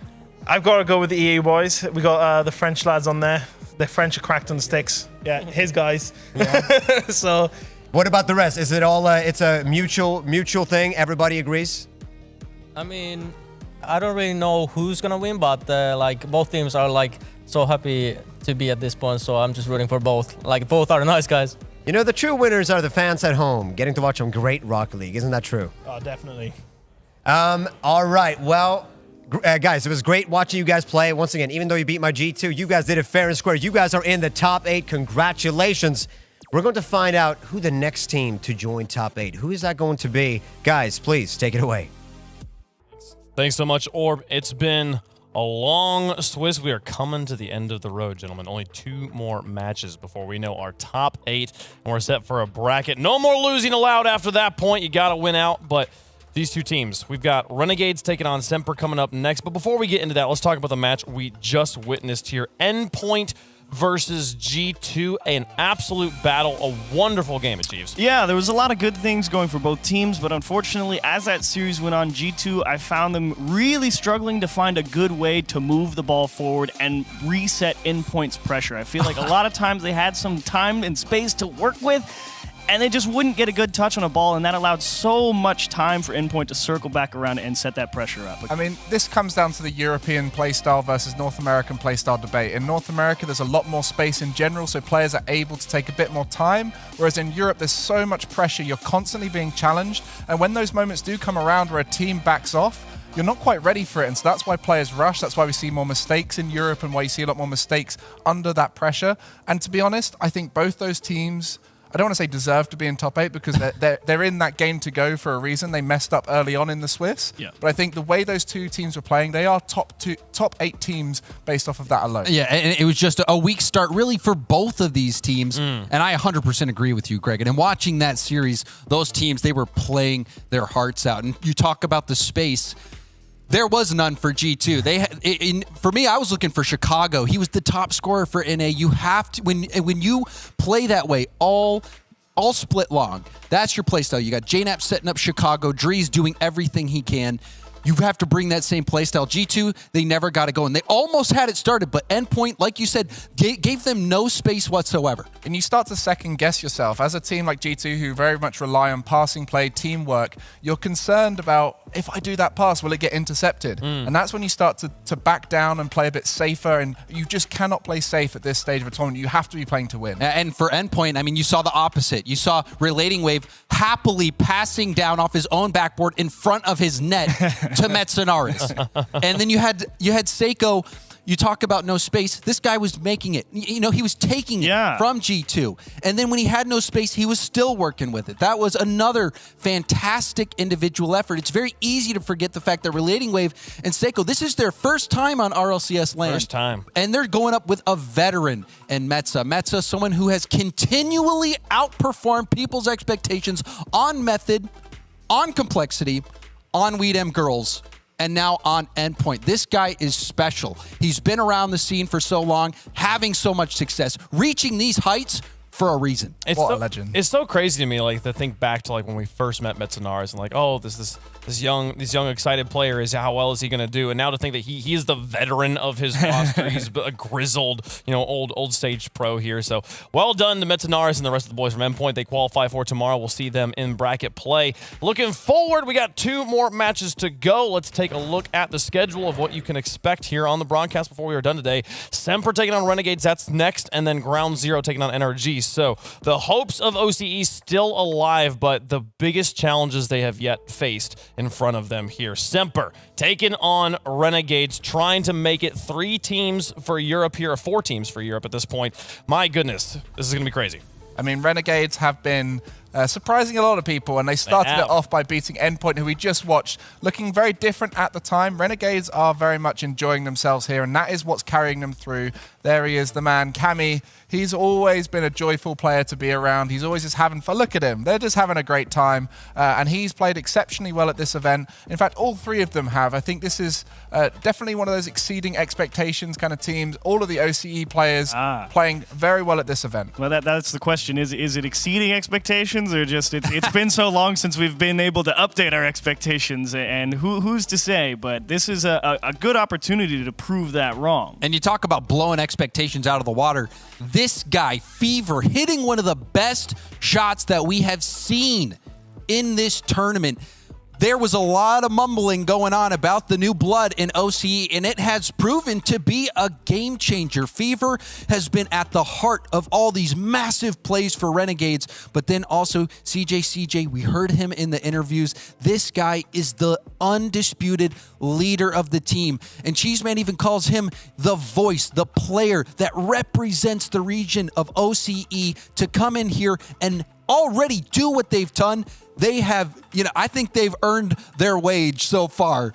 I don't know if you can deny that. I mean, every pro player watching this tournament right now is wishing they had a CJ on their team. Maybe not gameplay-wise. I mean, that's just all. Had to. Yeah, that's always something you got to question with CJ. Like, is the gameplay still there? But just as a personality on your team, you're always going to want someone like that around you. It's so much fun to be around. We love having him here every event, and it's great to see him making a bit of a journey. This is the best performance from Renegades on any RLCS land to date. They have a chance to make top 8 right now. That would be monumental for them. On the other side of things, though, Semper here, rookies showing up with Chaussette in tow as well. Chaussette, one of the other legends. It's similar in that same sort of class as Metsonaris for me. Yeah, I mean, it seems like they're part of that same cohort. We've been watching him all the way back in the beginning, and there was a time where Chaussette was the best player in the world. Many people would say at DreamHack in Valencia, he was unstoppable. If you play Fennec in game right now, it's because of that guy. He was the meta creator, and Chaussette, he continues to be that player those legend of the game alongside Cassio, who I think continues to be one of those underrated players who outperforms. Yeah, Cassio has been one to watch for a long time and definitely underrated. He's one of the most frustrating players to play against. When we used to play against him in Europe, he just gives you no space, is so hard to read, unpredictable, and constantly putting pressure on. And it's nice to see him here having fun, looking good. And he's definitely one of those players who's matured a lot in his time in the scene, but someone we have yet to see much of, and one we will see grow for a long time, I'm sure. This guy is going to be a name to remember for years to come. It's true. It's quite. I think you brought up an excellent point. I believe it was yesterday about how you feel the LAN environment is really going to improve Archie's ability to interact with his teammates, and I think it should be, as you say, quite interesting to see if that experience from this event carries on forward to further online play. It is wild to me that this event, one of the big stories coming in was the 26 out of 48 of the players are rookies. This is their first time playing in a LAN environment, and yet it's been the rookies who seem to be more at home on this stage than the veterans. Yeah, we got loads of these mechanical rookies, where Archie's one of them. We speak about Fever, Amphis from Ground Zero, and then yesterday we saw First Killer looking exceptional on his team. And in fact, Aleutian in that team was playing better than we've ever seen him play alongside his teammates. It was awesome. And I think the same effect is being seen here for Semper. They're feeling more comfortable as a team. They're playing together better. And we always see these win percentages and stats based off of the region they're from. Of course, there is no doubt that Renegades are fantastic in their region, but can they do it here against a European strength like Semper? The teams are on the stage, but they sat down and talked with us moments before the game started.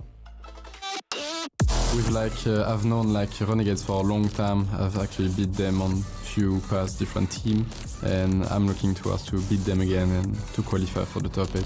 This is the one. This is what everyone wants, is to, make the playoffs, make the top 8. So, this is everything for us. Renegades' weakness is a lack of experience against fast team. Coming off a really strong win against Furia, I can't wait for this series. Everything make us better than Renegades. We're absolutely going to take it to them, and we're really feeling it, so can't wait. CJ and Renegades are experiencing firsthand that when you finally get the wins, your reward is you get to play more difficult matches here. This is going to be the most important match of their team in history here. Trying to make top 8. Let's get some votes down of who you think is going to win. Vote in chat. Use hashtag RNG for Team Renegades. Use hashtag SMPR for Team Semper there. James Bott, who you got? I have a long history of picking against OCE and a long history of that not going well. However, it's tough to teach an old dog new tricks. You can't do it. I just can't do it. I've seen Cassio, just along similar lines with Metza, continue to come into these live events, continue to be on teams where you're not really sure what to expect, and he continues to just be such an amazing player. The passes I've seen from Cassio, a pass I'll never forget was a flip reset pass into the middle. One of the most beautiful passes I've ever seen in my Rocket League career was from Cassio. And with Archie playing as good as he is playing, and Chaussette, if he can come in and just play the defense that he's so good at, I think it's going to be too much for Renegades. I've got Semper. Yeah, I hate to say it, but I think calling it a strong win over Furia is optimistic at best. I feel like Furia was really expecting a little bit more out of Renegades, and I feel like it was scrapped. But you can't deny the results. You can't deny the results, but results-oriented thinking and not objectively looking at what actually happened is a dangerous trap to fall into. And I feel like Europe is going to be a lot better at adapting to some unorthodox approaches for Renegades that may arise from this one. So I got Semper as well. All right. Yeah, I think if both teams are playing at their best, we should 100% see a Semper victory here. And I think that's been the case for every one of Renegade's matches. But, the first game they won against Endpoint, Endpoint weren't playing their best. Yep. They beat Furia. Furia were not looking like themselves. Not to take away from Renegades. They're unorthodox, hard to read. They're an opponent that people don't know how to play against. So they have that scary factor. But I do believe Semper should be able to take it. It's got to be Semper. So this is a problem because last time the desk fully predicted one way. It was Furia versus Renegades. You look like a genius. And Renegades fool is there. But if I predict Renegades, then the desk does not fully go against them. Therefore, there's no jinxing happening here. I'm going to go Renegades, though. Look at my DJ's best performance to date. Come on. It's not like it's a bad so much momentum. So much momentum behind him. I want to know how chat's going on this one. Chat's with me, too. Let's go. Me and Chat got a good record so far. Did chat pick Renegades last time too? No, I don't think. so. I don't think it was pretty one-sided here. Let's get into gameplay here. We've got Renegades taking on Semper. One team going home, one team playing tomorrow. Everything to play for here. Let's go over to the Ford Skybox to watch this match. Wrapping up the day. Don't go anywhere. You're not going to want to miss these games because they're starting right now. Imagine training and competing for years on end, sacrificing so much, reaching the event at the top of your craft, only to fall at the final hurdle. For one of these teams, that's about to be the case, but Stumpy, which one? Cassio, before the series started, was chatting to Orb and said, "We destroyed them 3-0. We bumped into CJ just outside, and he retorted, "That's what Endpoint said before our series." Renegades coming into this, needing to do just that little bit better so we see them tomorrow, but Semper attempting to avoid being reverse swept in the Swiss. CJ always good for a witty retort, but will he able to keep out Semper Esports alongside his Renegades teammates? They've done so well throughout the season, but this will be surely their toughest test yet. You can already see the Semper Esports pressure they're putting on. Such a good team at squeezing the life out of their opponents, just keeping that ball in Renegades' half of the pitch, and the infield passes, Josette's already looking for them, and Archie's already going for those solo plays. Something I've loved seeing from Semper is the way that they can link those plays together as well. But with Renegades, they've done an astounding job of keeping their opponents a little bit away from that ball. Kami, immediate shot towards that net. Brilliant block out with the follow-up coming from Fever. He has looked ferocious. Yeah, Fever, one of the new generation of OCE stars, just desperate to make this region appreciated at this sort of level. He's certainly doing a good job for it. James what mentioned on the desk, the incredible flip reset he got from the corner against Furia in their huge upset earlier on. Now they're looking for him to break this Semper Esports defense down, because when they do defend deep, Semper Esports are so tricky to break down. They're just so good at forming a defensive line that is near impenetrable by the best teams in the world. The issue is, some of these teams are able to get through it. I want to see what Renegades are going to be able to offer when Semper aren't playing their best game, potentially, that's where Gregan very correctly identified they have won those series. They've managed to get through teams that are rated higher than them. Semper, though, it's all on them as far as I'm concerned. They're the team that theoretically should be the likely winners, but Renegades, they are here to write their own history. Well, here comes Kami trying to get onto the backboard, or at least get a dunk on Chaussette. It's met by Cassio in the air, and Cassio is a player that is always so overlooked. He has been to 3 different RLCS lands in Season 7, Season 6, Season 7, and Season 8, and he's always finished top 5. In every single one of the RLCS X Majors, always finished top 5. It does seem that maybe that's his ceiling, but with this player Archie on his team, he can break even further, and it's 1-0 to Semper. Gorgeous touch from the young man as he goes high off the sidewall onto the second. Backboard is found, and the opening goal, first blood, welcomed in by the Dueling Dragons. 16-year-old is Archie. He's been such a dominant force, first for Top Blokes, then for Semper Esports. Surely one of the highest rated players in the game right now. Undoubtedly the best on his roster. This has been the big question mark over him. You know, we talk about teams like BDS, can they compete on LAN? But there are individual players, stars like Archie. He is doing his best to prove that he personally can compete on LAN, but so can Renegades. They've proven that recently.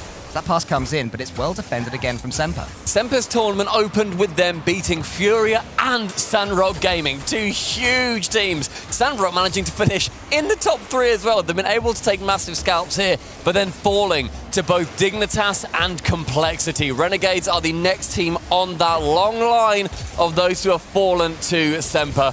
Renegades, they have had a bit of a different story. Going through Endpoint, they're losing to FaZe and Ground Zero. Nearly getting perfect swept there as well, but then taking down Furia. Oh, there's Chaussette. He's just put that one over onto the backboard.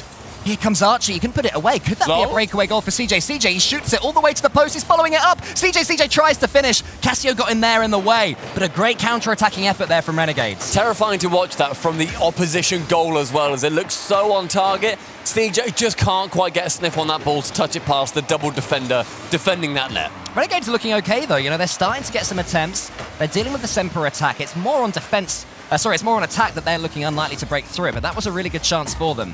This one, though, is going to fall for Chaussette. Using that Fennec, his infamous card. Done so much good work with it. Won majors, international majors with it. Also competing well elsewhere, but here's Kami. He shoots another brilliant save. Fever, can he put it into the center for CJ? CJ who arrives, but they get in each other's way, and Semper can take it away. Does arrive a little bit too early or late to that ball, depending on what they were trying to do. A pinch or just a pass, but Fever attempting to find Kami this time. Doesn't manage to do so. Short set on the dribble, lays it off to Archie. 2 goals. It was a fun little finish as well there. Archie calling his teammate Chaussette that he had a chance just to be teed up. Don't you worry, son, I've got this one. CJ's desperately trying to arrive, but he had no chance at all. And Semper Esports take an expected 2-0 lead in game number 1. Something I've loved seeing from Renegades is how animated they do become, though. Kami and CJ both screaming when things start to go their way. And then the much more grounded Fever, the man who is typically the star on that team, is still okay to take the calmer role and not go wild with it. CJ starting to go for a musty there, does manage to get the touch above the net as well. With under a minute left, Semper lead with 2-0. Kami, who has been in these situations with CJ on multiple occasions, just like CJ a couple of times, been to RLCS lands and never won a series there until this very tournament. And they build on that. CJ to the sky, he's got Chaussette to beat, who sends it out wide. Kami's coming in, Fever's in the middle just waiting, hoping the ball will fall to him. But not quite happening on that occasion. 30 seconds are left. Renegades yet to get on the score sheet, but they have had some chances. Just need that final touch to put it in the net. What a transition downfield there from Fever as well. Getting it from his own side corner onto that back wall. Does go for the double as well. CJ fancied a bite of that cherry. But as Kami picks up the mid boost, he's able to dribble. But look at Archie immediately snuffing out that threat. A bad touch backwards, but Cassio to recover. There's maybe one more chance for Renegades. They can get this ball to Fever just to get themselves on the score sheet and feeling good going into the second game, but it's looking like even that will be too much for them. And this one seems more and more like it will be a 2-0 victory for Semper Esports. Great start from the European lads of Semper. I mean, there was so much hype behind this team as well, where they were able to come through in this tournament, winning the first 2 games. They look like they might even just be able to go through and win in the 3-0. But this is a series where they are able to, make sure that that is their idea. Their idea is win here, don't let OCE even have a sniff. Renegades, they need to finish in their best position that they have ever had. Cole, my question does seem to be that how does Renegades manage to bring it back after 2-0 and not too many chances on net as well? I feel like Renegades are playing a little bit too cleanly at the moment. When they beat Furia earlier, honestly, a lot of their good chances came off the back of CJ whiffing, just completely throwing the Furia rotation. They didn't seem to be able to deal with these weird plays that Renegades are offering, but I think they were just trying to play too nice, too pure, too good, in inverted commas. So I want to see Renegades just chuck on the unexpectedness. I want Renegades to be brutal. I want to see just so many attacks on that net that Semper don't know what to do. Fever can raise the temperature on Forbidden Temple. Is he going to be able to do it, or will Semper be able to hold out just enough to squeeze in just another game? Fever on that left wall. He's going to start things off big. To the backboard, blocked out by Cassio. I mean, Fever alongside Amphis, one of that new generation of OCE players. They've sort of had a few retirees recently, and they're trying to make their stamp back in International Rocket League. But to do that, they have to get him the ball, and they have to get him involved. CJ, there we go. There's a fake. Onto the backboard he goes. But there is one of those surprise attacks that Renegades can really utilize. They keep the attack going. Kami, it's going to be a chance. It's going to be a goal for Fever. And we hear from the other room so many shouts from 2/3 of Renegades. Great pass from Fever, finds Kami, and then able to tap it in on the goal line. Credited with the assist, and then going on for the shot. Renegades leading game number 2. Great start for them, because that was aggression out of the gate. Semper Esports, as if you didn't already know, Renegades are going to be no pushovers. Kami takes the skies. Chaussette tries to slow him down, but Cassio is intercepting there. Now his Fever, just recently already in this game, he's already had some clean touches. Trying to go solo again. It's working pretty well. That one's going to fall to CJ eventually. He's got Cassio closing him down brilliantly, though. The ball just unfortunately goes over CJ's head when he really wanted to get that touch, but it was a good counter push from Semper to then go on that touch and then get an advantage from CJ's error. Here's Fever. Cassio yet again closing him down. Looks like he wants to really take this fight to Renegades as Cassio. Such a brilliant player. Always has a pass in his locker. That pass only goes as far as the Renegades' defense. They boom it away. Archie takes out Fever. Kami tries to close down Chaussette. Archie can get something going. And here's Fever. I mean, I'm noticing already so many clean touches for Renegades. We had none of that in game number 1. Yeah, I mean, the fact that now Renegades are generating space that they can work into meant that just there, they had a near 3-man passing play on the net. Semper sitting just a little bit further back and allowing this to happen. Maybe not respecting what Renegades are able to generate in the midfield. CJ wants to get a second touch there, but can't. But it will fall to Kami. Does he go for the pass or the shot? In the end, it's towards the backboard. I think he could have waited a split second longer just to put that one central.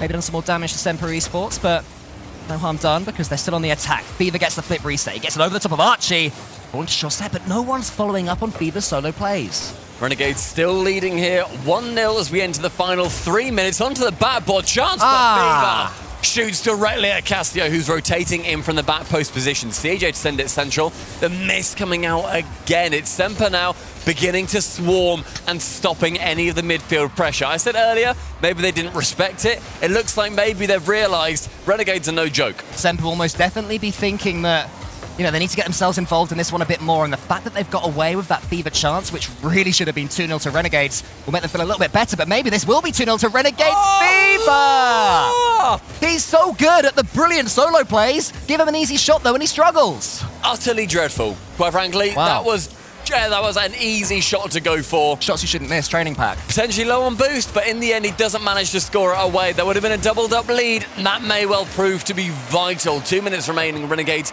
just with that one goal. Kami off the ceiling, can go for the second touch of CJ. Brilliant save there from Casio. He read exactly what Renegades were trying there, and now his teammate Chaussette can get a touch, a wave dash into Kami. He had all the power, but Kami had the better 50-50. CJ's helping out. Kami there, wants to follow it up, but it's going to fall into the center.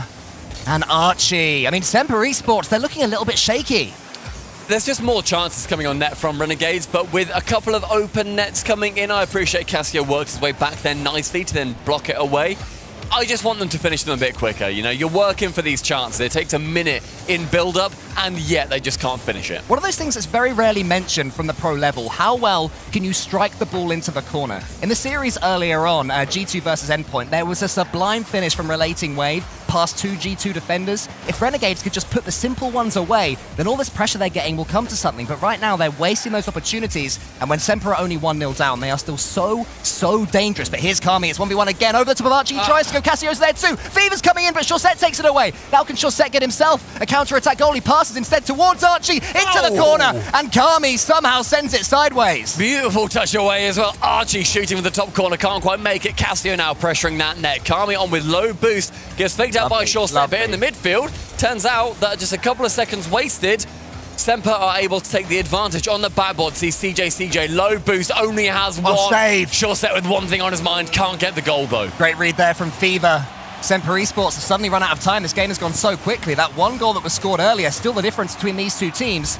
As Fever puts it to the side, Chaussette beats CJ to it. There's Archie. Suddenly it's Semper Esports. They're getting every extra touch. CJ backflips on his backboard, and there's Casio to equalise. CJ with a very basic error onto the backboard and just utterly backflips, ruins any chance of saving it. Casio, full advantage, brilliant positioning from him to make sure that if the miss does come in, very rare at this level, but you want to have that contingency plan. 15 seconds, Semper draw us level. Kami wants to get involved straight away, but his Chaussette puts it into the center. Casio's trying to get a nudge on Fever, but it's not going to happen. And Kami coming in towards Archie. CJ, does he have the shot? He rolls it towards the goal. Kami wants to find Fever. Semper wants to get it away. Fever wants to get the touch. Casio wants it to go to overtime, and it's the last one of those things that's happened.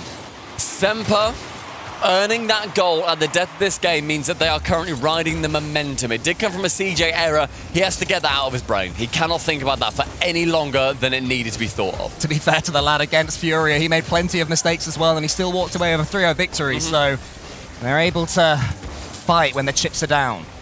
Archie's going to get a simple touch here, but Fever's just tracking him. Where are you going to go, Archie? Just towards me is the answer. CJ's got a chance to shoot here. Maybe no. Chaussette comes in way too quickly. Kami's got it clean, though, and Renegades start the overtime better. CJ bumping 1/3 of Semper, but their defense so strong where they had plans to get that ball away. Kami, I felt like that was a very late save. Maybe called onto it at the final second. Can't even blame lag anymore as well in situations like that. Casio's coming in. Casio doesn't score. Chaussette has to make a decision. Does he go for the 50-50 or turn around? He turns around. CJ almost punishes him, but can't quite connect with it. Semper Esports continue to survive. CJ with another chance. Maybe he ends it this time. No, he misses it. Kami over onto the backboard now. Fever, can he put it away? He's scored some absolute bangers so far today. Could this be another one? The Doomsday Dish. It's saved on the goal line, and Kami can only send it as far as Chaussette. Opportunity after opportunity, and none of them taken so far. Semper holding their line and shielding their net with their lives. 1 minute 20 has gone. Opportunity. sorry, opportunities time and time again to get the lead in this game. Semper Esports going to come forward now. Cassio, he shoots it towards the top corner. CJ was tracking it brilliantly on the backboard. Chaussette reads it. Semper Esports just really need to make one of these attacks count. I said earlier, they're so good keeping their opponent pinned down, but credit to Renegades, they're not letting themselves be pinned down. Archie does shoot. Oh, and Cassio follows it home. An almighty scream follows, and Semper Esports take game 2. 2 minutes between goals, 1 in regulation, 1 in overtime. And a defensive error from Fever has the dish fly in the back of the net. Semper earn a 2-0 lead in this series. Cassio's precognition thought of we destroyed them 3-0 is looking good. It's looking very good indeed. Renegades, they are playing incredibly well, but they are just not taking those chances. And at this level, you're not going to have many chances. You have to be able to smash that ball home. That really is the difference between these two teams. Shooting accuracy is all that separates them. Semper Esports, though, you have to credit them for taking those chances. Yeah, it just comes down into those positions where CJ, on the backboard, he's not able to... Thing is, he should hit that every single time. He needs to jump out, hit it away, fine. That's like 15 seconds left. He knows that. But it's just Cassio's positioning was so brilliant, and it was so well choreographed that he was there to then send the ball away with that amount of time left. I just adored the idea. Renegades now staring down that reverse sweep. A game loss for them and a game win on the other side of that gorgeous hype chamber. Game number 3 in our penultimate Swiss matchup. Renegades on death's door. They've fought for thousands of hours, they've traveled for thousands of miles, and potentially Renegades, this is their final stand against the brilliant Semper Esports, who might be able to put themselves 1-0 up early doors in the third. Here comes Chaussette onto the crossbar, and that is the difference. Look at the finish. The French screaming on Semper's side as Cassio manages to bump CJ out of the way as well. Chaussette, that Fennec, it is a match made in heaven. Semper Esports with exactly what they wanted from this third game, and as you mentioned, Stumpy, Cassio's prediction is looking more and more accurate. A couple of goals, and you'll surely be able to think that the Renegades fight may well be dead. This could be one. Archie with a flip reset. Kami gets in the way to save it. Cassio's closing it down as well. This is important moments for Renegades, but equally important for Semper Esports. They could win it here. CJ with a chance to send that ball over towards his teammate on the floor, ends up going just behind him and high. Those tiny 5% changes, that can turn the tide of a series. Renegades, they need to step it up. Chaussette shoots that one. Fever into the center. Semper Esports just staying a little bit further back, making sure they're not rushing anything, giving Renegades absolutely nothing for free. Back themselves to be able to score goals just by continually knocking at that door, especially with passing plays like this. There's Archie, he wants to follow it himself. Fever attract it well though, booms it away from the backboard. I like Archie's very aggressive positioning there. He was rocking on pads, 12, 24 at a time, but he made sure to stay up really nicely and just be that nuisance.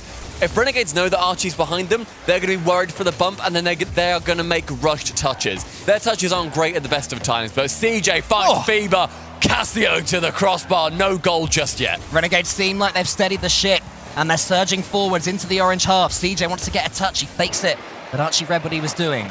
Fever straight down, Cassio's going to win this one cleanly too. CJ, a good rotation into the center. Archie, an equally good read. It's all a bit predictable for Renegades right now. The touches not quite incisive enough. Are they looking for a teammate? Are they looking for themselves? Do they want the 50-50? What is it that Renegades want to do with this ball? It looks like right now they're planning just to hit it hard, and the Semper defense is making sure that you can do it, you can have midfield control, but you are not getting past our back line. That's a much better pass. CJ spoons it towards Kami. He's trying to go forward, get this dunk on Cassio. Not to be on that occasion, and Semper Esports do survive the wave. There's an infield pass towards Archie. He shoots, and he scores it. Semper Esports double their lead. Archie wrapping wide around that ball. Chaussette with an astounding ground pinch. Can just hook shot it left post. 2-0 Semper. Just under 3 minutes left. They are about to go through into our top 8. If you are Semper Esports, this is your chance to go for the jugular. Keep on fighting, attacking Renegades, break through their defense time after time, give them no chance at all to come back, because we know this team, they can kick and they can fight and they can scrap at the best of them. Semper Esports are doing just that, they're still coming. Here's Cassio wrapping around that ball, but CJ beats Archie to it. There's Archie there now. Kami finds CJ, but it's just too loose. Semper come forward again. That's that 5% of brilliance that we're just not seeing come out from Renegades in this matchup. Semper, they're able to put the ball in front of their in front of their teammates and get it past the opposition. Fever just demonstrating that brilliantly there as he does get it past one though. It just comes down to small little changes that that ball trajectory does have. On the cusp of the Swiss reverse sweep, Semper Esports a standing tool to be countered.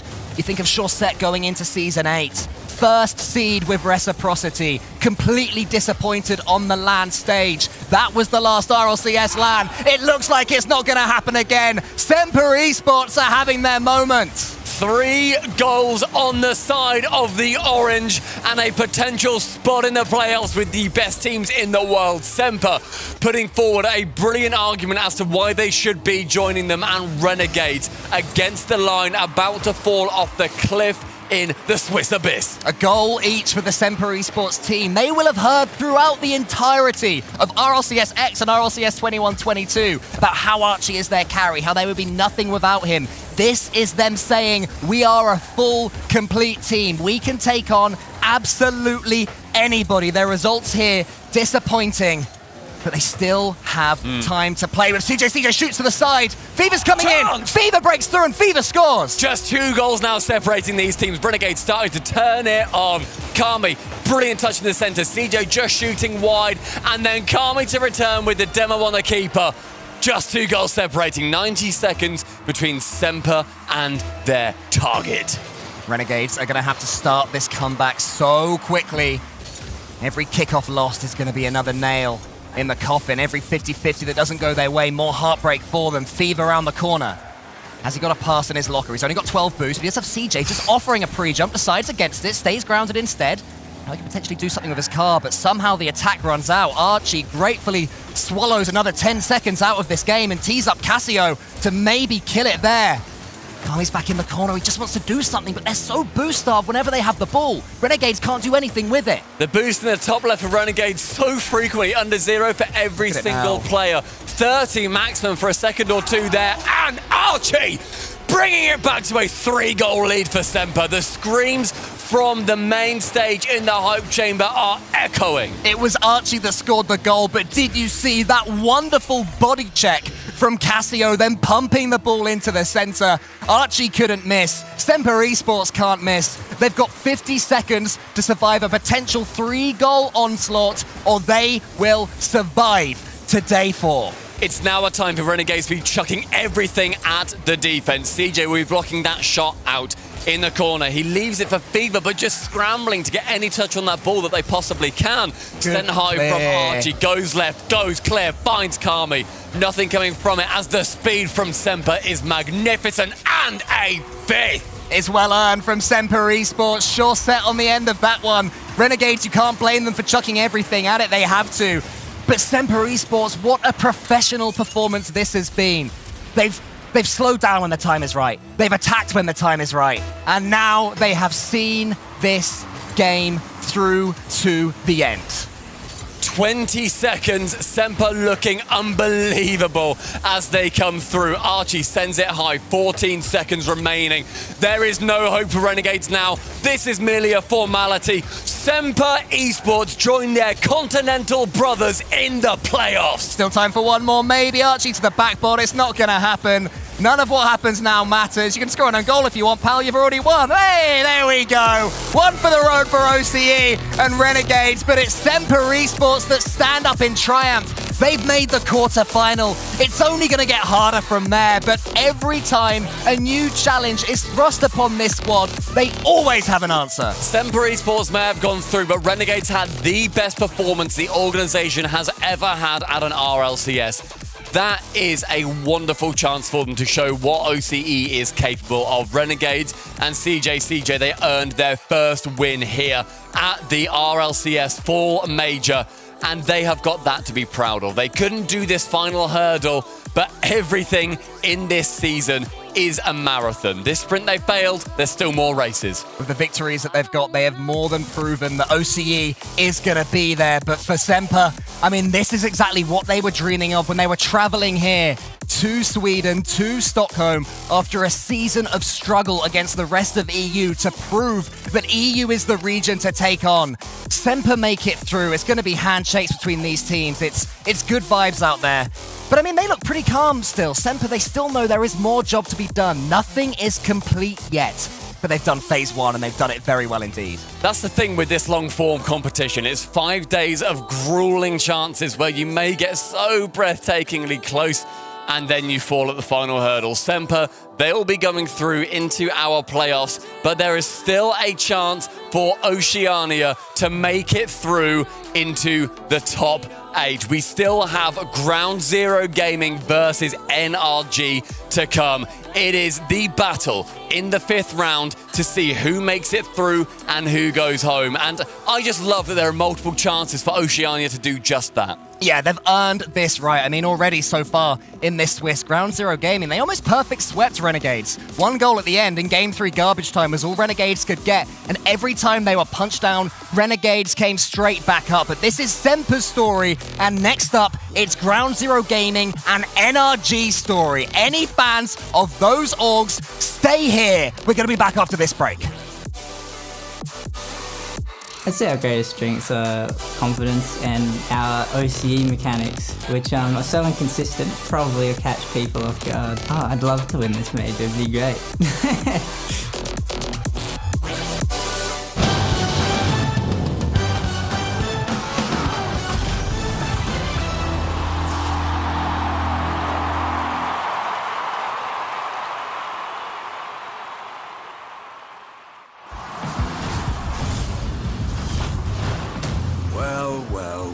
Well, go ahead and break off, old-timer. You don't think I know Rule 1? You break off. I'd never break a Rule 2. Rule 2? Oh, you're one of them. I've got all day, baby. Break off? You know you want to. Never. Well, respect. Respect. But seriously, break off.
sometimes it's gonna hurt.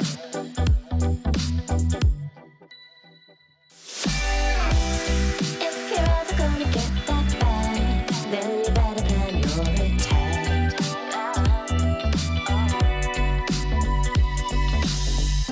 You're braver than you know it.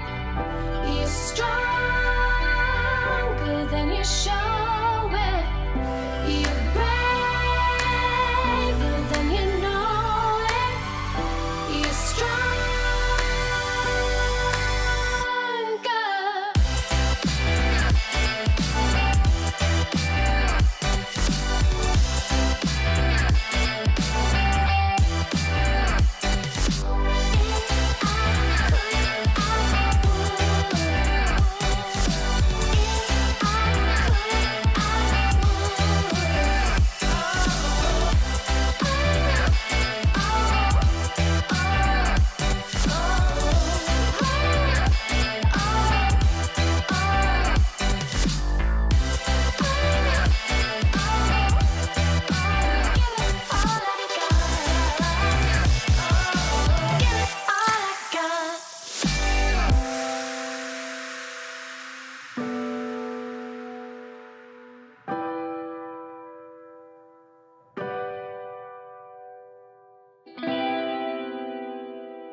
It is a sweep.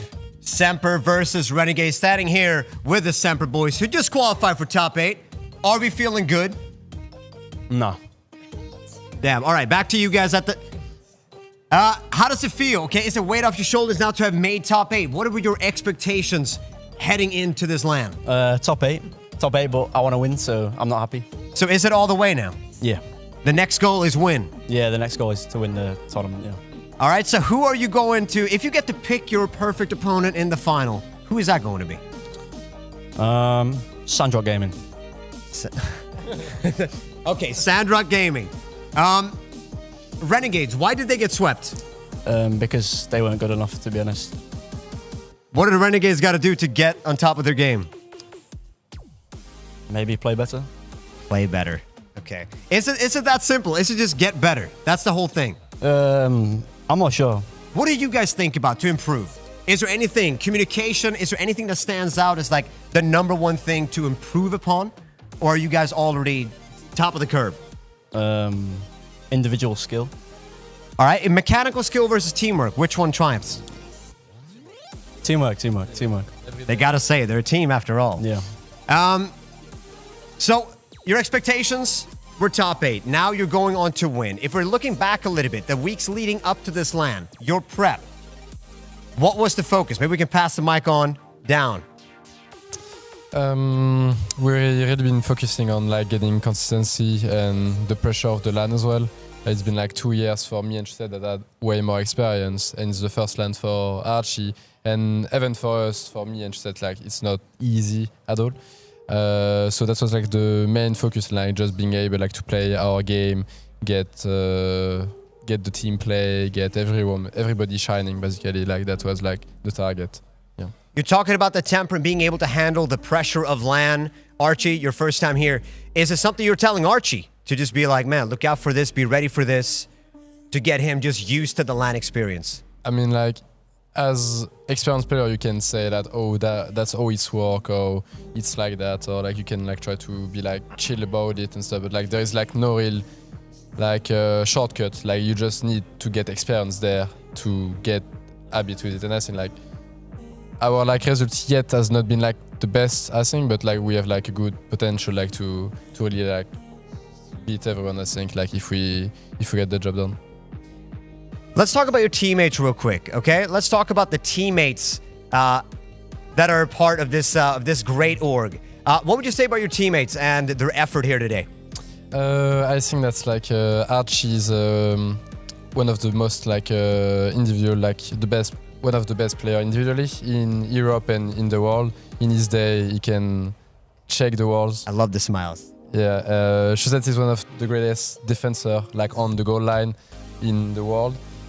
They even if you like some like little like trouble sometimes, like everyone's putting the work, like everyone like want to do great, even if like sometimes you get a bit tilted or anything. Everybody at the end of the day want to perform, and that's the best thing about us, I think. I already know the answer to this question before I ask it. Is EU the best region? Definitely. I mean, OC has another chance here of making it. Do you think they're going to do it against NRG? I don't think so. I don't think so. Well, we'll see. We got the next matchup, the final matchup of the day, going down on the main stage here in just a little moment. Semper, congratulations. Is there anything finally you guys want to say to the fans at home that are supporting Semper? Thanks to Dylan Pickering and Joseph Fibbert. NAR frauds. NAR frauds. Let's see how the desk reacts to that one. Guys, take it away.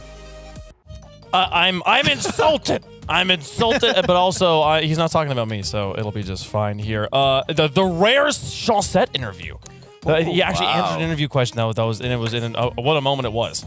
I love that. I mean, we need more of Chaussette for sure. They were really trying to give the microphone. He just didn't want it. It was like I've seen him. You know, I've tried to encourage him to eat vegetables in the past. That reminded me. It reminded me of when I was like, Chaussette, do you want this broccoli? He did the exact same thing. When he couldn't open the Coke can, that was the first time I ever saw him drink anything other or any water whatsoever. He's just really funny bloke. I don't understand. He's wonderful, and he's got to be feeling good after getting that win, taking them down. Renegades knocked out. We had some hope. We hoped. We dared to hope here, Yummy. How are you feeling? Well, there's been a lot of copium going around. I need a little bit of help from somebody else on the analyst. What are the excuses that we have right now? I mean, I think at this point, you've got to be proud, right? To have two OCE teams on that game to go in the Swiss, I think is definitely what you would hope out of this event. And I like Game 2. Game 2 looked really good, except for the fact that CJ couldn't hit the ball towards the net. But outside of that, it looked really good for Renegades. Oh, man. I mean, if Renegades can just go and grind open net training packs, they're going to be a world's contender. They'd miss so many open nets. That's how they got here in event number 1. They were hitting their shots, every single shot. I was like, this doesn't happen in OCE. Yeah. Apparently, it doesn't happen in Sweden either. So close on that one. But hey, Semper is through to tomorrow. The Europe continues to shine, Johnny. Yeah, Europe's doing well. I actually didn't expect this because I didn't, predict this exact bracket happening. But yeah, a couple of unfortunate draws for NA. I thought G2 were going to make it. They ended up getting Endpoint, which is just a horrific round 5 match, in my opinion. Shogun sent me down a bottle, thinking that there was going to be the biggest bottle job of all time by Semper. He'd actually called the reverse sweep out of the bracket by them. He had. But I thought he's been talking about it a lot too, and he's like, "I'm gonna get so much credit for this." Well, like, you didn't tweet about it, so now I'm gonna do the opposite. I'm gonna put it on broadcast when it didn't happen. How does that one feel, Shogun? Yeah, 4 European teams though making it, and okay, I think the Endpoint G2 one. I think had they gone through a different route, we might have seen both Endpoint and G2 making it. So that was a bit of a rough one for them, but great performance from Europe. And just one message for Semper making it, qualifying for top 8. Let's go, Semper. All right, let's take a look at the schedule. We got one more match coming up here at the end of the day. One more. We got 9 teams still currently in the tournament, and we can only have 8 for tomorrow. So we've got Ground Zero taking on NRG, the last match of the day. And who would have thought NRG would be having to defend off one more team here? Of course, it had to be Tarsos. It's gotta be. Right? Of course, he's tweeted at him as well. I think I can't remember the exact wording, but he's called out Garrett G. He's 2-0 against him, trying to go 3 in a row. I don't know though. NRG looked pretty phenomenal earlier on today. I'm scared. They looked so bad earlier on. Day number 1. Why couldn't it have been GZ versus NRG on day number 1? Unfortunately, they're now looking really strong. But Ground Zero, we've got Amphis. He's been looking really, really solid for his first ever performance. Yeah, I'm loving what I'm seeing from Amphis. He's super mechanical. We saw Fever hitting some real, insane clips earlier on today. I could see Amphis doing the same thing. Tarsos, most experienced player coming out of OCE, and as well Express. I think having a real standout LAN overall. Yeah, Tarsos, the Garrett G killer. He's also the most experienced player from OCE. And KBM player, look at that. He is a KBM player. The only one at this LAN. Yeah, we haven't after my own mentioned that. heart. I mean, what we can speak about this player is his history, right? He's been to every RLCS as an OCE player, and he is just happy to be here as ever. He doesn't expect to make it. He just turns up, has fun, and I think they've really embraced that throughout this event. I think it speaks well of us just as a place here that the KBM players. It speaks well of the KBM players that we've gotten this far into this event before we even brought it up for any of the competitors here. So Tarsos, he just blends right in. You can't even tell. That's right. We're sneaky with it. We just sneak in there. Nobody knows. I have to call out as well. Express is having the LAN of a lifetime. I haven't seen him pretty much score any reasonable goal at any of the previous events. He hadn't got a single series win until this event. And now he's like the Devo of OC. He's scoring goals left, right, and center. I've scored reasonable goals. Also, I gotta say. He did score a sick own goal. The Ground Zero green is, I think, my favorite in the hype chamber. This is gorgeous. But on the other side of things, we've got NRG, the monochromatic NRGs. No colors. No colors for them. Yeah, NRG just coming off of a perfect sweep, a historic moment in RLCS history against Vitality, and they looked happy. They looked like they were having fun, and that's what we want to see from these boys. They're Squishy, one of the most popular players in the game. I'm sure there's a lot of people right now at home watching, excited to see him play again. But I think there's a lot of expectation on these guys. This is the first time they've been in the 5th round of a Swiss. Yeah, I think everybody seeing their Swiss record online would have just assumed they'd be one of the teams who would breeze through here. So much experience playing on LANs, but it's been so long that it turns out that didn't really count for much. In fact, it's the rookies who showed up huge. And Garrett G's already running away. He's seen Tarsos at the other side. Oh, no. Well, hopefully he'll be back soon. Garrett, maybe he forgot something like his controller, so we'll be getting back in a minute. I'm liking the vibes from NRG today, and I say today because they seem to be really struggling with that throughout the week. And Justin, I did have a chance to run into him. Well, just completely random encounter because that's all that's happening this week for us. To just pass by, and he seems really happy. So that's, I think, the key for NRG in this matchup. They do outclass Ground Zero mechanically. So as long as they can stay positive and keep those comms clean, I don't see how Ground Zero beat them. Yeah, and if they can take that the positivity into the playoffs, it all gets reset and they should be happy again. Yeah. So they just have to try and get through this last match.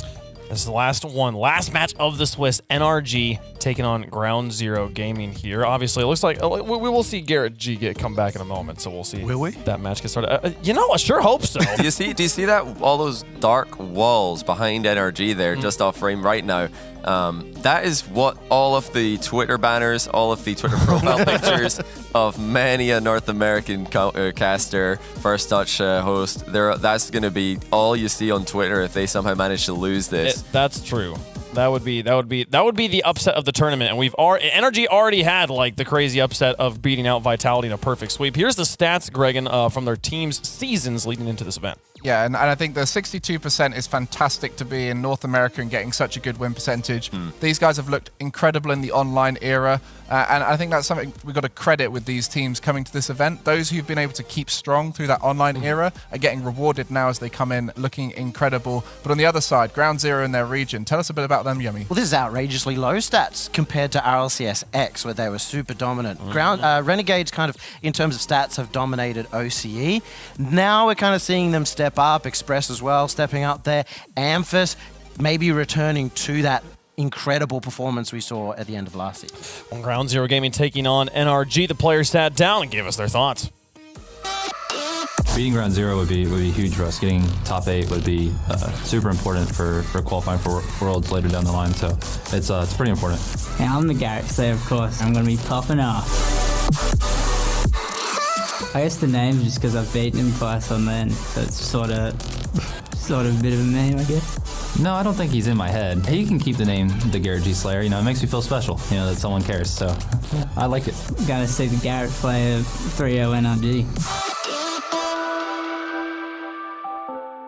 Garrett's mentality is impenetrable. Like, well, on the surface, he says that, but I don't know. That I believe him, though. That sounded more hesitant than his interview answers live on the floor with Orb earlier on, because he's definitely thinking about it. To be fair, I feel like you've been believing T-Bates all week as well. So No, I predicted G2 to win. Think about it like this. It's very easy to say he's not in my head in an interview, but if Torsos scores an early goal here and Garrett sees that, it's impossible not to think it's happening again. There's going to be a devil in your shoulder saying that, and they've not had a great week. They've had doubtful moments. That's going to be the test for Energy if they start slow. And both wins were in Game 5. They were all the way to the very end. There were some nervy moments. And the way that OCE beat NRG last 2 times were pure speed and challenges. And I think this team can replicate that. Were they early in a tournament? Were they like first game on? It was early. The first time was in the lower bracket in RLCS Season 4. At first round, eliminated NRG from the tournament. Second time was in the upper bracket round 2 of RLCS Season 6. I think that's the big thing we've got to take into consideration here in this round 5 of the Swiss, is upsets are less likely to happen the more we go on in this tournament as these players get more comfortable, get more used to the environment. And those kind of upsets you mentioned and the upsets we've seen from the Oceanian region so far in this tournament have been against teams underperforming as well. And I think that a couple of times we've seen Torsos outside of that Renegade series, he's been backflipping, he's been looking really nervous, and he's the one I'm going to be looking for if they are to perform. I just realized the General Energy actually does have like a dark green. They're not all black and white like their decal would indicate. That's just important to me. Maybe it's important I to people. appreciate the way you look at the arena. You've got a very different view to all of us. I like you colors. Like aesthetic. Colors are awesome. Okay, we'll get you a coloring book later. Question though about Torsos. Okay, given he's the Garrett G Slayer. He's beat him twice at LAN, right? Okay, the times you just mentioned though, literal years ago, and they were years ago before we had to go like all online, right? Season 6 is like 5 seasons ago, like nearly half the duration of RLCS since the last time this has happened. You got to remember, I'm an old man. My question is, obviously we know this is a fun story, but do you think Torsos actually like has an edge in this match given that? Like, is he approaching Garrett G and saying, oh, I've beat this guy twice, even though it was like 3 years ago? You do realize, so Torsos is having a laugh. He's having the time of his life. He thinks right? NRG is the best team in the world. So he's having a bit of a joke when he talks about taking down NRG. He's assuming he's going to beat every other team, maybe even back himself to make that top 8, of course. He is confident, but he really respects NRG. You got to wonder what their mentality is right now. Are they thinking this is to make top 8, or are they thinking it's just another game? Let's have some fun, boys, because that's what's carried them to this point. Because that's like because NRG, the NRG has the expectation to win the event, right? They have to make top 8. They're thinking about this as his top 8. Ground Zero Gaming, they know they have the same exact opportunity put in front of them here, though, Yummy. They would expect to come top 8. I think it would be a weird story for them to not expect top 8, even though I've talked about the expectations for most OC being 1 or 2 series wins in the Swiss. I'm not a player. They're all going to be backing themselves. You have to. Well, I've got a question. So, would you agree that this is actually the most likely time? If the upset happens, if Torsos again manages to get a win over Garrett on LAN, I would argue this is the time where we could see it coming in some way. Even though I think it's unlikely, it was so much less likely the other times. It came completely out of left field. I was like, what is going on? How has that happened? But now the Energy have been struggling. They've been inconsistent. It's possible. I agree with you. I think that there is an opportunity there, and I'm actually interested in get the rest of y'all's thoughts here on that exact issue, but let's get into predictions and do it during that segment here. Chat, let us know who you think is going to take this match. Vote for Ground Zero with hashtag GZ and NRG with hashtag NRG. We'll start with you down there, Johnny. How's it going to be? You know me, it's time. No, I'm joking. No, I've got to go NRG here. I do think that there's some upset potential for Ground Zero. Energy have not been consistent, but the way that they came out against Vitality today made me really hopeful for them. Their mood when I've seen them in person today looks good, so I have to go NRG. Yeah, I'm not going to kick and scream through the door, but I will predict Ground Zero. I think I think they're going to get a win over NRG across the season. I think we're going to see them across every single major. They are looking way better here at this LAN than they were in online play. for the most part. I think they're going to do well sometime this season, and I'll have to back them to do it right. With Johnny's question, do you think this is actually the most likely time of the 3 times they've played that they're going to beat NRG? No, because I really backed them in RLCS Season 6. So Really? I think that was like the best. That was the super team of OCE. Yeah. I mean, you've convinced me a little bit, but unfortunately, I think that's fair. I think it's got to be NRG. If both these teams are playing at their best, it has to be NRG, and by a significant margin. But this event has shown that it's not always going to be like that. We said it earlier before about upset potential and how normally you would go 100% this team every day of the week. But on this occasion, this isn't a 100% NRG game. This is sort of like a 99.9% NRG. Okay.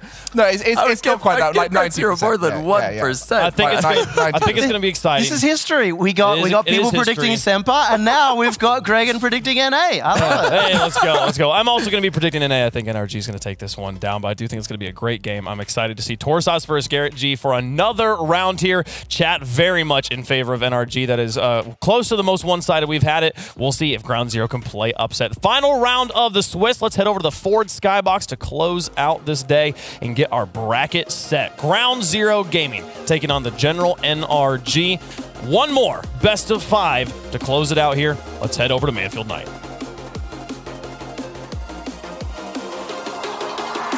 Achieves Season 4 and Season 6 honestly doesn't seem that long ago to me. Those memories of Torsas taking it to NRG will forever haunt my dreams. And I must say, if I'm Gregan, I gotta give Ground Zero more than 0.1% chance to take it. This Ground Zero squad has earned the respect, and we might see some fireworks. Yes, it would not be the first time, and there is a decent amount of potential. I mean, they're right. Anfis has played well. Torsas has consistently been a top performer in the Oceanic region. And as well, early pressure, ding dong, open the door, it's Ground Zero. And it's none other than Amphis, that young gun coming out of OCE off the sidewall, punching it dead center. And that's a quick start. You heard Garrett G in his interview. He said, we've lost every game 1 except in the last series versus Vitality. A loss here, that might shake them. It definitely would, considering how they felt about it. That is not the start you like to see as well. A quick concession. NRG trying to find a nice goal back. Torsas, indeed a good save. NRG gearing up on the attack. The Ground Zero defense holding firm for now. Justin taking time around 1. Leaves it for another. Garrett didn't want to commit everything to that play. And that one's trying to sneak in underneath the crossbar. Surprised that one got through so uncontested. I mean, Express and Torsas both just kind of following the ball here. And Express, I think, just read the spacing on that challenge a little differently, thinking Torsas was going to be the one to drive it in to the NRG attacker at the midfield. And in fact, he was just straight out paced. Express having full confidence in that challenge. Came back to bite him. Now tied up at 1 apiece.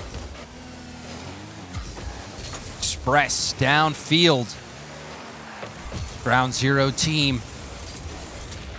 I mean, you even heard Gregan's numbers. I would have to agree. Ground Zero, such an underdog in this matchup, but we've seen these teams from OCE perform brilliantly at this major.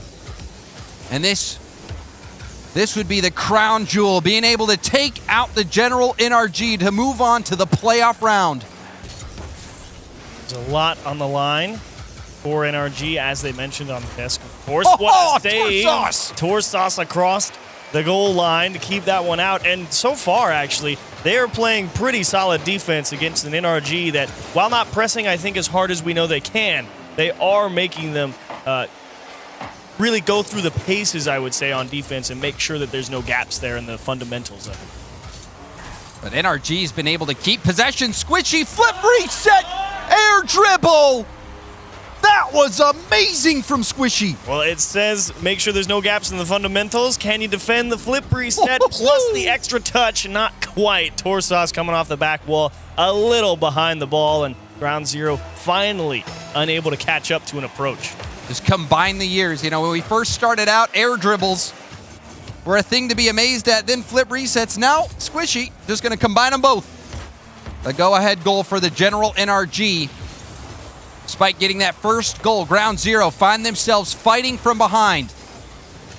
Squishy to Garrett, a banger, top shelf. Tough one to handle here for Amphis. You see this outlet pass here, Justin able to just straight beat Torsos. Torsos thinking they've got Justin on the ropes, and that just shows you don't play enough against Justin. Everyone I think in North America knows Justin's always got a chance to get up and tip that one back, and unfortunately just perhaps a bit of unfamiliarity there. He just flips it right down to his teammates who score a nice 1-2 pass goal. But again, we see some nice set pieces off the kickoff from Ground Zero. It's that type of attention to detail that it's going to take to beat a mechanically talented team like NRG. Oh, jeez, that's not even fair. That is classic NRG attack right there. Beat the man. Squishy, flip across. Justin, beat Torsos off the goal line. Garrett G, keep it away as they recover. And then, when they're finally out of options, deliver the final blow. You see how many flip resets were going on right there? NRG! They are making a statement, Achieves. And you know they want it. As Johnny said, it has not been a clean Swiss stage for NRG. Ooh. Justin making a clean save. A real big opportunity here for Torsos. Gonna deliver, get him right back into the mix. 2 goals down, 2 minutes remaining, and a nice quick go at the offense for Ground Zero here. And that play from Amphis, catching the ball in the corner, dribbling it up to the sidewall. Both goals for Ground Zero. Amphis at the heart of it. That's really what you're looking for Ground Zero to achieve. You know, you have to find some way to manage the challenge game against NRG, and that's always the most difficult part when you feel like you're against some of the quickest players in the world here with NRG. And perhaps taking it down into the dribble, I'm not sure if that's actually the play for NRG. I think they really would hold a big advantage if they continuously went for the long clear game and just tried to chase it down. And we're already seeing what they can do in the air. The flip reset, air dribble from Squishy. The flip reset off the backboard from Garrett G. But now on the attack. Oh, it's shut down. Demo from Squishy. Now Justin, tons of space, trying to push that into an air dribble, but Express closing down the midfield option. Oh, great dribble from Amphis. You'll have to see the attempt at regaining possession. Garrett G again going for the backboard. Torsos. 50, gets help from Amphis. Another 50 will pop it. Will Express go? Gonna lay off. Leaves it for Garrett G. Ceding a lot of ground to NRG. Their dribble. 50 from Torsos off the ceiling. Now Squishy wanting to clear it out. Ground Zero running out of time. They started off this game with a goal. They brought the series back within 2, but they've got to get one soon. And I think they did a real nice job here, at least to contain themselves after NRG came back after that opening goal. Amphis trying to give them a look at an equalizer, and they're not quite out of it yet. Double commit, though, and that's going to put a lot of pressure here on Express to contain the counterattack. Express retreating all the way back to his corner boost will make the stop. The fake from Amphis having to make bold plays. Now downfield, Justin, backboard pass. Squishy back to Justin. Justin putting it over to Garrett. One too many passes, but the General NRG can afford to melt this time off the clock. And that pinch will be wide. And the General NRG, they got off on the wrong foot, letting Amphis get that highlight.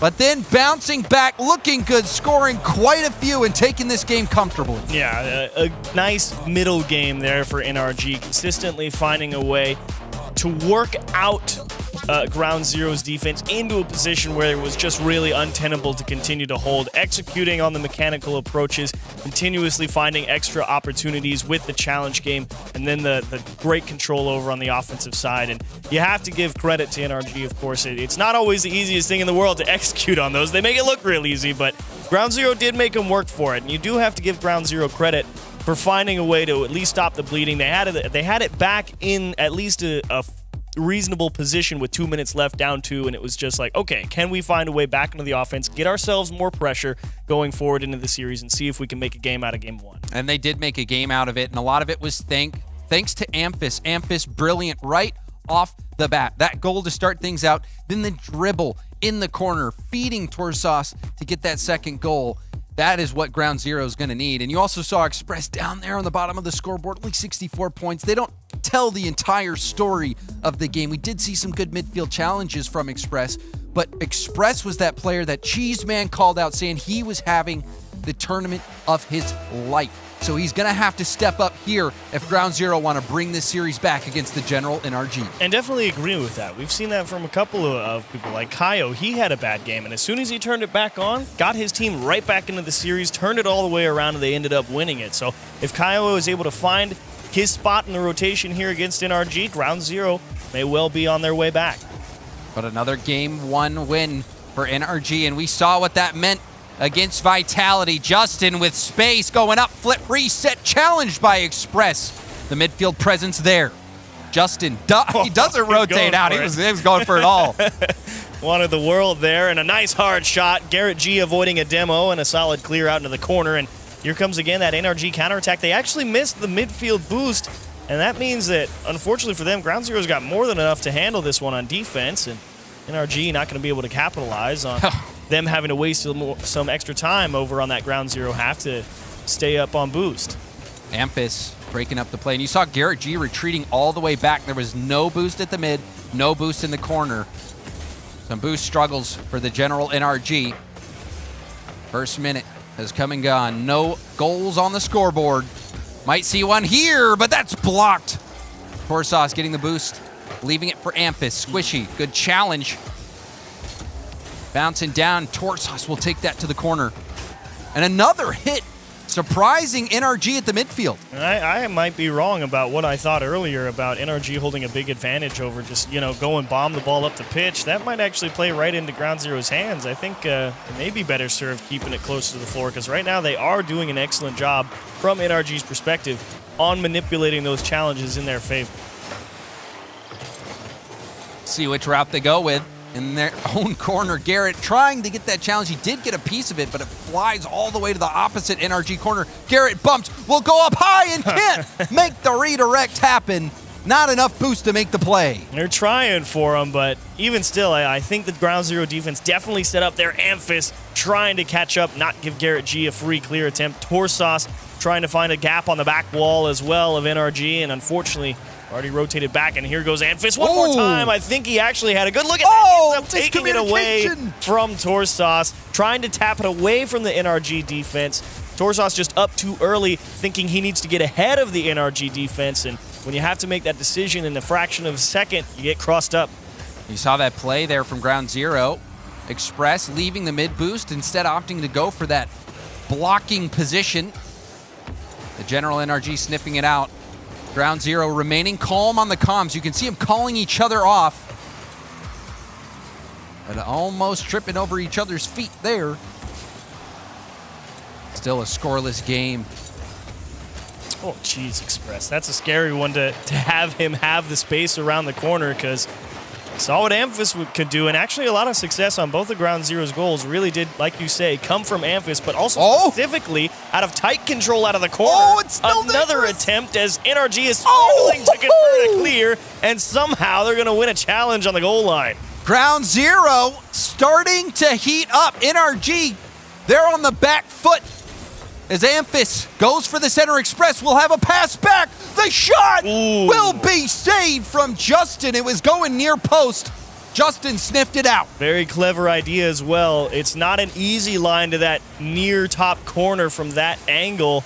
And they were counting on NRG trying to dive across the net and make the save to the easier spot to shoot. And somehow the composure on the goal line to stick with it. You can tell both teams playing safe. They don't want to concede that first goal. This is looking like a one-goal game. Under a minute left to play. Ground Zero. Such control. The shot saved from Justin. Rebounded Torsas, and he can't make much contact, and the General NRG able to break out of their own half. And that's really where you see the flaw in that Ground Zero approach right there. I mean, when you have Garrett G kind of hamstrung in the back of the net, not really able to decide if he needs to drive up the back to come out and make a save or stop himself and go on the goal line, he's essentially giving you a free look And if you're Torsos there, you gotta deliver in that opportunity, because NRG doesn't give you too many looks like that one, as Amphis almost able to convert the flip reset. Now it's a race between Squishy and Garrett. They're gonna go right at Torsos, and he's gonna turn it in. Squishy out of boost, seemingly out of options, but the save comes down right at him. Torsos needed to keep that higher, needed to get that out of the clutches of Squishy Muffins. Literally anywhere but where he put it. Up, left, right, forward. Unfortunately, only touch went down and right into the waiting arms of Squishy with 18 seconds no less, and only 10 now for Ground Zero. Garrett happy to waste more time. Express a final chance, but he'll bail out. Amphis, can he keep it alive? No, he cannot. The General NRG move up 2-0 in the series. Not an easy one. Again, I actually feel like Ground Zero, to be honest, played the better game here. They definitely held a lot more pressure. You can see with 9 shots to only 4 for NRG. So they've definitely dialed in how they want to approach things. Express getting more involved. And unfortunately for them, they couldn't convert their one chance that they really needed to turn in, and that's the one that's going to stick with you, too. A nice chance it was as well. I mean, Amphis doing so much work, generating opportunities. You even saw him go for that late flip reset, trying to beat out the General NRG. The shots, Justin had 2 fantastic saves. That one hard shot near post, that I thought was going in for Ground Zero. Yeah, I mean, most of the time it would be. It was an excellently approached shot and well placed. And like you said, you got to give credit to Justin as well, keeping that one out of the net. And I would like to see Ground Zero play the exact same game, to be honest, because, you know, it's really on NRG to continue to perform at that level defensively when you're putting that many quality chances towards the net. Everything going right except that final shot, but it was a game. Ground Zero, however, they are out of lives, Achieves. They started off this major playing Envy, the first match that we saw on the mainstream. Now, this is the last match in what could be the final game unless they find a win here. Nice little bump there from Express on Justin, kind of stalling out this NRG push. Really just jammed in the corner, and it's kind of all up in the air for who's going to be the one to come down with it. As a shot from NRG, Torsos needs a little boost, which means Justin wisely cuts in because he realized the opportunity, but it's a battle for possession right now. No one able to hold a clear advantage. Express, he let that get away from him. Amphis backwards will still be able to make the play. Talk about improv from Amphis. A nice touch. Torsos was too far away, but the demo comes out. Ground Zero on the attack. The 50 from Torsos. And now Justin will relieve a lot of pressure there. Express, the follow-up, getting in that lane. Dump it to him. Oh, he's too fast. You already knew. Justin seemingly always that deep third for NRG. So quick at recognizing where the play is headed. Will cut down another look as Torsos denied at the top of the box. Another shot coming in. NRG a bit out of position. Express has Amphis, but Justin throwing a wrench into the plans. Torsos blocking the flip reset. Ooh, awkward look here on defense for Ground Zero. Definitely a lot of extra time for NRG to get reset. Amphis already knew he had NRG beat there, and drop down, aggressive push from Justin, gets away from him, and Squishy really trying to force this one to stay on offense and almost able to convert. Amphis just able to give the ball a little tip. Oh! And NRG unable to break down Ground Zero. What a stand. The goal line stand from Ground Zero. Will it be enough? The slow play shut down from Justin. Hard pass over to Squishy. Squishy shoots low. He read the defense like a book. You're absolutely right. This was all about placement here. You can see Express just on the start of that replay rotating hard into the near post.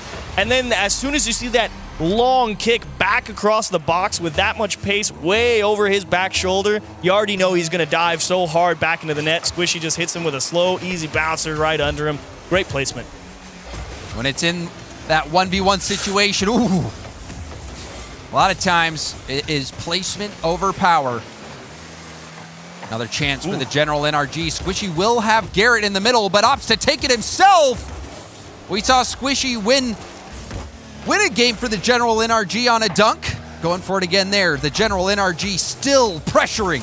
And they're really not wanting to give up any pressure. Amphis, that's a great idea. I mean, there's great communication right there from Ground Zero to realize that Amphis has the time to power slide back around, get himself sitting under the ball, and try and break the pressure that NRG have been throwing at him for the past minute or so. And you really have to value that communication and that approach on defense to not panic. It's real easy to do against a team like NRG as, why does it go in with nobody up for it? We'll take another look on the replay. You see Express tipping it out and decided to stay on the back wall, giving too much space. And unfortunately, he wasn't even facing the right way. I mean, you can't really fault which way he's facing. It just happens to be the way he placed the ball. He didn't actually have any way to come down and get it. And the guy on the ground probably thinking there's somebody on the backboard. That's easier for them to get to. Squishy. Chance to put another one in. It's going to be high and wide. And talk about being a nuisance on defense. Justin has been a thorn in the side on defense. Now, getting blocked by Torsos. I was sure that was going in. Torsos has been phenomenal defensively for Ground Zero, keeping so many strong approaches from NRG out of the net. But that's been only half of the equation. You gotta be a complete team to beat him, and the offense just hasn't been able to bring the arms to bear here. Under a minute left to play. Ground Zero. Oh, wow. Their defense holding up, but they need some offense right away. Another shot will be good for NRG. Justin putting NRG up 3-0. It looks like they have this one in the bag of Jeeves. It's looking that way. 3 up, 48 seconds. Ground Zero really have made them work for their meal, though. They've had to fire a lot of solid shots on target. A lot of stingy defense from Ground Zero, and unfortunately just not always able to keep up. That game 2 really was an excellent show from Ground Zero, but unable to repeat the offensive performance, unfortunately. And they're going to need a miracle here to convert in game 3 and keep the tournament going. Oh, the pitch pass, and that shot will be right at the defender. Ground Zero showing heart in this final matchup. That game 2, that was really the critical point of Chiefs. That was Ground Zero's game. They had the pressure on NRG. They had the shot advantage. They just could not find that one goal to be the difference maker. And the general NRG, they had a rough start. They got run through the ringer. But in the end, they fought through and made it past the Swiss stage and into the playoffs. And much like you see many teams qualifying here for the major, doesn't really matter how you end up there. And NRG kind of have the same route to make the playoffs tomorrow. So an awkward run, but it's done and they're through, and that's all that counts. And Ground Zero, and of course, Justin clearly having to give Squishy a big hug. He did play well. Yeah, can you question the team chemistry from NRG? And well played overall from Ground Zero. You really can't find too many faults other than unfortunately not able to win enough pressure and give themselves more chances on offense because, like you said, when that game 2 came around, they were putting the pressure on NRG, really making them play solid defense to keep them out of the net. It looked like an excellent approach and the right one, I felt. Just not able to get it going often enough. Yeah, they were in it. They were in it from the very beginning with Amphis' first goal. Highly impressed by Amphis and OCE. They bow out of the major, the final representative. But I think looking back at what Renegades, what Ground Zero were able to accomplish, this was a spectacular performance for the region. They were discounted coming into this major, but they proved so many wrong, and I think they can go home proud. Absolutely. An excellent performance overall for Oceania, and definitely looking forward to the remainder of RLCS 21-22 to see what they can bring going forward into the next majors. And Cheeseman said it. It's kind of a new era in OCE, and we're seeing it with Amphis and Fever. OCE is here to play. It seems like they always have to fight for it, but over and over again, they earn that respect, and I cannot wait to see what they bring to the next major. And to break everything down, we're going to head back to Wavepunk and the desk. I want to know how much Justin weighs, or is Squishy just like He's jacked. Like, he made him look like he weighed nothing there. That was what a win here from NRG. I was talking about the gameplay. I don't know what you guys were talking about there. Absolutely popping off on the goals, Johnny. Yeah, well, that was encouraging. But, game 2, I was getting a little bit worried. I saw NRG kind of turtling in net a lot. And my main concern wasn't that they were going to win this series. After seeing game 1, you really had a feeling that they're going to pull through this. The mechanical difference is just too big for Ground Zero to make up for. But I'm more worried about playoffs. NRG, they have to be aggressive. They have to get out of the net. They have to start challenging. They have to start pressuring the ball, or else they're just going to get run through by some of these teams in playoffs who are doing all the things I just talked about. Game 3, they did look a lot more aggressive as well, and that was Squishy especially, finding some openings, getting some really smart shots underneath the defense. Yeah, NRG really lightening up now as they go through the bracket. They look a lot happier on stage. It's really nice to see them enjoying themselves, and that camaraderie is definitely there. I'm sure we've had a lot of matches in this Swiss. for teams we've just watched, that's 5 for them personally, but for everyone at home and us guys here, 33 matches in the Swiss we've seen. That's a lot of Rocket League. These guys must be tired, and we're just getting started. We've got the playoffs still to do. Well, what a format of Swiss. I mean, we've seen the best matchups. We've seen all the different regions up against each other. It's been awesome on LAN. It's been fantastic. I would love to see it again, of course. We do change format every split, so we're going to get a nice mixture. But, of course, we have to give, I think, one last round of praise to OCE, who, we talked about a lot of regions exceeding expectations, and Sam were getting a lot of praise all throughout the week, but OCE they've far exceeded Sam in this one, once again, in the head-to-head and also in the overall standings. We also see there's a great fundamental here for OCE. I mean, they've come through, they've got AFS and Fever playing well in their first LAN mechanically. They're looking a lot better nervously in terms of their nerves. And it's just been, a little bit too readable on some of their passes, a few more intercepts there, a few more touches that are too risky for international play. And that's been the difference between OCE and where they are here, and maybe what they can improve for the next time. And that's only going to get better the more majors we do. Remember, this is just the first of 3 majors. Then we have Worlds, so there's loads of chances for them to improve. And we've been speaking a bit about the World spots and how important it is to be in the top 8 on average across the majors. And so making it to that final stage of the Swiss is going to be great for them, because now if they get a few top 8s in the other majors, that might put them in a guaranteed spot for Worlds. So OCE in a really good spot coming out of this event. I want to take a look at the contenders, the graphic of all the teams that got invited at the very beginning of our show. This was full, everything was lit up. Now we've got the teams faded that have exited the competition here. I'm curious, the biggest surprises we've seen is it from, starting with you, Johnny, down there, any team that you're surprised made it, or a team that you're surprised didn't make it? How do you feel about our lineup of 8? I'm trying to remember back to the exact teams I predicted. I'm pretty sure that I just had Envy and G2 in instead of FaZe and Semper, so I guess I have to say FaZe and Semper were surprising. But I think, have FaZe and Semper both going out in the 2-3 round. So I guess the most surprising thing for me is just how impressive all the rookies have been. And how impressive or maybe how unimpressive, especially at the start of the event, all of the LAN veterans were not.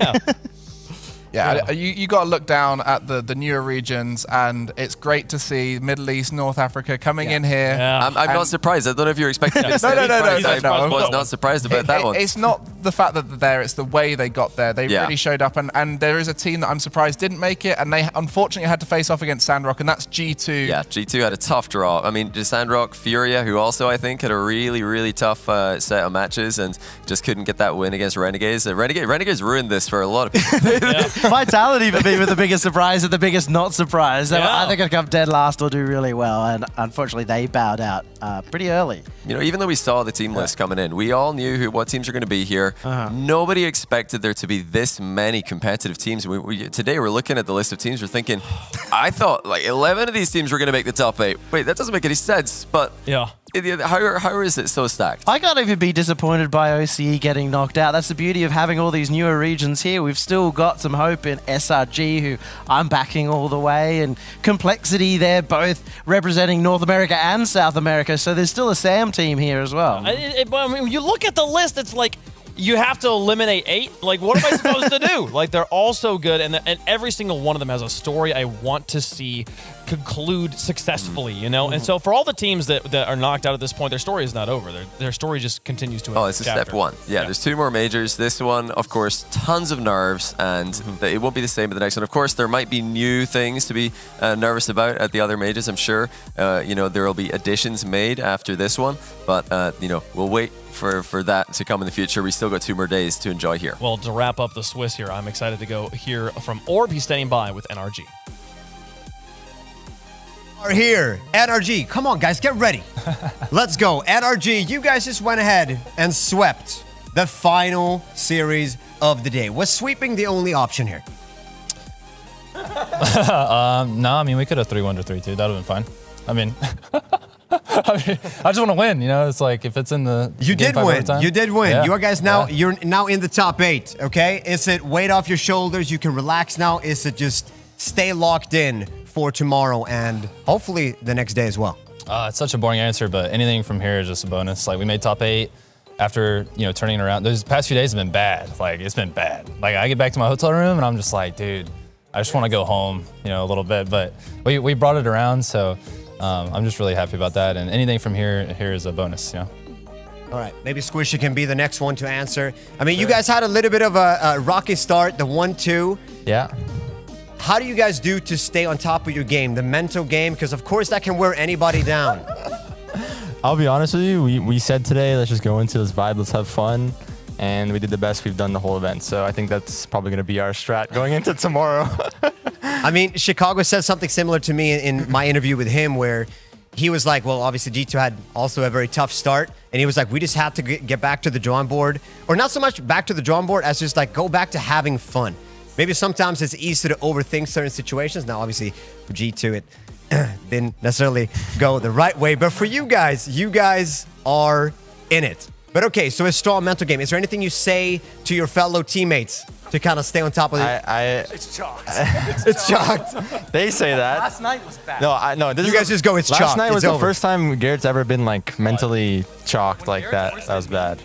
But normally I try to tell them that they're amazing because they are, and I try to make sure that they know that they're great players all the time. That's what I try to do to keep the mental up. That's it, though. Really. It's important. It's important. Justin, he wanted an easy question. Okay, he wanted an easy question. So here you go. Okay. How would you feel about your performance so far in the tournament? Solid. I'm not trying to. Hello. Garrett seems surprised. Okay. Well, what's going on here? Confidence. Yeah, it's good. That's not good though, because when I'm confident, we chalk it up. It's bad. We get farmed. But I feel solid. I don't know. My mechanics feel decent. I'm not trying to peak right now, but I'm just trying to be a good team player for my squadron. You don't want to peak too early. Just save exactly. it for playoffs. You don't want to use all the juice right away. You feel me? You got to save that for. So when are you peaking? Playoffs. Is it tomorrow you're peaking? I don't want to say anything because if I'm too confident, see, you got to be careful. I'm the flip flop. I can't be confident or else I'm chalked. I have to be like perma. I hear that. I hear that. But keep it calm and humble. Yeah, calm and chalked. humble, baby. Sis.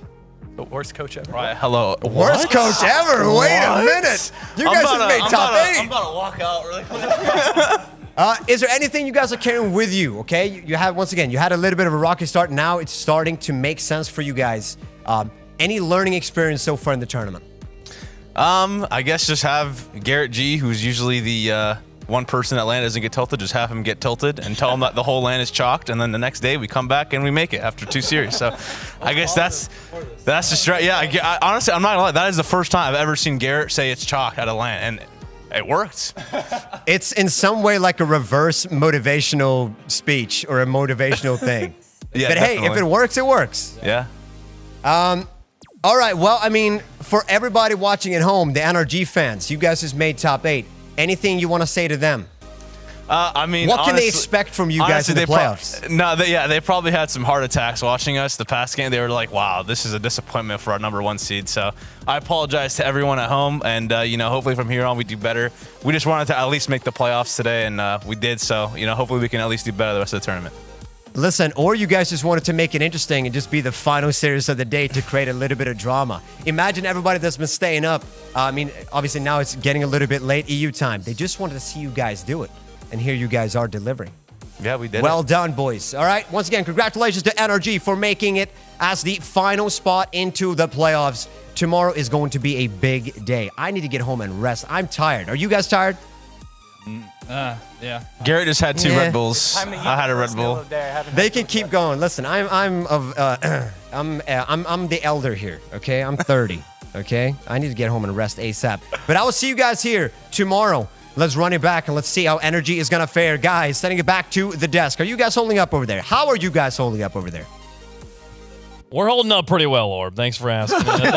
Thanks for the interview as well. I appreciate hearing that from every one of the members of NRG. The difference in the camera presence and the comfortability in that environment, it speaks to this is the roster of world champions. Every single one of these guys has been here so many times. Yeah, and personalities, right? That's been one of the most starstruck teams in terms of following online. Everyone loves them. I mean, even the coach, Sis, right? Like, he's one of the most likable members of this community. And they're all taking the mick out of each other. I'm also sad that Gibbs isn't here so that Orb feels old. He could have felt like a spring chicken. I mean, Orb's looking good for 30, you know? Like, yeah. I'm sad. What's wrong with 30? He's got those Swedish genes. Come on. Wish he was here. But all right, let's take a look at the bracket. This is juicy, folks. You got no idea what you're in for here. Dignitas versus Semper, Complexity versus BDS, FaZe versus Endpoint, and Sandrock Gaming taking on the #1 seed from North America, NRG. That top side of the bracket is stacked with EU teams, so I think we're pretty much guaranteed an EU team in the finals. Bro, Johnny, I'm so sad. Though. I'm so sad for you. Complexity is about to rinse the entire European lineup. I would be That's happy. all right, because Sandrock's going to rinse at A, so it works out. I love Complexity. Honestly, it's so great seeing these teams here. We've just had some, passing interactions with these guys. I ran into Complexity briefly today. Just awesome story, and so glad to see them make that top 8. And good luck to them in the rematch against BDS, truly. But man, that bottom side of the bracket as well. What is going on? FaZe, Endpoint, and Sandrock NRG. I can already tell you what NRG would say about that matchup. It's chalked. Chalked. Gregan, do you have a favorite match for tomorrow? Oh my, I mean, they're all so good. And this is the point right now where we're seeing these teams who are now feeling comfortable. They're playing at their level. And we've got best of 7s as well, so they even get a chance to settle into the series. By the way, my goodness, which that one? Sandrock NRG, Sandrock's the #3 seed. It's not NRG, the #3 seed. I don't know. I really don't know. I mean, I'd love to see FaZe Clan against Endpoint with the way Endpoint were playing today. A little bit more comfortable. I mean, Seiko. I want to see Seiko versus First Killer. First Killer versus Seiko. Oh, we haven't gotten that one yet, man. So much in store for you guys tomorrow. Can you believe it? We're 3 days into an RLCS LAN, and the best is yet to come. We just crossed halfway. Just crossed halfway. We got 2 more days of competition. Guys, any final thoughts before we wrap up here, Johnny? Oh, I just can't wait for tomorrow. You know, when you're excited about something, you just got to find a way to somehow sleep, because then tomorrow comes faster. So I'm going to try and do that. I've got a feeling I'm not going to have an easy time falling asleep tonight for the anticipation of what awaits. But every matchup looks like a banger. All the teams look like such exciting teams to watch. I just can't wait. It's been the best event so far, in my opinion, in my eyes. Maybe because as well of all the newer regions that are there, it is going to be the best weekend. I'm calling it now. I mean, I hope everyone's having fun. I mean, we're having amazing fun here. I hope everyone at home's having fun. You can see the players. What's wrong with you? You can see the players are all having fun now. We've seen a lot of the players who look quite tight and tense throughout the early games. They're all having fun now. Yeah. I hope everyone at home who's watching, you must have had over 40, 50 hours of Rocket League content, and there's still more to come. The best is yet to come. We're about to crown, in the next 2 days, our first LAN champion in 2 years. I'm so excited for what we're about to see, and I'm just going to keep enjoying myself here on the desk with you guys. It's going to be wild. You're not going to want to miss it. The broadcast begins tomorrow. You're in the right place. B-Stream, we've had a great time with them. We appreciate them for casting half the matches here, but from this point on, you're in the right place. It's going to be right here moving forward. We have the bracket starting tomorrow. Thank you for watching today, and thank you to everyone in the back for making this one possible. The Rocket League Championship Series Fall Major driven by Ford continues in the morning. We'll see you there.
break off, old-timer. You don't think I know Rule 1? You break off. I never break a Rule 2. Rule 2? Oh, you're one of them. I've got all day, baby. Break off? You know you want to. Never. Well, respect. Respect. But seriously, break off.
You lift me off of the ground.